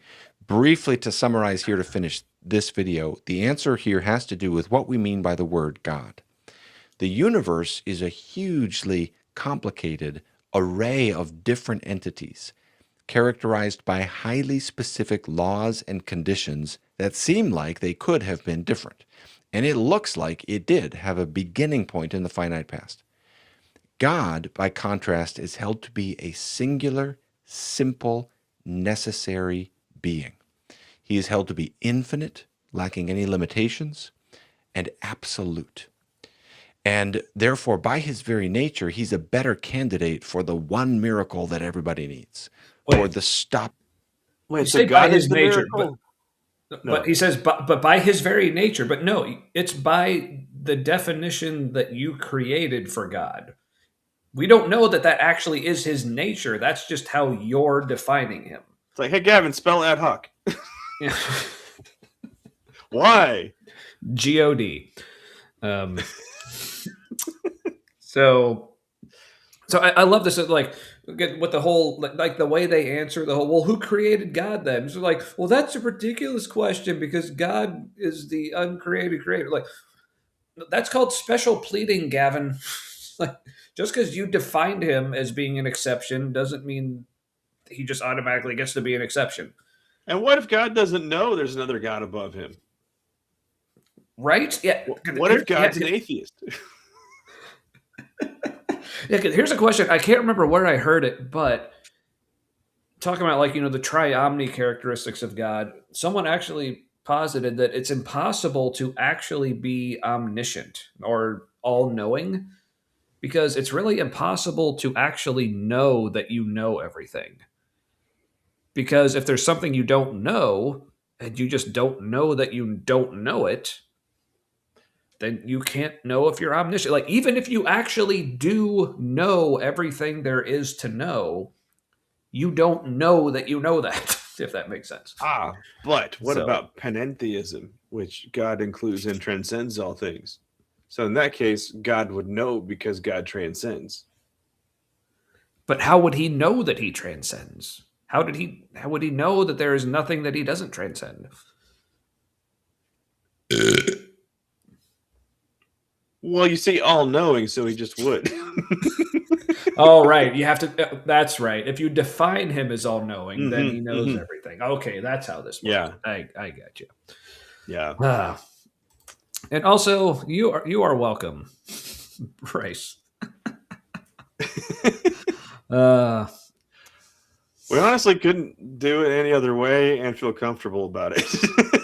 Yeah, like I said, like, people, like, obviously, like us, like, having these long streams has become a bit of a meme, I guess. But it's like we're not doing it on purpose. Like, we're just having fun. Like, we're doing it because we don't want to stop, unless and then we tend to stop tired when we need to, which is like we run out of energy, or we don't want to run out of energy before work tomorrow. Yeah. So, like, or I remember I need to be up in 5 hours, or something like that. But so we really just view this as just hanging out. So that's why it is what it is. Does God suffer from the Dunning-Kruger effect?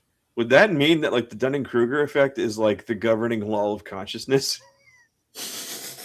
It applies to everything that's conscious. That would make so much sense of so many things. So I like this. Seems like too good a show to pass up. Is that about us? That's awesome. Also, it'd be hilarious if it wasn't. Yeah. I don't think I can understand this conversation because I'm not drunk. Well, your typing disagrees there, Marin. Sorry. Are you sure you're not drunk? They make good applesauce. That is true. The So, mutts. so maybe they make a good cider as well, and that's They should if they don't. yeah. Or maybe, Marin, did you let the applesauce ferment? Is that? Well, that would just get iffy. Well, yeah. All that plant matter in it still. Yikes. Get that apple bucha going. Apple pooch. You know there's hard kombucha? Makes sense. Why? California, why? Yeah, why not? I think I've actually had some before, and I think I did, and I was just like, there's better ways. There's better vehicles for this alcohol.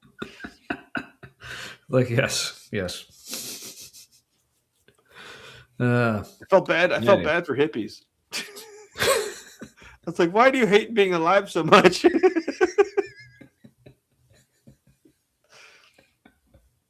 Like, you gotta have your probiotics with your alcohol. I mean, like, when has a hippie ever been efficient like that? It's like a product that shouldn't exist. Fuck. All right. How much? Almost there. I was just like less than a minute and a half left. And it's just past midnight, man. Point of explanations. He's a proposal that makes reality itself less arbitrary than any other possibility. Everybody has got to have a brute fact somewhere or some. Yes, if you make something up like, completely, but you invent it in such a way that it explains everything, then yeah, it's going to explain everything. But that's two different steps in the process. One, coming up with your hypothesis or your story, whatever you want to call it. But then there's the step of demonstrating that it's actually real. Yeah. Right? And it's also only based on either what humans know or what humans can perceive. So it can't possibly be all encompassing. Yeah. So like an example that comes to mind, I don't remember where in the world this was, like some forest or jungle somewhere. They found this flower that the cup of the flower, as it were. It runneth over? Oh. No, it was like really deep. So scientists knowing what we do about like these ecosystems, like the way like the plant life and the animal life kind of work together. So with flowers like this that require pollinators and like other animals to like transfer things here and there or to like feed from the nectar or whatever. Okay, if there's this flower in this environment that has such a deep like petal cup, I don't know the technical term for it, but hopefully you know what I'm talking about. There's got to be some animal that has like a long enough like beak or proboscis or something that's able to reach down to the bottom of this. Is that for pollination reasons? Or yeah, for some, I don't remember exactly, but basically there's like, okay, here's a deep flower. There's got to be some kind of animal with a long thing that can reach to the bottom of it. But there's like, okay, so yes, based on what they knew, that it made sense that such a creature existed in this environment. But if these scientists were like Gavin, they were like, well, that would explain it. Therefore, it must be true. We're done. But no, like what scientists did is like, okay, there's probably this kind of animal here. So they kept looking for it. And eventually they found it. They're like, yes, we were right. This creature does exist. Here it is. We can show it to you. But it's like somebody going, I heard you say fairies. Yeah, it's like, or the example I also use, like if like say on Easter morning, like just a basket of eggs and candy and stuff just showed up on my front porch. Like, because I totally should. Yeah, because since I don't have one of those Ring doorbell cameras, like I have no idea who put it there, how it got there. Like I've called like all my friends and family, everyone who like knows where I live and stuff, and like none of them put it there. So I'm like, it was Jesus the rabbit. Well, Jesus. No, but the story of the Easter Bunny would explain it, right? Also, good-looking guy 3 is either being serious or doing his and accidentally doing his best impression of being sarcastic, or demonstrating that it's actually real. Is called Jesus. Well, first you got to demonstrate that Jesus was real, but And the story is accurate. yeah. I mean, we're not mythicists. I mean, I'll say, yeah, sure, there probably was a guy, but yeah, I won't get into all that. But yeah. But probably not much like the Jesus in the Gospels, especially because some of it seems to overlap with that character called the Egyptian. He was like another apocalyptic leader, I think. Yeah, among so many other things from like Greek translation fables and Roman cultic myths and all kinds of stuff. But anyway, which makes it really cool literature, but not. Oh yeah, absolutely. Yeah, but in my example of like the basket of eggs and candy showing up on my porch on Easter mornings, like the story of the Easter Bunny would explain it. Like it has all the explanatory power of like, yes, with the story of the Easter Bunny, that makes perfect sense. That's the kind of thing the Easter Bunny would do. But I'm still not going to believe that story until what explains the bunny? Well, the bunny is the unmoved mover. We don't. Matt, stop it. Where does the bunny get the eggs? Like, I'm saying to you what my son said to me when he was 1.5 years old, and I saw him walking around the house with no pants on, and I asked him, "Hey, dude, where are your pants? Why aren't you wearing pants?" And he just like looks down at his legs, like slaps him a couple times, like with a thoughtful look on his face, and just looks up at me and goes, "Stop it." Also, can we get a plushie of little Jesus Foo-Foo? Hop into the forest, scooping up the Pharisees, getting crucified anyway. There's something there, little Jesus Foo-Foo. That sounds great. Yeah. Hop through the forest, asking disciple Thomas to finger all his holes. Anyway. Down came the Roman soldiers.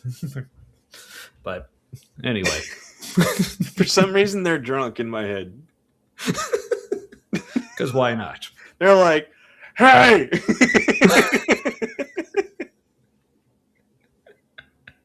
I like this story. It should be a thing. So anyway, so you get what I'm saying. Like, it's not just enough that your hypothesis explains all the data. You have to actually, at some point, demonstrate that the thing you're hypothesizing actually is real. We gotta stop. Stop. Do you not have that song in the UK? It was a preschool song over here. I think he was going the whole like through the forest, picking up the field mice and bopping them on the head. He may have been referring to the "Stop it." Oh. Stop it. Yeah. Yeah. See, because that was the problem. You were thinking too much, Matt. Yeah, I'm also not fluent in memes. I'm just. Well, you know what it is?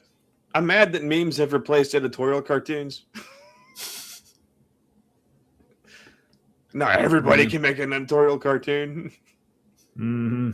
Yeah, that's true. I mean, they still exist, but yeah, they're really good too. Mm-hmm. I've been seeing more lately in the YouTubes. Yeah, the interwebs get me. That they do. All right, we're almost there. You can do it, Gavin. Way, but this is the one that's gonna be the least arbitrary. I like how Josh Rasmussen puts this in a slightly different context. Yeah, again, it's least arbitrary because it was specifically designed and tailored to address all the issues that we have. Doesn't that seem arbitrary? Mm. Are you saying it's finely tuned, Gavin?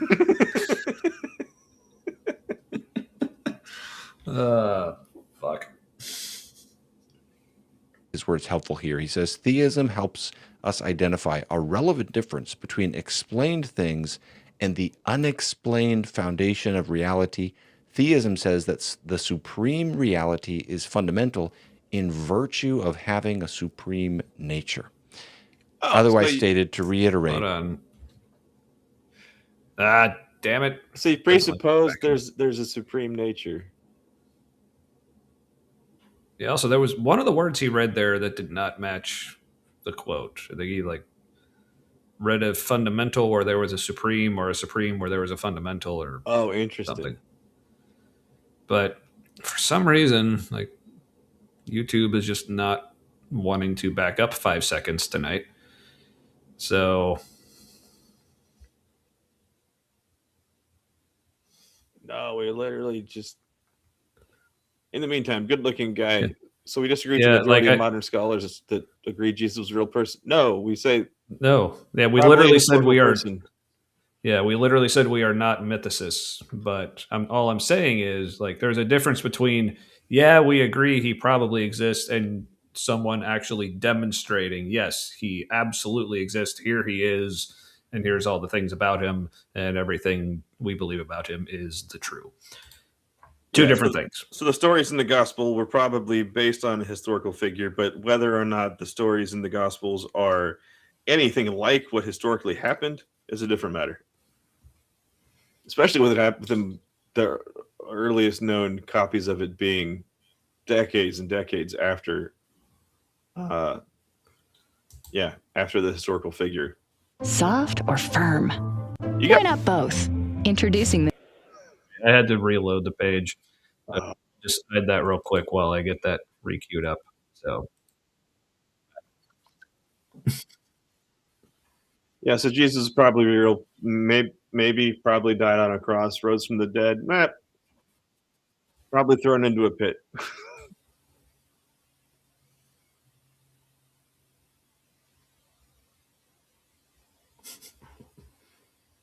And really unlikely to have been pulled down before the birds started to eat his body. Yep. Also, so what? Yeah. There's that. Yeah. Like I said, Phil. Yeah. Yeah, we got thoughts. Yeah. Sorry, I'm trying to reload the video, but it is just not doing anything. So that's weird because the rest of your internet seems fine. Yeah. Maybe it's just a YouTube thing going on right now. But it's that when they're like, them guys being one of those NSPM7 types. I don't want to say the word. Okay. I think. Okay. We're back. All right. Here we go. I think I got back to roughly where we were. Because here's roughly Gavin. Here it comes. No, that roughly Gavin. That's the name of his OnlyFans page. So.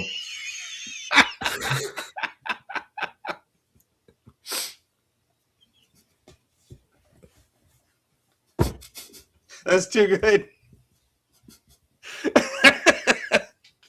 All right. I know, right? That's the tagline. It's too good.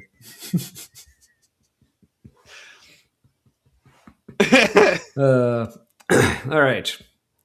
So I think it was in the second sentence where it says theism says that fundamental reality. I think he said supreme reality there, but yeah, let's see. Supreme nature. Unexplained foundation of reality. Okay. Theism says that the supreme reality is fundamental in virtue of having a supreme nature. Otherwise stated, to reiterate.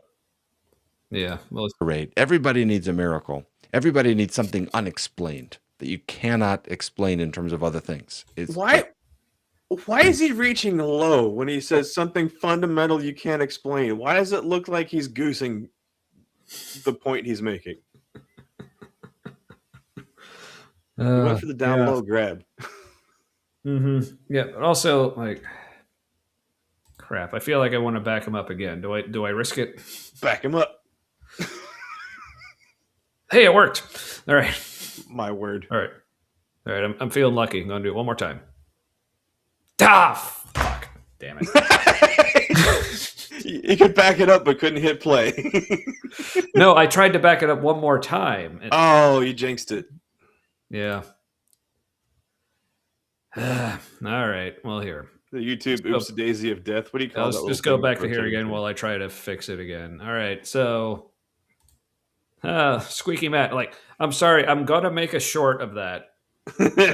Like, the weekend just completely got away from me with all the nothing I was doing. But so I was also started like to try to make like another like clip video from last week, but I'm finding it very difficult because like before, like it was easy to just pull like different segments, but the problem with last week is like the whole thing, like one of the main points was how similar all the things were. So like it has to be one video to like show how similar his arguments were in all three of the videos that we watched. Oh, but then there's the whole like, well, how do you like? Yeah, so I'm like, what are we even trying to talking figure- about with the similar? You can't get that in a clip. Yeah, so I'm trying to figure out how to do it. This one might take me a while, so I want to put it out eventually. But yeah, it might take a while. Maybe it's just the All stuff right. that wasn't even on point. You know, you just did the random bullshit. Yeah, there's that too. But yeah, so this will be, like I said, I want to do it, but yeah, it'll take me a while. But all right, I think we're back. And All we're right, one more time. Oh, sorry. Theism there's no says that sound. the supreme reality is fundamental in virtue of having a supreme nature. All right, so there I paused it while the quote was still on the screen. Okay, so this, so pay attention to these words. Apparently, these words mean everyone needs miracles.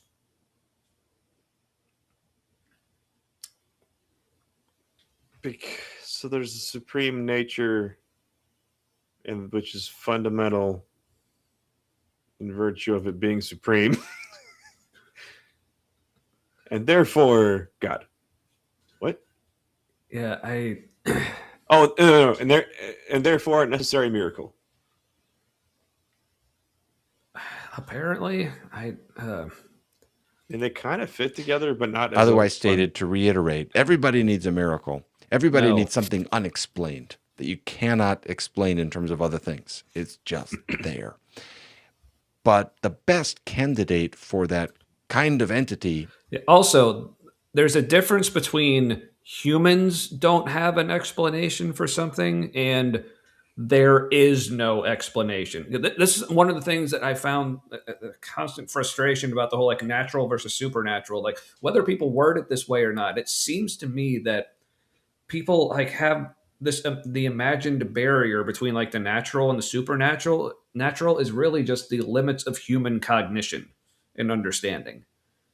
But it's like that's not some special magical barrier. It's just our limits. It's like saying that speak for yourself. I'm magical. It's like saying like by that definition, according to like an ant or an earthworm, humans are supernatural. Like, okay. Yeah. So it's like, again, like this whole like this is something I find so pervasive, whether it's religion or other forms of spirituality. There seems to be this underlying notion that humans are just special. And the way we see the universe and reality, as imperfect as a lot of people in those communities will admit that it is, but it's still, there's something about how we perceive it and how things make sense to us and work with us and that makes all the things and us special or whatever. I'm like, no, it's like, we're just another part of the universe and we're just trying to figure it out. Some things we get, some things we don't. We're just here, man. So, I don't know. Is an infinite and simple and necessary being, basically what we call God. By the way, this is one reason why the doctrine of divine simplicity is so important and why I continue to advocate for that. I think sometimes we don't realize just how important that is. So my summative conclusion and appeal would be, I think theism outcompetes any alternative at explaining reality itself.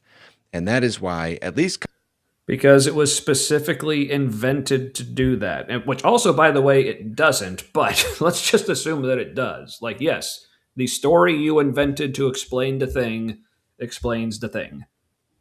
Congratulations. You wrote a good story. That's all that means. Also, this is kind of a shitty therefore, because he didn't really. If anything, he was saying that, asserting that everybody needs a miracle, and therefore, like, God could be an explanation for a miracle. And he took that to, it is the best explanation. But there was no argument for it being the best at any point. It was just one of two possible that he thought, he just kept saying he thought was the best one. Because miracle. Yeah, I guess. Also, right now my brain is stuck on, for some reason, my non-alcoholic beer now kind of tastes like applesauce.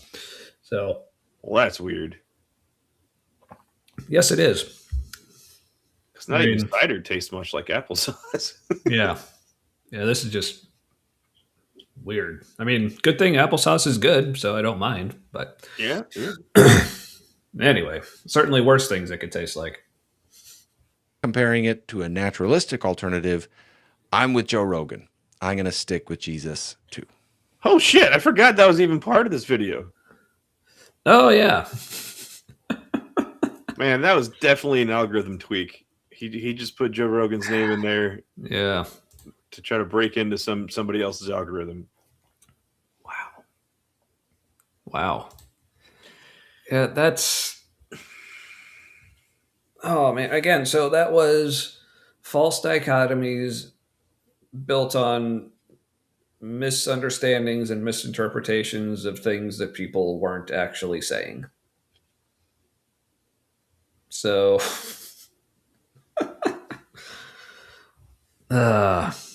Question. Well, I mean... You could define beer as murky water, just murky in the best way. Also, this is a hazy IPA, so that's probably why. For some reason, my knife has this.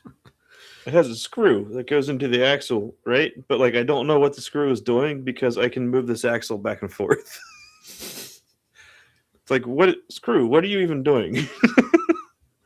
You're not holding shit together. I like this sequence here. Just because Gavin can hand wave things away with a God did it does not make it the most explanatory answer. Okay, jazz. Maybe not hand wave, ghost boob grab. Mm-hmm. Yes.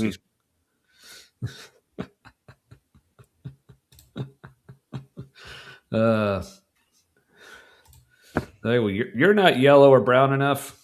I don't know what that means. Ooh, racist. I mean, it is a pale yellow. Yeah, honestly, like this beer to me, it's like it's supposed to be a hazy IPA, but it really just tastes more like a non-alcoholic, like Kolsch, or like some really light gun. But there is a little more hops in the aftertaste, like almost like there's sediment in there, which maybe that's what some of the haze is. But Kolsch's can kind of be funky a little bit now and then, can't they? Yeah. Oh yeah. There's not a sourness to it, but there's definitely a little funk. Oh yeah. Faux show. Sierra Nevada used to have I don't know if they probably still have it, but I haven't seen it in this area. It was called the Keller Weiss. Oh yeah. It was an open fermented basement beer. Yeah. It's like an open fermented wheat beer. Mm-hmm. Just whatever happened to be in the air in yon basement. Yep. All right. Well, I really need to pee, so we should probably at least start to wrap this up. So, my grandpa used to ask people to use the bathroom for him. He's like, "Hey, how about you get up, take a pee for me?" Yeah. So, anyone want to do that for me? But yeah, I mean, it could be the lighting. I mean, I'm looking at it on my screen. It's like, no, that's about what it looks like in real life. Like maybe a little darker, but not looks much. like frothy green tea. Yeah, it's a little yellower in real life, I will say. But I'll take your word for it. But I mean, I've seen plenty of real beers about this color too. But yeah, my lighting compared to yours makes me look downright jaundiced. Well, I'm wondering if it's because like so I got like a new like desk lamp thing is like my main light here, but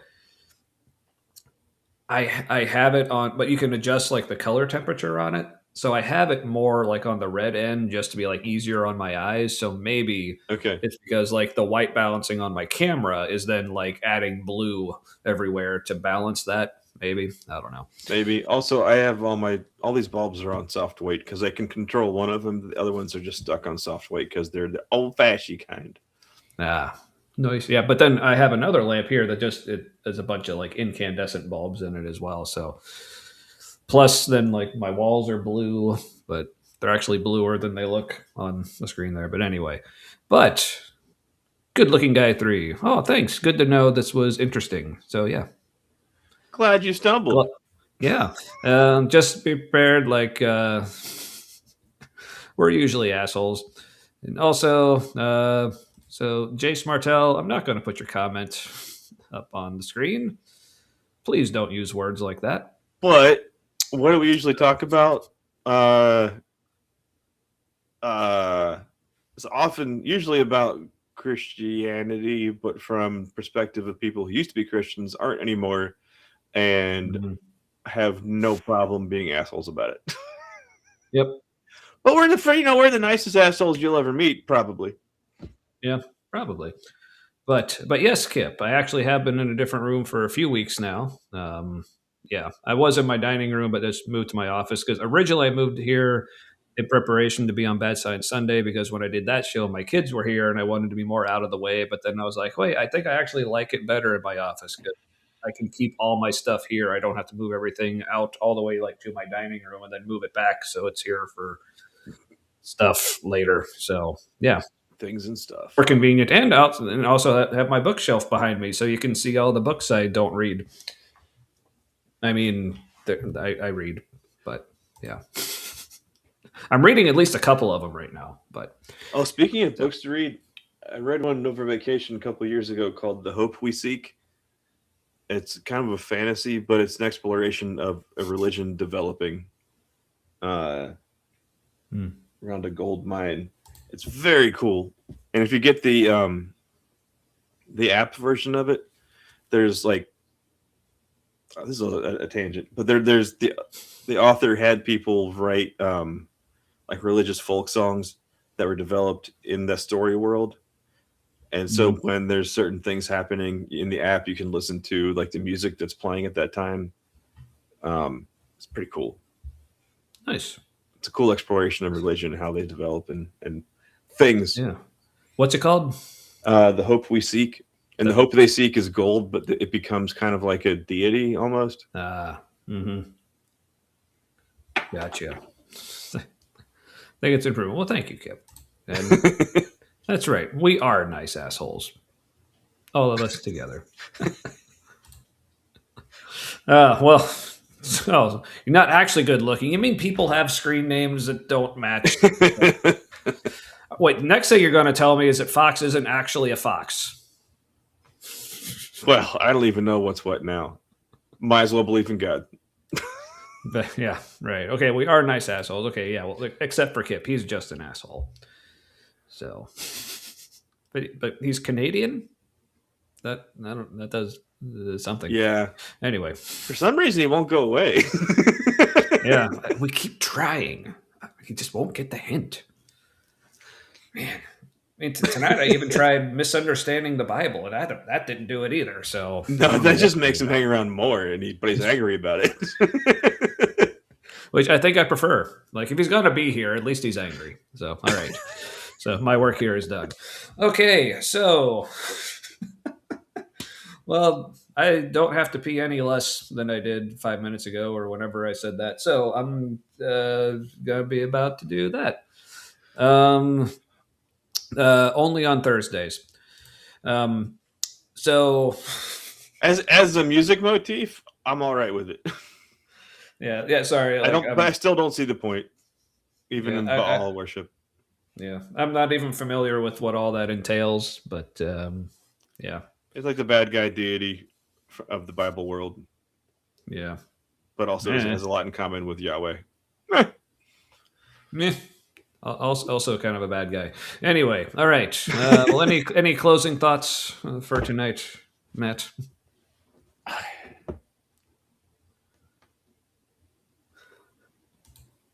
Just a reminder to fuck ice. Yes. Keep going with the ice out. Minnesota still is in dire straits, even though there's the whole surge drawdown. Wink, wink, nudge, nudge. Right. Yeah. Yeah. So yeah, stay strong out there, everybody. And yeah, I'll concur. Fuck ice. Yeah, I think that's all I got for tonight. We'll be back next week. If you appreciate assholes like Dr. Kip, check out his channel. He does streaming things every now and then. I was about to say, like, doing another biblical cosmology show on the 5th. I don't know what those letters mean. Channel Monday afternoon. Ooh, maybe this time Dinosaur will shut up first. FTFE for the fucking everything. Ooh. Maybe we should have named our show that. That's a good anyway. So yeah, check out Dr. Kip's channel. He does good things every now and then. Bunch of scripture Saturday. Yeah. Oh, you mean something like kind of like this. If you aren't subscribed to The Humanity, make sure you subscribe. They stream on Wednesday nights, and it's usually pretty good. But I hope you appreciate what I did for you. Oh, yeah, I wondered where you went. We're that fascinating. I did that for you, my friend. And we both had different backgrounds in that video. Wow. Weird. Yeah, that was when I was after the back surgery. I could actually sit in a chair, but it was only limited chairs. Yeah, we've grown so much since then. I might have still been on drugs at that point. The pain medication. Yeah, probably. Yeah. Fight the flat Earth. Okay, gotcha. So yeah, check out Dr. Kip for things. He also do the stuff with the things every now and then, and also with the nitty and some weasels. If you're gonna fight the flat Earth, doesn't it have to exist first? Isn't that like acknowledging that it's real and you must fight it? See, does that mean they're part of the problem? Oh no! But speaking of channels to check out, Misinterpretations also with a fantastic channel. Yeah, I'm trying to. You were just streaming last night. I'm sorry, like my whole concept of time. Yeah, I think it was you stream on Tuesday evenings. Correct me if I'm wrong in the chat, please, because it's good times. And also, we were talking about John Wathy earlier, and I pointed to the book. I still have the book. We'll finish reading it eventually. I know you're wanting to talk about it. But unfortunately, my therapist also assigned me a book. So now I'm trying to read 2 books at once. Oh, man, you got one of those therapists. Giving you books to read and shit. Yeah, I know. But yeah, check out Marin. She has really cool shows with cool people talking about cool things. And also way further back up in the chat was a Better Than Ember. I mean, if you're watching us and you're not familiar with Ember, like what the fuck is wrong with you? Anyway. All right. Dr. Kip, that's a weird question. It's true. Yeah, I'm not getting into that tonight. Yeah, this Chase guy is just asking weird questions to be inflammatory. Yeah. Oh, but you've seen what we'll speaking answer. Of other channels to check out, I knew there was somebody I was forgetting. Yeah, Maya Atkinson in her show Bad Science Sundays. It's on Sundays. Yeah, in fact, we were on there a couple Sundays ago, and it was good times. So if you like good times on Sunday nights, check out Maya Atkinson's show with the Weasels. It's even with the Weasels, it's still good times because they usually bring in a guest as well. Yeah. Okay. Tuesdays at 9:30 Eastern. You are very welcome. And thank you for streaming at Tuesdays at 9:30 Eastern. All right. And Spooky with somebody's link. Here. Oh, Misinterpretations. Yes. Ooh, Lil of all trades. Oh, and she was in the chat earlier as well. Another awesome person. So Look at so Kip many cool people. taking Jay somewhat seriously. Thank you, Kip. Appreciate you. But yeah, that's been one of my favorite things about like doing this show, especially like in the past 8 months when people actually realized we were doing a show. Just getting to know like so many cool people and like hanging out in people's shows and having other people hang out in ours. And yeah, it's just good time. So thanks everybody for making this a thing and making it a fun thing. So all right, I think that's all I got until like next week, same time. Like I said, hopefully I'll get that Squeaky Matt short out at some point and then work on like a bigger cut of last week's episode with the Bill Craig nonsense. I don't know if I'm going to pull anything from tonight. It seemed to be just a bunch of like, I felt like I was just repeating myself a lot tonight anyway. So, but yeah, I blame the severe weather coming up. Our brains are just like, yeah, we should conserve energy. yeah, probably. All right. Also, Jace Martell, be here next week to prove you're not a bot because your most recent comments have been nuts. Yeah, which I mean, hey, we dig nuts. Yeah, I'll stick with that wording. We dig nuts around here.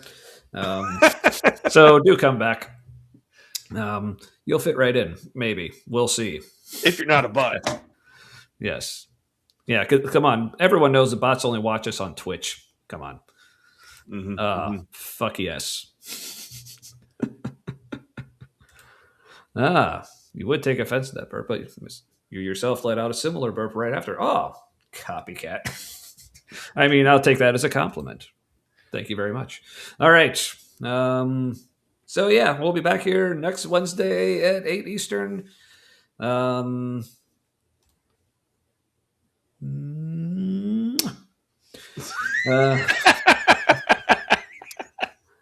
didn't know what you were doing, and then then it was weird. Good. I'm glad it was. That was the goal. So, well, I've only got one thing left to say. Is it this? No, but that's still funny. Why doesn't the younger generation think that's funny? Like they're dumb. Perennial. Right? Anywho. All right. Well, everyone, may your things and stuff forever be forever with your people. I flubbed it. Hey, that's all right. I didn't notice. I totally noticed. All right. Good night, everybody. Good night.